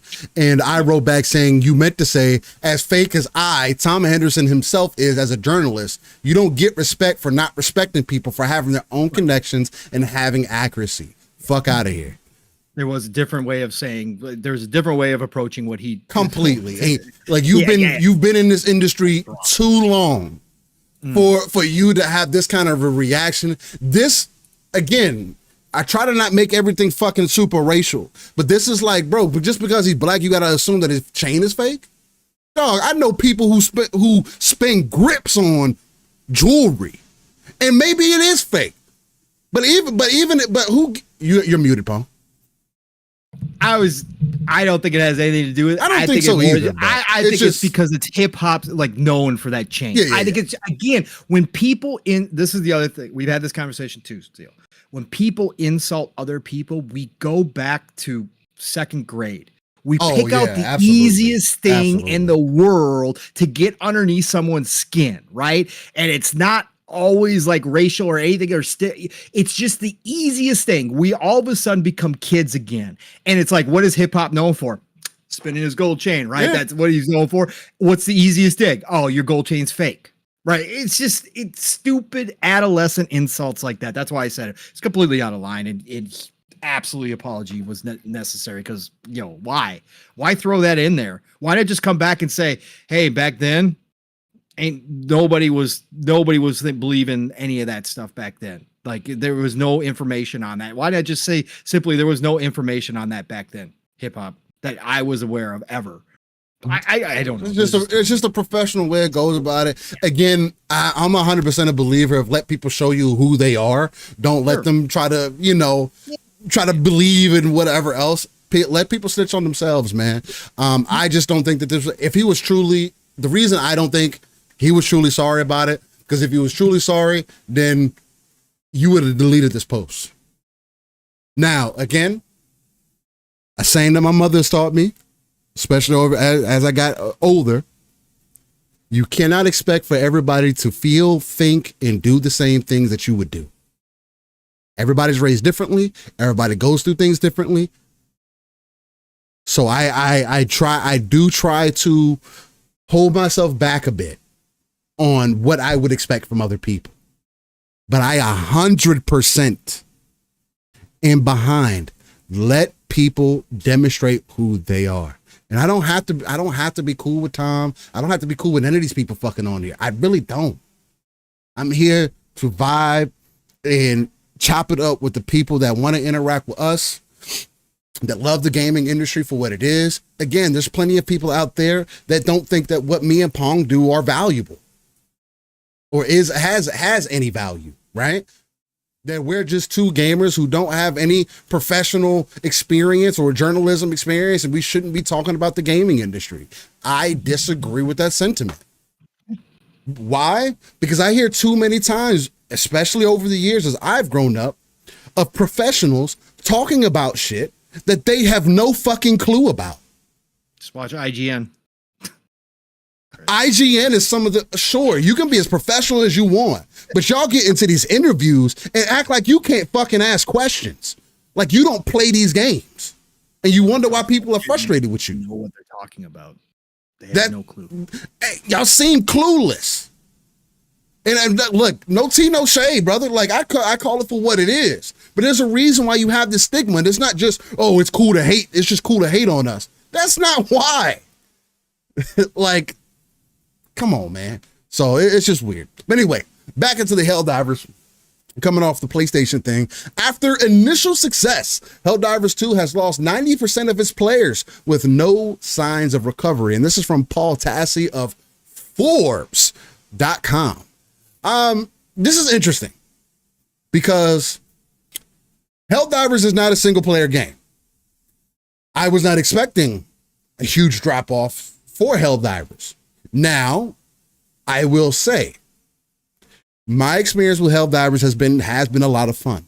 I did find myself after I got to like level 25, unlocked the mech or whatever the case, where I necessarily didn't see a point to continue playing or the game continuing to bring me back, especially how with randos are doing and everything at the time. If you didn't have certain things in the party, they'd kick you out or they'd kill you when you joined. It's like people were being super toxic or whatever. And also, I don't know what has happened. And I've been out of the loop for Helldivers, so maybe the chat can help me out with some of this stuff. I don't know what they are changing because I was under the impression that Helldivers 2 was going to be an ever-changing game, right? They're going to constantly make adjustments. There's going to be updates. They're going to be dropping stuff. I don't see as much of a content flow as I was seeing from that first 90 days of the game being out. right? Now, the game has been successful, and I don't think anybody can deny that. But it is strange for a game that is multiplayer focused, co-op focused, for it to lose a mass majority of its player base. But let's see what we get into Paul Tassi here. Again, and it doesn't have PvP, so there's that.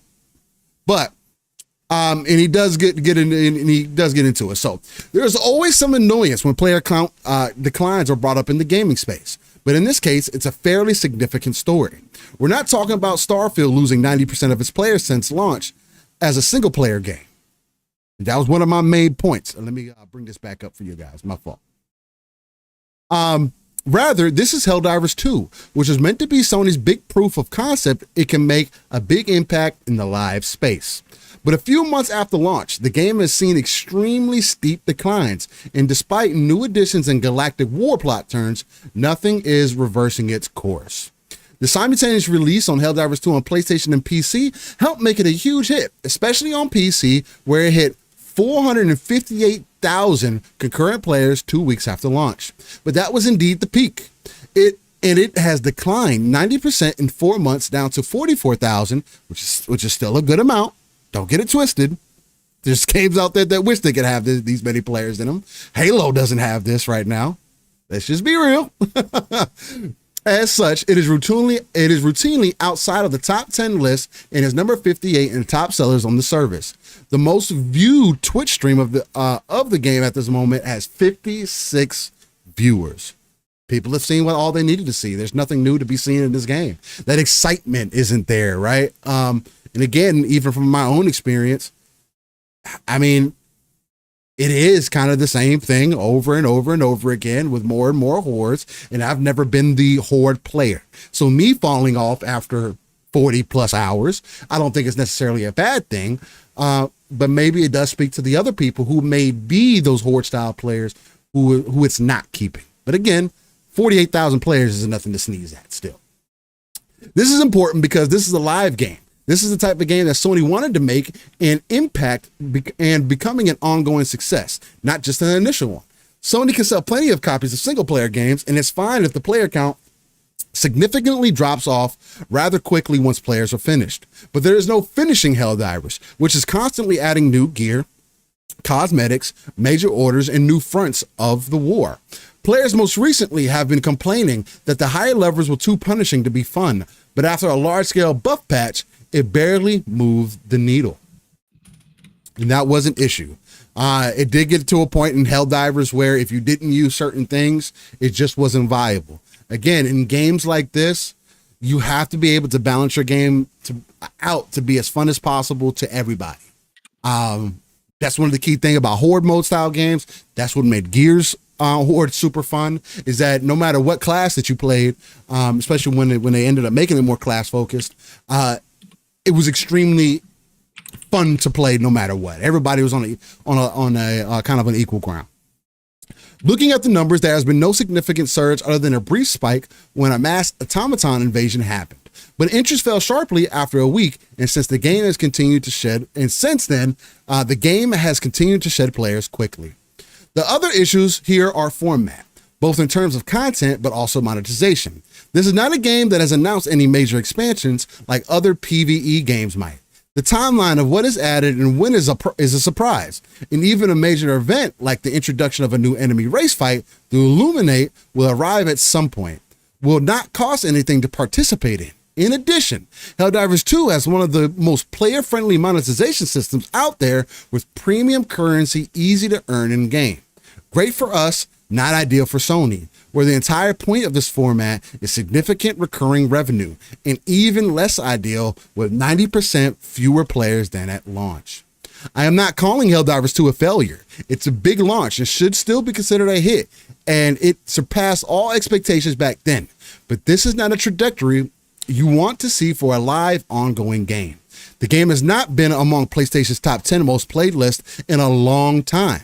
And as that list remains almost entirely years old live hits, Fortnite, Call of Duty, Microsoft, GTA Online, Overwatch 2, Microsoft, and Roblox. But Sony wants their own live game to be big on that platform. It's always bigger on Steam, but it declined significantly with no signs of recovery there. Helldivers 2 was viewed as proof of concept that Sony could, as that just scrolled all the way back up, that Sony could break out and move into the live space with great success. But the last few months have proven how hard that success can be to maintain for even a short amount of time, given the well-established competition in these spaces. So, with Helldivers 2 having a major drop-off, and again, 48,000 players is nothing to still sneeze at. It's still a solid player base. It's not what it was. Not like Power World that just jumped back up as well with their most recent update. But it's also a different style of game. Pong, what does this tell you? Is this of the expectation? Does this show some signs of weakness for the live service side of things? Maybe show that they still don't quite have it together or know the proper direction that they need to go with this, especially with people falling off. Seems like it's hard to keep people engaged with Helldivers, or maybe it's just Helldivers being the kind of game that it is. You know, once you get to a certain level, you get to 50, you've unlocked everything in the game, and this just sometimes, well, not say sometimes, the majority of the player base just says, I got what I needed out of it. It's time to move on. And so there's like a major update or something. What are you thinking that this is? I think that's probably exactly it. Nixie did say in the chat too, I said that, okay, part of the reason is non-game related. A mod in their Discord started acting the fool, timing people out because she was getting called out for some posts in there. So seems like that they had some issues too in their Discord servers that caused some dissension too amongst the Helldivers 2 community. But I think, Steel, that's exactly what it is. I guess I could point to the other example that is happening right now, which is Pal World. Pal World also dipped, right? After people got through the initial, world and everything they could do, right? Their numbers dipped as well. Now they've announced brand new stuff, right? Steel, they've announced PvP arena. They've announced brand new whole expansion, new monsters, like all this stuff, right? And all of a sudden they've got over 100,000 people playing again, right? Per day. Mm-hmm. This is games as a service. This is live service games. You got to have consistency. Now, what Helldivers had going for it, right, until the Sony snafu kind of started, and again, this is why you don't F with success. That's a big part of it as well. You don't F with success. When things are going well, do not rock the boat, even if you have a valid reason to rock the boat. Do not rock the boat. Pull back from whatever you were about to do and ride that success as long as you possibly can. Because the minute you start rocking the boat, you do risk causing disruptions that suddenly are ripple effects that all of a sudden can spread out and cause more damage. Okay? Don't rock that boat. So it started there. Caused the uproar. They recovered a little bit after some changes, what they did. They still didn't fix everything. That started it. But like you said, Steel, I think what they had going for them was the surprise kind of things that they were doing, where they were introducing, all of a sudden you had gunships overhead landing. You had flying monsters show up out of nowhere. And, they had great promotion of that through their social media feeds where it was like this natural advertising because people would be like, what the hell is this? Where did this shit come from? And they'd be like, we have no idea what you're talking about. What are you talking about? They had great promotion on the weekend events. Like, oh, this planet's being invaded. Everybody's got to get on board. We got to crush this. We got to crush all the robots before they take over. And it was working for a while, and they were tinkering with the weapons and they were doing stuff, but that will only last for so long. Like you said, Steel, gamers nowadays, because there's so much else to play. If you are not dropping something really new, if you're not dropping something really fresh, like a new area or a brand, multiple brand new enemies that are big or that are, something that really everybody gets behind, like, oh, we got to go get these things. You're going to wind up getting stale after a while. And I think that along with what maybe Nixie was talking about, it just eats away at the popularity. It eats away at the need for people to log in every day and go play your game when it comes to games as a service. It's very hard.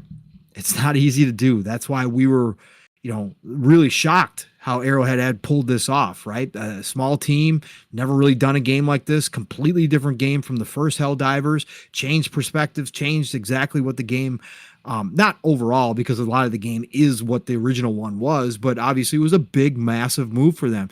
And their success was wild, man. Like, we were like, holy shit. And again, we had a great time with it. Some of the best laughter and just us going crazy, and it was still tense. Right, it was still tense at times. We got basically every emotion that you want out of a shooter video game. We got out of Helldivers 2. But to keep that going in 2024, it's a lot of work, man. It's no joke, because people got still favorites that they probably abandoned to come play the newest and latest greatest thing in Helldivers 2 that they just look over at. And once Helldivers 2 kind of stales out and a couple buddies leave here or there and go start playing something else, shit, man. Yeah. Oh, I can go back to playing, PUBG or Fortnite or Apex Legends or Call of Duty or whatever the hell it was that you came from. Plus new games dropping constantly. All right.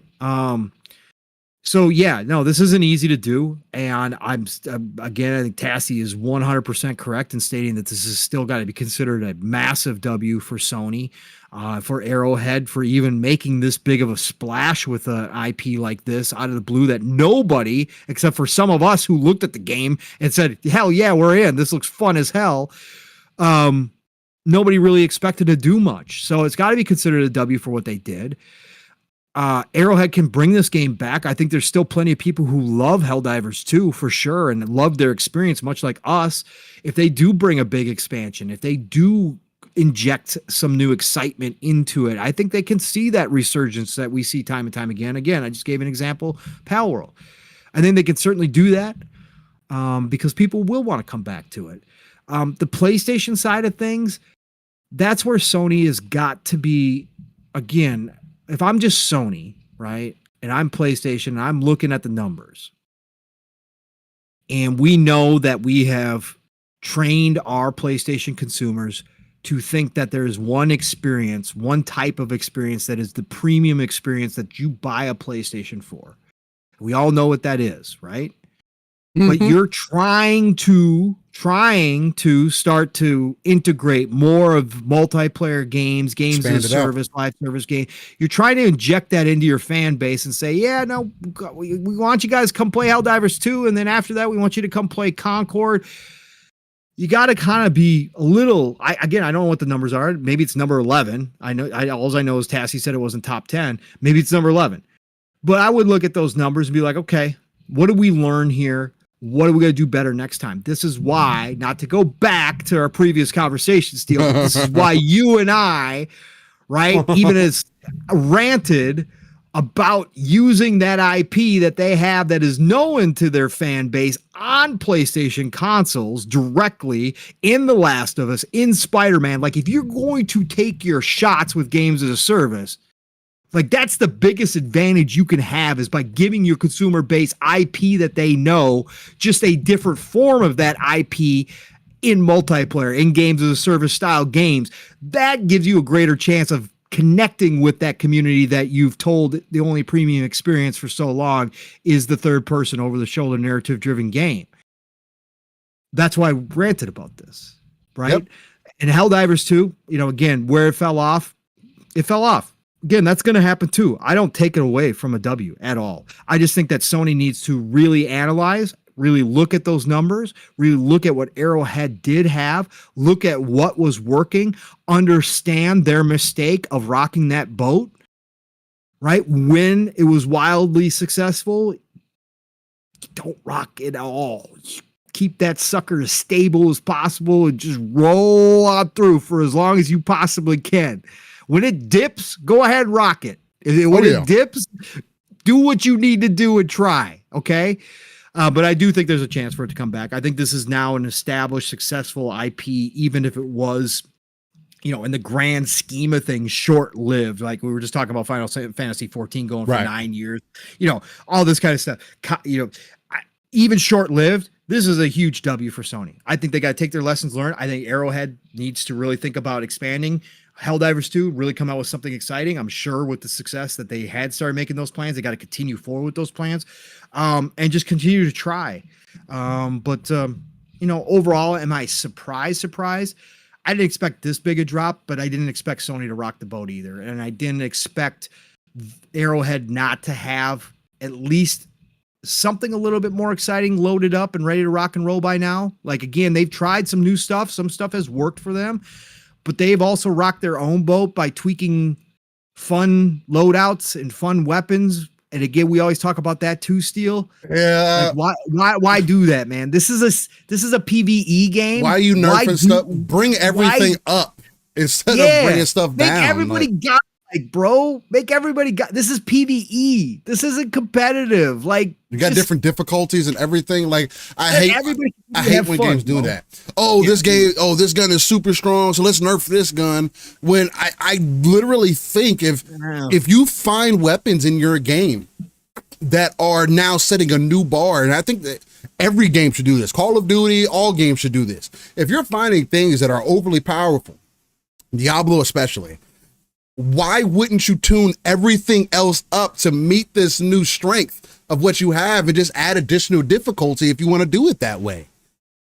I mean, again, that's the easiest way. And I say, quote unquote, easiest. I just think that would be easier than you trying to dumb it down and give people not a reason. Because if people are using a meta for a reason, it's the most viable thing. And in a game like Helldivers, when I'm using a machine gun, an LMG, and I have to use all my clip to kill one measly monster, one measly alien, and I can use the railgun instead, which I know is going to fucking take care of it. And again, I get that you got properties and there's shield breaks and all this other stuff that's also involved with it as well.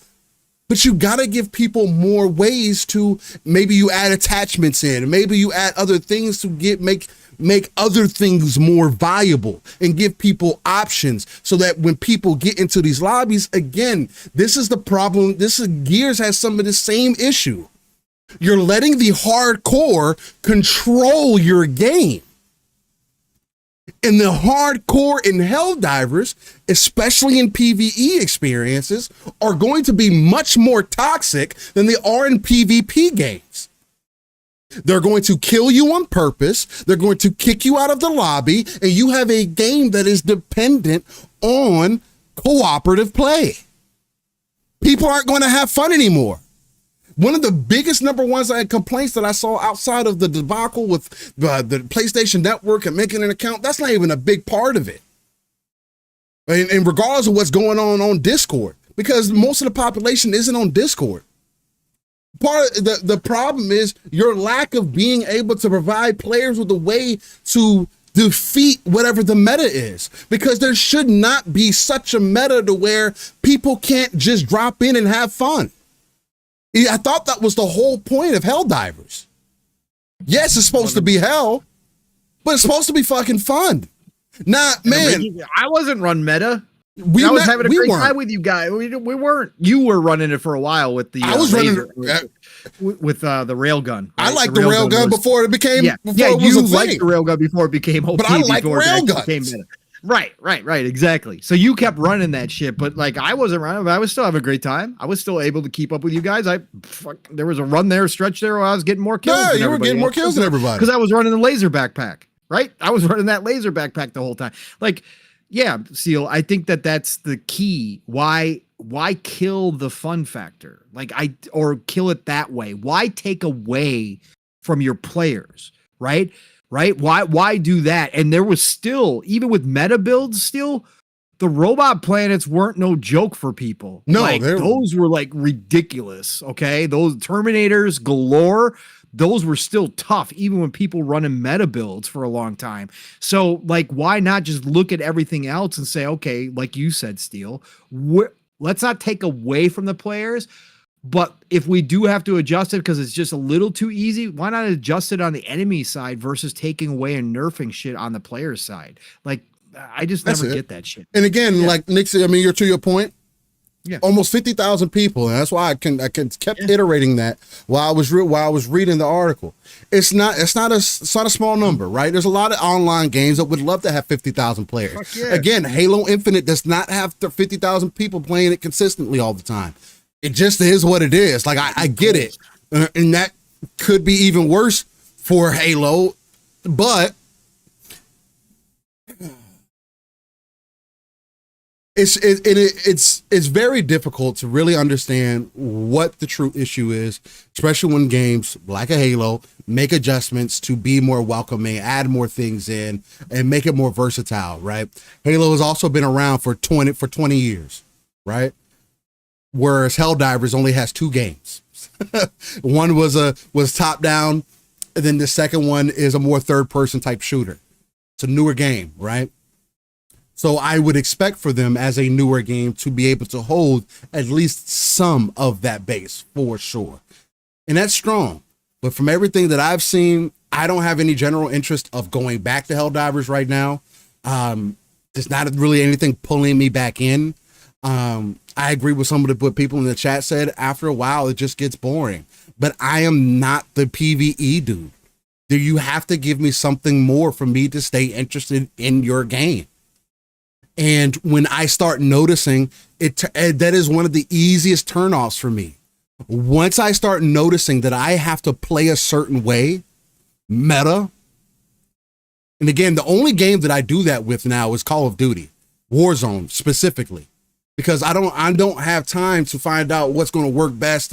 But I'm playing PvP against other players, not against the CPU, against the AI that you should be able to balance the game for. And there's other games that have done the horde modes and kept it pretty sustainable or made changes that made it more fun. And again, I highly expect for them to drop an expansion and it go right back up to being 100,000 plus people playing Helldivers. An expansion would probably get me to jump in. A new race, a lot more stuff going on, try it out. Say get in there with the boys. Say, yo, let's see what they got now. Shit, Pong was having issues to the point where he had to play PlayStation 3 style graphics for his computer not to crash. And Pong has the newest computer you can get. Like, what else? It's fucking stupid. I mean, it's whatever, but like, bro, like there was other issues also going on within that same time. So it's just weird to see. And 90% of the player base is kind of drop off.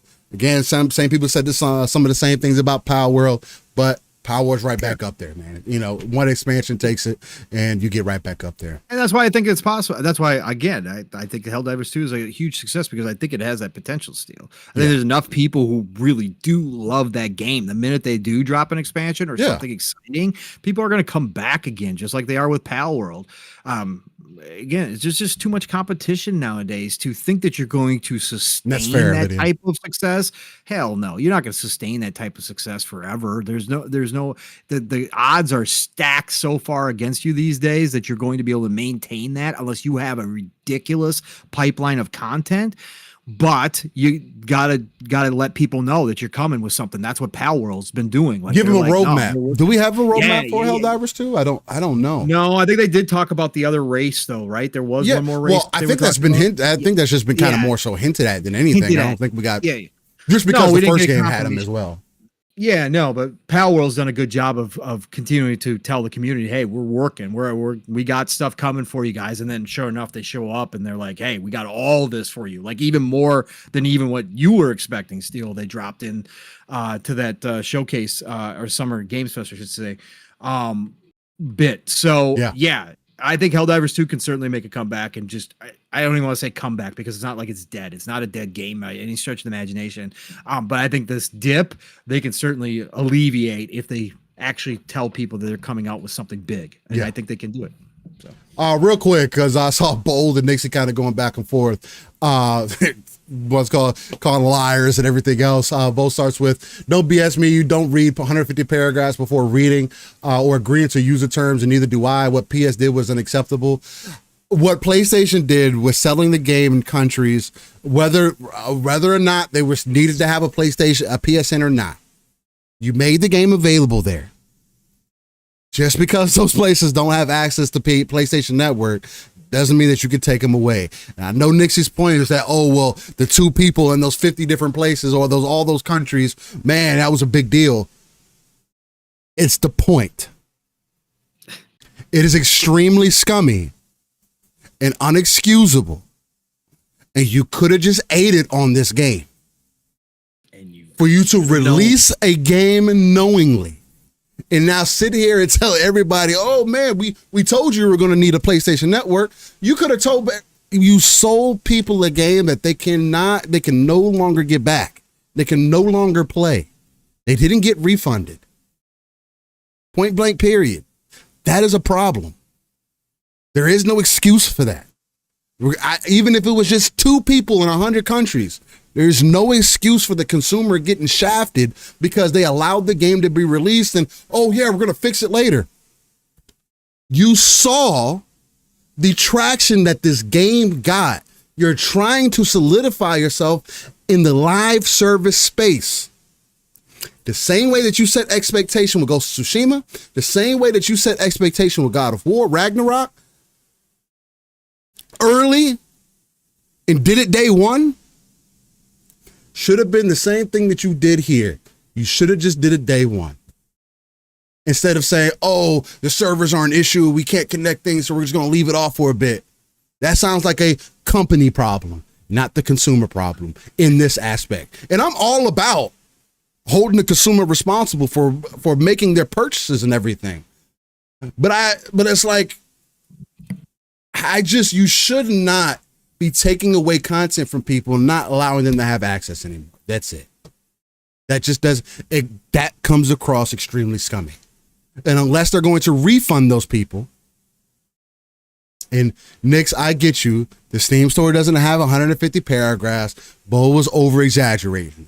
Like we do when we get in the conversation. We all like to over exaggerate when we're trying to make a point. Point is, you and I may read some of that summary. I'm not reading the additional shit. I never even saw the shit about Helldivers needing a PlayStation Network ID, and I am an avid gamer. I didn't even care.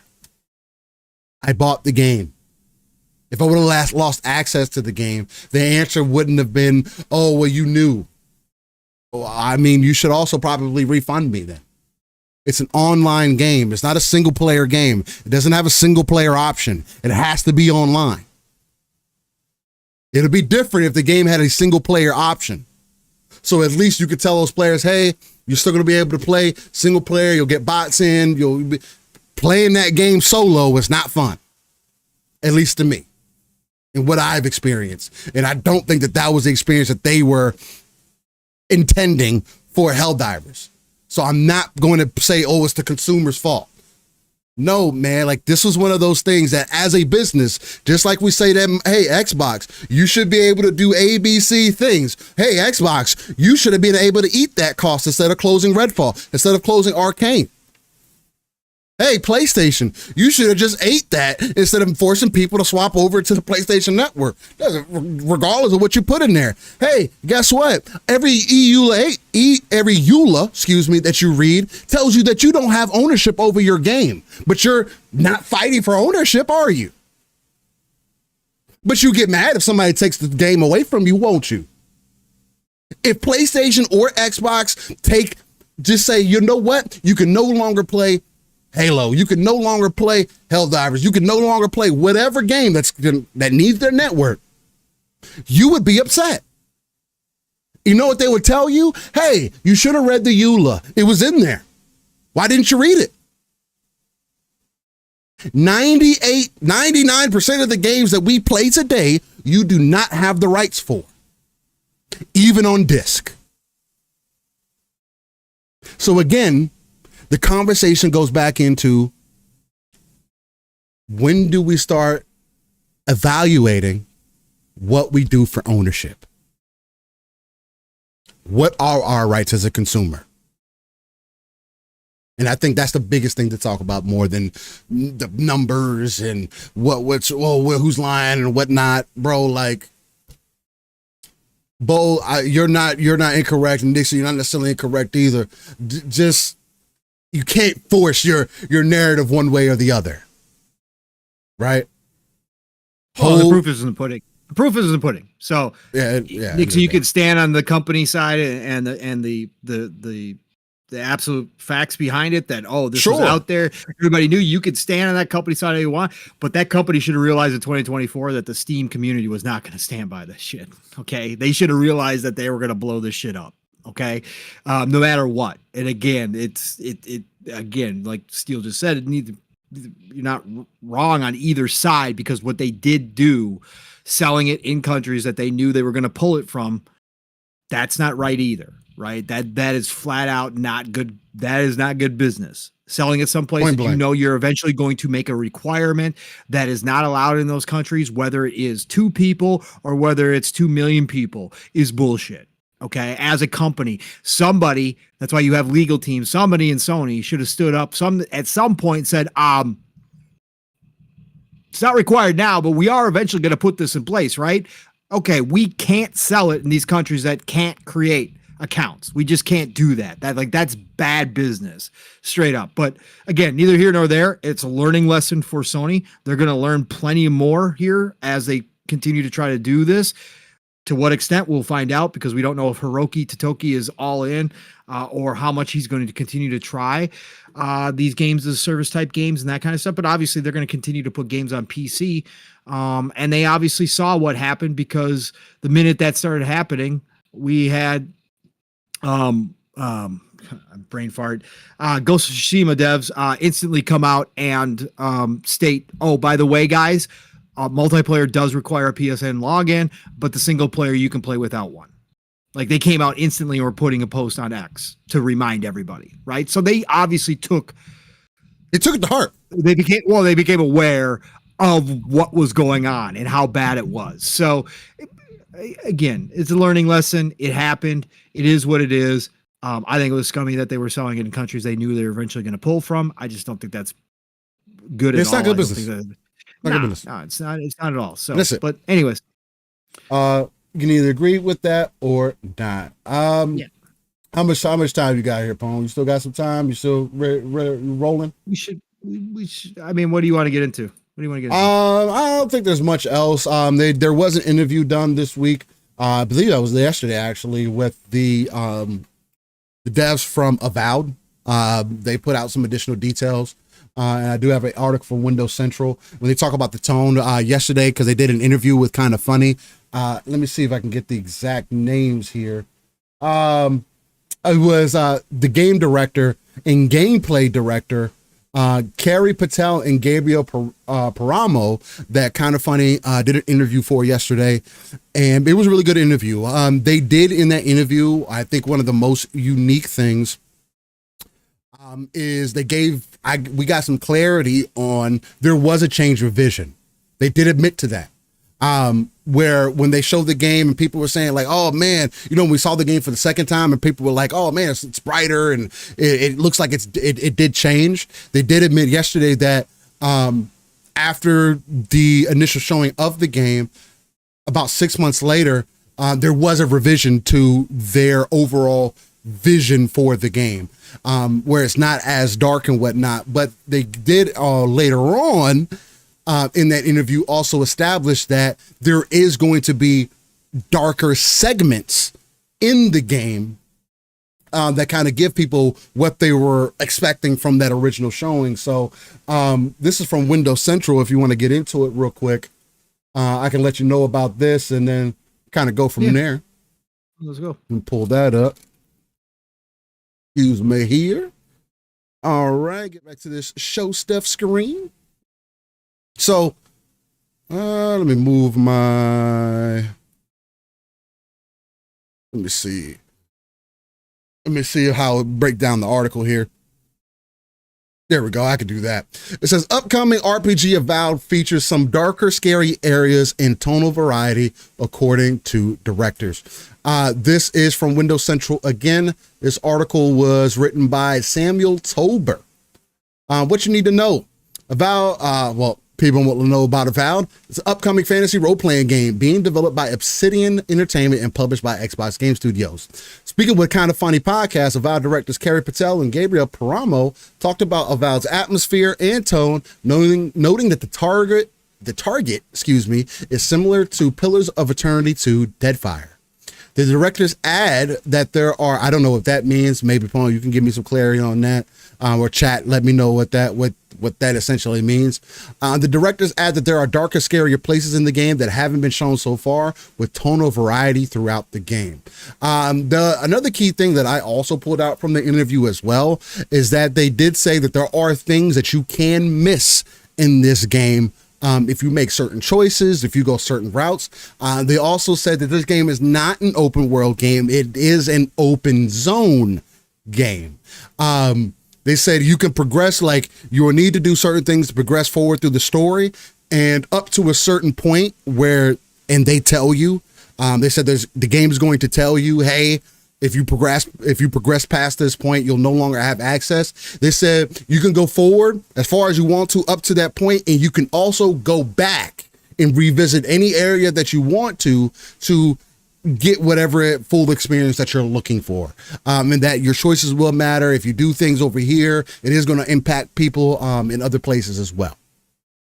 But I'll skip on down here. They say, speaking on the overall tone of Avowed, Patel notes that there was a shift in direction years ago, a shift that had already begun when she had began working on the game back around January of 2021. Patel says that the target for the overall experience is comparable to Pillars of Eternity 2 Deadfire, a top-down RPG from Obsidian that was released back in 2018. Though Patel adds that there's a lot of tonal variety depending on the exact side quest or section of the main path players are on. They talk about a little bit of the Pillars of Eternity games. In the interview, Patel and Parama also talked about how their player will interact with companions, confirming that once a companion has joined the player, they'll be around for the rest of the journey. When not actively taken out on a quest, companions can be found lounging at the party camp. The only exception to that is that there are a few quests that will require the player to take a particular companion with them. There are 4 companions for players to venture with in Avowed. They're also not romanceable, by the way. They goes on to say, to finish it up, it says, I've been interested in Avowed since it was first announced all the way back in 2020, simply by dint of it being an Obsidian Entertainment RPG. As developers have shared more details, such as revealing the third-person mode, that interest has only steadily grown. Having variety sounds good, so I'm looking forward on diving in when this game arrives. They did also speak to the third-person mode. They said the biggest reason why they added it in there is which I thought was extremely funny for them to say it, but they said it just like this. They added third person because they understand that some people get motion sickness in first person. I don't know. They understand that some people really like to play in third person, but that the motion sickness thing. Okay. That's exactly what they said. That was out of their mouth. I am paraphrasing a bit. But that was one of the biggest reasons why they said that. They say, hey, we know people get motion sickness in first person, so we're allowing people to have an option to play third person, and that can be a main way for people to play. I will say for me, the third person option has made Avowed much higher on my radar than it was previously, which is a super dope thing to see. I would have rather them had said, I just think it's super cringy that they pointed it out like that. Again, hey, all like for accessibility, but I think when you're speaking for your game, I think it would have been better to just, as for marketing, just say we wanted to give players as many ways to play as possible, in different perspectives. So yeah. Pong, with this new information about Avowed, knowing now that we are going to get some of those darker, scarier areas that people were kind of thought was going to miss out once they saw some of the colorfulness from this game, and some of the things that I got into here, as far as companions, third person mode and whatnot. How are you feeling about Avowed? Does this get you a little bit more excited? Were you able to see the interview? But yeah, how are you feeling about Avowed? No, I didn't watch the interview. Again, I stay away from kind of funny. I watched plenty of interviews though, especially with Carrie. She's pretty cool. She's Right. awesome every interview. So I've watched a lot of her stuff on Avowed, and obviously you guys all know it's my most anticipated first party title this year from Xbox. So I'm extremely excited about it. I already knew that they had gone more in the direction of Outer Worlds than what previously was kind of what we thought it was going to be, because Pillars can be an extremely dark, violent universe if you've played the RPGs. So I was hoping they would go that route. Again, that's what I would like. I think that Obsidian's taken the safe route with this game by the scope, keeping it into the scope that they know. I want them to break out of this. I want them to, I've said it time and time again, I want them to do a giant Bethesda-like open world. I want to see them do it because I believe they can do it. I want to see them, tackle the darkness and that kind of stuff because I think that they can do it. So, but I'm not, again, it doesn't change my opinion of what I've seen from Avowed, the improvements that I've seen, the work that they've done, because again, I liked Outer Worlds. So I'm expecting a great, fun ass experience from this game in a fantasy world, the Pillars universe that is super cool. It's got tons of lore to it. We'll see how much they dive into the lore.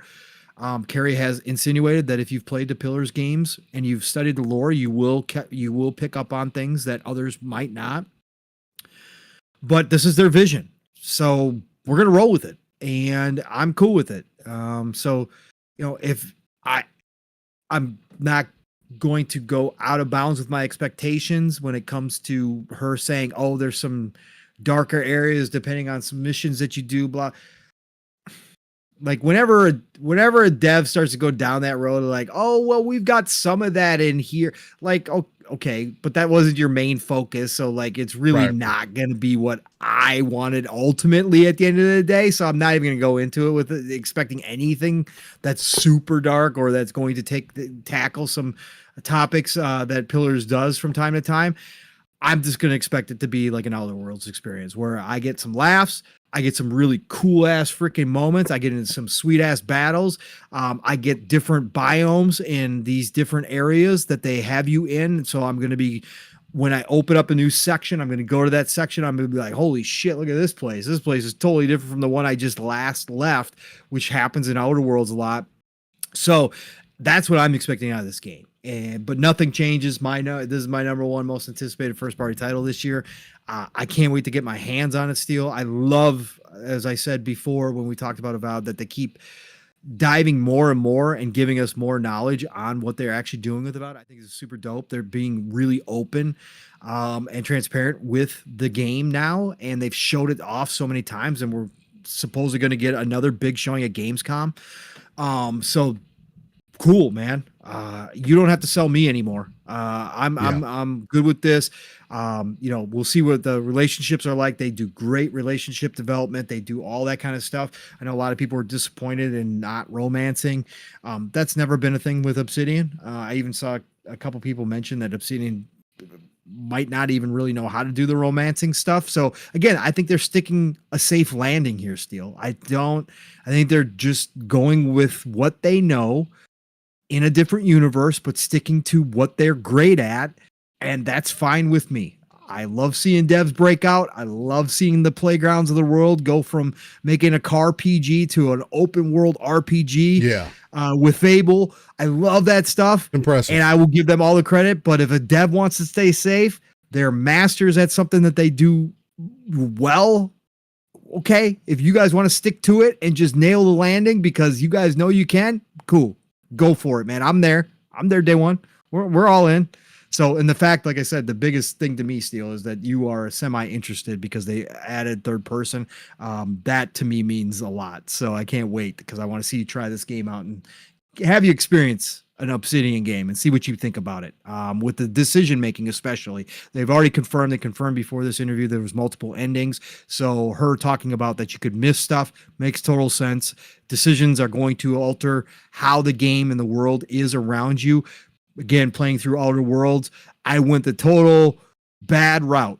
Like it altered my whole story. Like altered everything. Like, so I can't wait to see what they do with this. I'm so excited, man. I just want a date now. I mean, again, you don't have to give me a date. They did, like I said, tell me when you're ready, but I want a date. They did keep reiterating that it was still 2024. Sure. Greg was trying to get that out of them. No official date, so we'll see. We'll see what ends up happening. They definitely should release it when they are ready. So, yep. Well, definitely let's wind things down here, Pong. Is there any small hitters that you want to get into? No, I'm good, bro. All right. Well, ladies and gentlemen, this is time for us to bring back the segment we have been missing for a couple weeks here. But it is something that I see as extremely important, and that is This Day in Gaming. The segment that goes back 30 years in gaming history, because gaming is art and should be treated as such. This also helps me, at least for sure, get some perspective on where we were to where we are today, and just have appreciation. Because again, some people say that gaming was better back in the day. I'm just going to continue to disagree with that, because damn, I love the kind of games that we get today. So let's get into it. This Day in Gaming. Ooh, and I need to move. Make me feel old. That is. See, that's the iconic saying. See, brought it back. See, I like it. Yep, I did. All right. So, This Day in Gaming. We're starting in 1990. Ooh, hold on. Ooh, good year. Where is this at? at? 15. Let's go. You were 15. It's 15. Old man. Mm-hmm. Let's do it. An old young man. All right. In 1990 on the Genesis, we got Ghostbusters. All right. I'm trying to think if I ever played that Genesis. The other thing about This Day in Gaming is dope as well is that it gets to go back and look at some of these older games. There's been games that I went back and tried out and played because of this. But anyway, then in 1991 in Japan, on the Sharp X68000, you got the Arcus Odyssey. The Sharp X68000. I don't even know what the hell that is. I have no idea. But all right. Sharp X 6800. 6800 or yeah, let's say. I mean 68,000. No, it's 68,000. Okay, that was a home computer created by the Sharp Corporation, first released in 1987. Okay. In Japan. Shout to Sharp. Sold only in Japan. Okay, shout to Sharp. That was unexpected. Then in 1995 on PlayStation, you got Air Combat. Let's go. Okay, Air Combat. Man, that was, obviously we know it as Ace Combat these days, but that was Air Combat back then, and I bought that day one, brother. Hey, God, it was so damn good. That probably was dope as hell back then. Oh, back then? Oh man, it was so cool. Oh fuck. Then in 98 on the Nintendo 64, you got Banjo-Kazooie. Xbox, please just announce that you guys are doing a remake with somebody somewhere, please. I would say just remake the last. I just want games. the people to stop. I just want the Banjo fans. Shout out to Boom, just to stop. Just remake. You know what? Like again, there are so many games I want, but honestly, the Banjo fans, like, I just want them to remake it so it can be done and over with, and it can come out, and everybody can be happy. You want to really peak engagement. You want to see if people really want this game or not. Just remake the original game. Just completely remake the original game from the ground up. Same game, same mechanics, all that good. Just remake that game and see if people really want it. That's it. That's it. It's just one of those. I don't see the point. One of those IP, like right. It's just one of those IP. I don't think there's a loud community around it, but I don't think it's very big. I don't. Banjo-Kazooie was impressive for the time that it released. But again, I just want it done. I want everybody to get the Yeah. games they want because there's plenty of remakes I want and plenty of games Yeah, I want absolutely, to come absolutely. back and don't. So I want everybody to get there. But the Banjo fans are ridiculous with Xbox. Well, yeah, we'll see. Then in 2000 on PC, you got Icewind Dale. Awesome. Okay. Amazing. Going back to the classic CRPGs right there, Steel. And Okay, Icewind okay, Dale okay. is a freaking fantastic world to The be cover, in. I was gonna say that cover art looks a little. I got Icewind Dale books galore, bro. Oh, Icewind shit, Dale is okay. fucking fantastic. Yeah. I'll say the cover art looks slightly similar for sure. Then in 2000 on the Dreamcast, you got Jet Set Radio. No, and that's been confirmed. We got the leaks this week too, Steel, on that. So that is happening. Sega is bringing back a remade version of Jet Set Radio. Let's fucking go. All right. Then in 2000, the Dreamcast also released another classic game for the Dreamcast, especially with Marvel vs. Capcom 2. What a fucking great game on the Dreamcast. I'm taking from the arcade to be able to finally play it at home. Oh my god. So good, bro. Played good too. Played fucking Oh, amazing. yeah. Great game. Then in 2000, PlayStation released Persona 2 Eternal Punishment. Let's go. Persona 2, Jesus. Mm-hmm. Back then, bro. That's how long Persona's That been shit around. is crazy. Fucking Shin Megami Tensei has been around longer than that. Shit is so crazy. Yep. Then in 2000, PlayStation released Slap Happy Rhythm Busters. Fuck. Okay. Okay. Then in 2001, Game Boy Advance released Bomberman Tournament. I love Shout out to Bomberman. Bomberman. I fucking love I do. Bomberman. Again, I can still go and play fucking ruining have friendships, fun. bro. Yeah, no, it Ruining does. friendships. The setup. That game, I don't get pissed off at a lot of friends at a lot of games. This but is fucking one. Bomberman. Because people know what they're doing. My buddy, yeah, because I was the second kid. My buddy was a Nintendo kid. I go over to his house, play Bomberman. Bro, when he get me locked in those fucking corners, I just get so fucking pissed. Bro. Get so fucking pissed. Paul was one of those aggressive dudes when he lost. Oh, Yeah. Bomberman, bro. Yeah, no, Oh, my Bomberman was God. irritating. Ugh.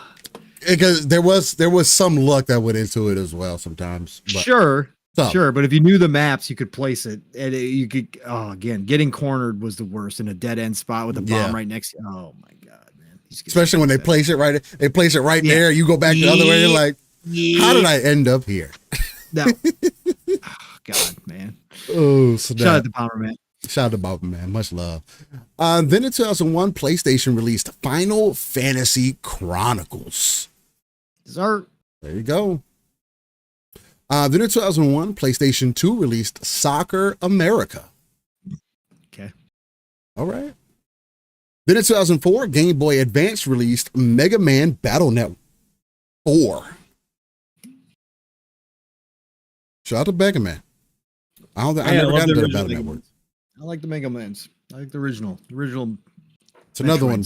There's another one that needs its own. It needs its own 3D game. We need a modern Mega Man game. Yeah. One thing that we're missing out on. Figure out a way to bring him back. I would like a Devil May Cry style Mega Man game. I think that would be really dope. Maybe focus on Zero. Nah, you gotta focus on Mega Man. I think that would be dope though, especially with the dog and everything.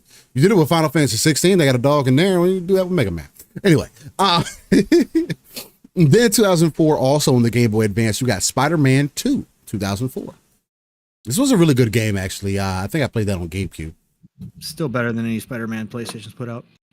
Oh shit, that was, god damn, that was a dig. It was definitely good. I liked it. I liked it a lot. That was funny. Version is better. Still, no. Just joking. I know. Just fucking around. Then in 2004, Game Boy Advance released Yu-Gi-Oh! Reshef of Destruction. Okay. Shout out to Yu-Gi-Oh! How do they spell Reshef? What the fuck? Reseshef? Yeah. I don't know. I wouldn't be able to even tell you. And I've been so far removed, I wouldn't even know. Listen, yes, we need a Dead or Alive new volleyball as well as Rumble Roses. I fired up Rumble Roses again this week. I forgot that I had fired that up. I re-downloaded that as a wrestling game in the vein of that. It's fun as fuck. Rumble Roses needs to come back as well. These Eastern devs have no problem making games like Stellar Blade. Bring back Dead or Alive Beach Volleyball and bring back Rumble Roses. Let's fucking go. I'm just surprised Dead or Alive hasn't made another game. I know that too. I'm just really surprised about that. At least we haven't got a tease for it or nothing. I mean, again, I'm also surprised about Soul Calibur because it's always was right there in conversation. Yep. I don't know. I guess we'll see. We'll see. And Nixie, that whole 6 hours would be in photo mode, by the way. Damn, I was going to actually try to play some volleyball. Photo mode was great, bro. I bet it was. I bet it was. You know, I never experienced that, but you know, I feel it. It's the camera. It was beautiful. Oh, okay. Free roam camera. Nice. Yeah, nice. Freaking crazy. Then in 2006, PlayStation 2 released Altair Iris 3 Grand Phantasm. Altair. Okay, shout out to Altair. Then in 2006, PlayStation 2 got Zombie Hunters 2. Let's go. I don't know, this isn't a game, but 2007, iOS released iOS. Why did they throw this in there? Okay. Another one of those weird ones, I guess. Then in 2008, PlayStation 2, 3, Wii, and Xbox 360 released Guitar Hero Aerosmith. Shut the guitar. All the Guitar Hero fans. Yep. Still love Guitar Hero. Then in 2010, PC, PlayStation 3, and Xbox 360 released Singularity. One of the most slept on games out of that generation right here, Steel. If this comes into backwards compatibility, it is owned by Activision. If it shows up in backwards compatibility, I need you to play through it. Okay. I mean, I probably play it through backwards compatibility now with maybe a couple mods or so. What is it? It's a first person shooter? Yep. But the story, the mechanics are so well done really for back pro.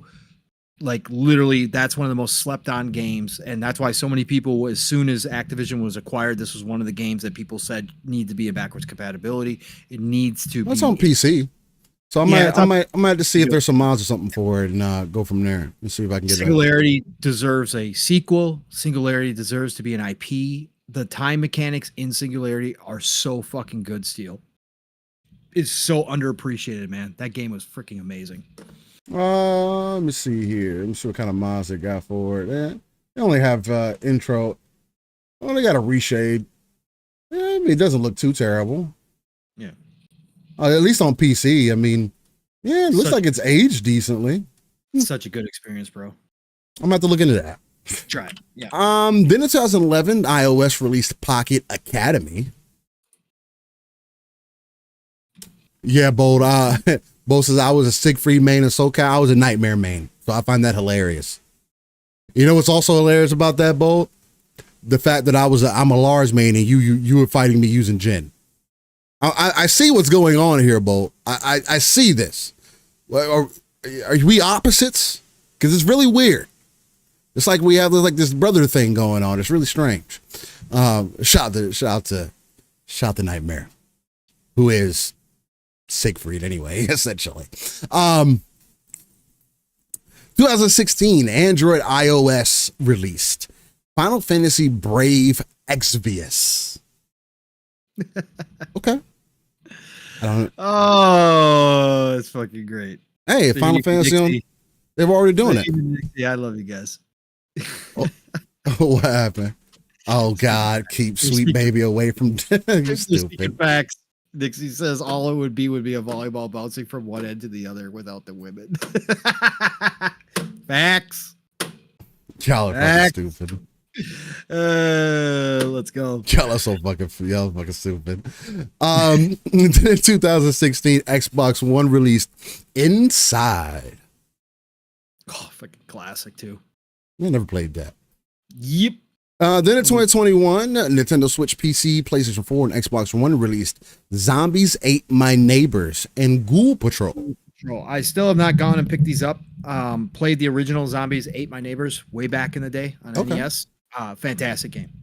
Really, really, really good game. Yeah. Really a lot of fun. So I want to pick these up at some point and go back and play it. So, because it is that fun. Oh, God, man. Oh, damn. Bo says, I'm way better at T8 now, still on Fusion Rank. You know, Bo, I haven't played Tekken 8 in a while. So I'm probably hot ass right now. Just complete hot ass. You always say that, but you're not. You're fucking. I mean, it's true. I mean, fighting games, man, it's different, especially if you're playing consistently. It would take you 3 to 4 matches and you'd be back. I doubt it, but I don't know. We'll see. I might jump back. I'll probably end up jumping back into Tekken here at some point. I don't know when. There's so many other games that I'm trying to play right now, and I've always been more on the casual side of fighting games anyway, what I consider casual. I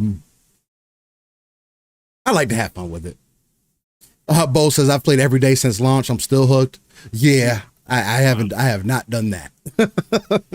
Not at all. I mean, I do still enjoy it, but all right. And then last but not least, in 2023 on Nintendo Switch, PC, PlayStation 4, 5, Xbox One, and Series X, you got AEW Fight Forever. And that is your This Day in Gaming segment. And Nixie. Yes, yeah. I did. I have, sir. I made a post about it on X, in fact, the other day, thinking, Yobi, I did use that thing. It's freaking mind-blowing, bro. 8,000 games, like, and to fire it up, and I was saying, like, he's got the original intros to each system on there as well. So when you fire up a Sega CD game, you get the Sega CD game. When you fire up the PlayStation 1, you get the PlayStation 1 intro, the classic. Oh, yeah, you're saying that, yeah. Dreamcast. Like, it's beautiful, man. 8,000 games. Like, some of the versions don't run like necessarily very well, right? Again, it's all emulation. It's all on one card. But the fact that I could fire up JRPGs from any time frame, and they are like flawless here. Like the ones that I fired up, like Shining Force CD. I fired up Shining Force CD, one of the greatest all-time JRPGs ever in the history of RPGs, hands down. I could fire that up. It plays flawlessly, bro. It is beautiful on my OLED. It looks great.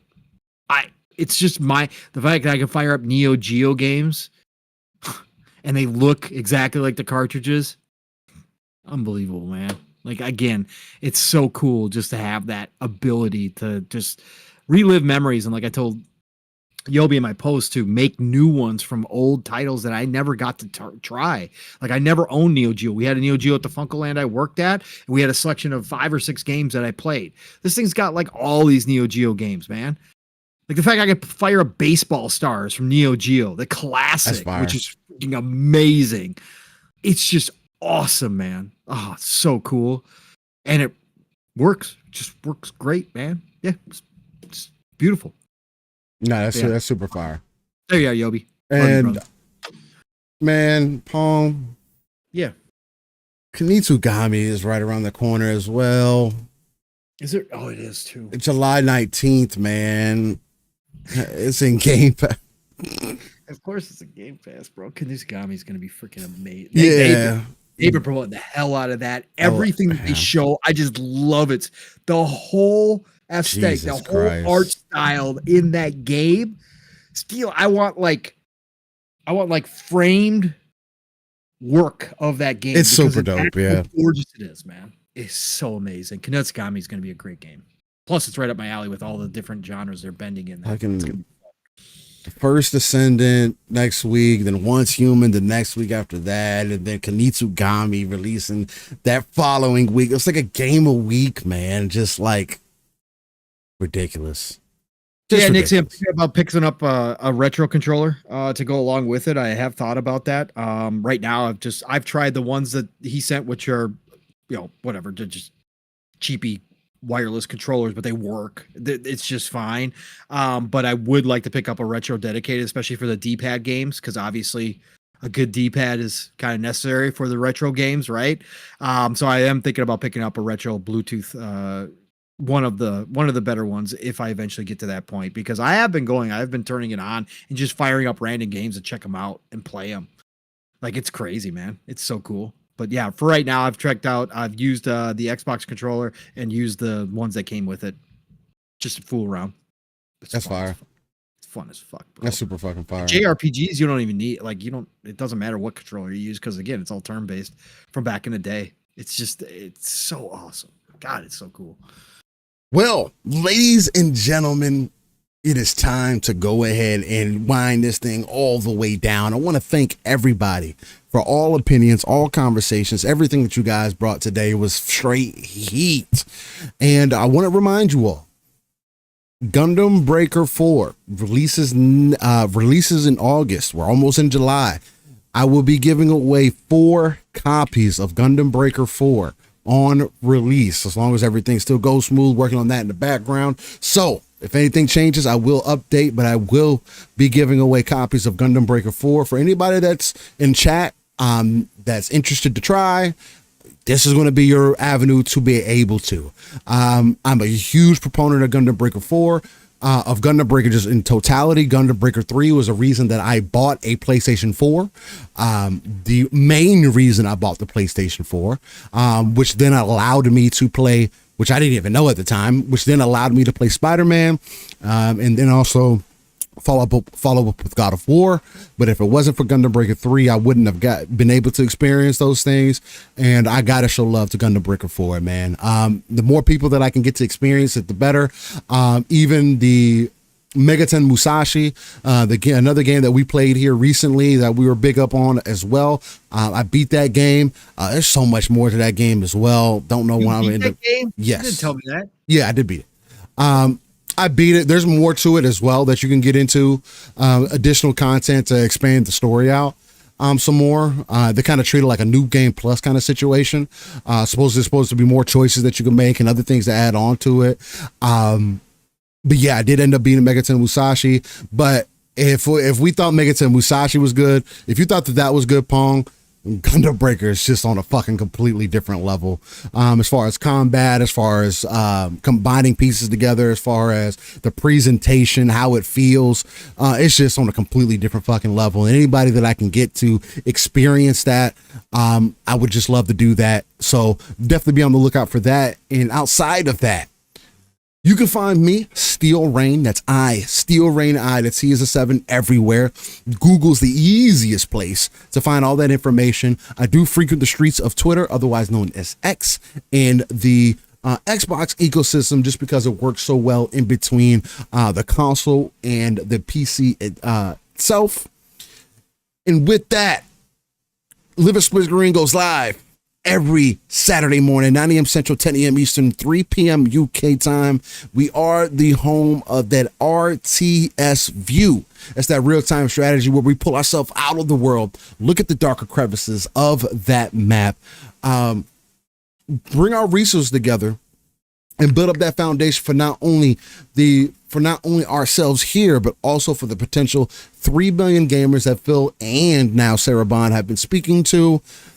And also the home of that ECP, that's that educated consumer perspective, because neither me or Pong work in the gaming industry. We're just two passionate gamers who love this hobby, want to be able to have an open discussion with everybody, not only in our chat, but across the industry in totality, and want to bring also some of our professional business knowledge and career knowledge that we've had this far to the table to hopefully see if we can understand some of the things that may be going on in something that we love.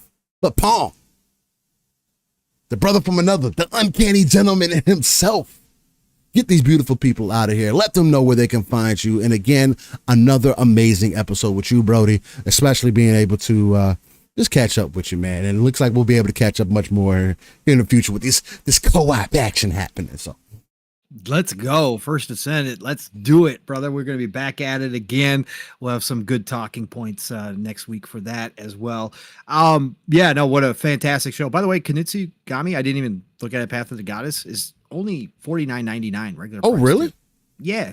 Oh, damn. Yeah. It's not even full price. Capcom just keeps throwing out W's, bro. They don't miss, man. Anyways, looking forward to that. But no, what an awesome show. Great to have everybody back here on another Saturday. Again, slow news week, but you know how Steele and I do. And you guys brought it too as well.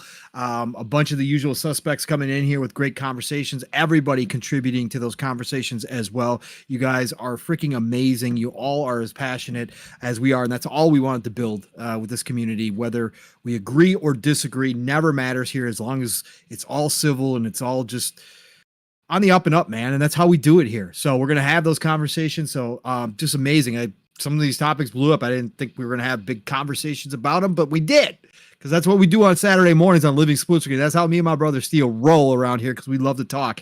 So thank you all for being here for this episode of Living Split Screen, whether you were here for 5 minutes or the entire 4.5 hours, whatever it's been at this point. We love you. Nothing but respect. And if you're listening in the future, the same to each and every single one of you. Anybody who gives us a minute of your time is loved and respected here. So, man, it's good to be back in this chair again on a Saturday morning. Hey, Shop Podcast is back too, Steele, by the way. So we are back this week. The PTK Blam himself put out the notice that we are going live tonight, 10 p.m. Eastern, 9 o'clock Central Time, the Shop Podcast. That's right. And we've got, of course, Blam, of course, Fuzzy, of course, myself. We're going to be back, but we got 2 guests tonight, man. It's going to get crazy. The egos are huge. Better make room. I don't know what's going to be said, because shit gets slimy when these 2 show up, but it's going to be fun. Slow-mo backslap, and of course, Infinite Umbra are both going to be joining us tonight. So, man, oh man, I don't even know if any of us are going to have a moment to speak between those 2, but it's going to be fun. We're going to have a lot of laughs tonight on the Shop Podcast. So be there for that. And then, of course, next week is going to be a short week. So pretty sure Boom's having a regular schedule on Tuesdays for Xbox Factor Podcast. All Good Things Green, 12 p.m. Eastern, 11 o'clock Central Time. Double Barrel Gaming is the channel. Boomstick is the man. Be there for that.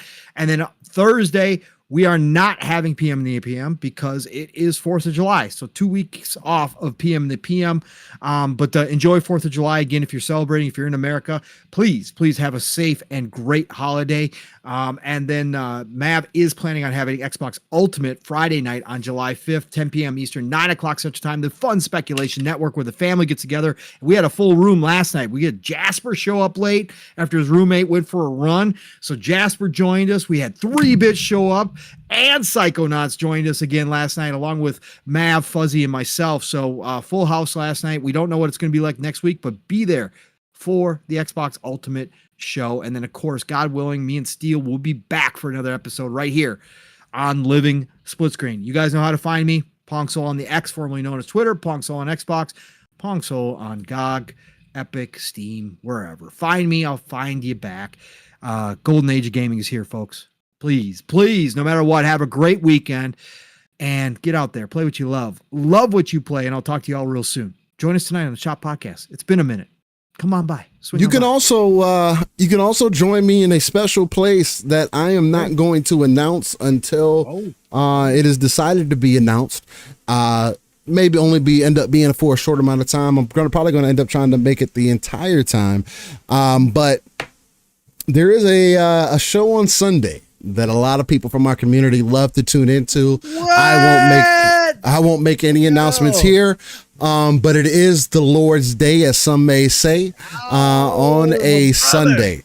So we'll see how things go. Been a long time coming. Let's go. We'll see how things rock, but I will not make that announcement until they are ready to. And if they don't, again, just tune in to those special shows that you like to tune in on a Sunday. So. Long time coming. Holy shit. That's awesome, man. So much love, ladies and gentlemen. Greatly appreciate everybody for being here. Hopefully we'll see you soon. And with that being said, thank you for being here with us right here on Living Split Screen. Much love and peace out.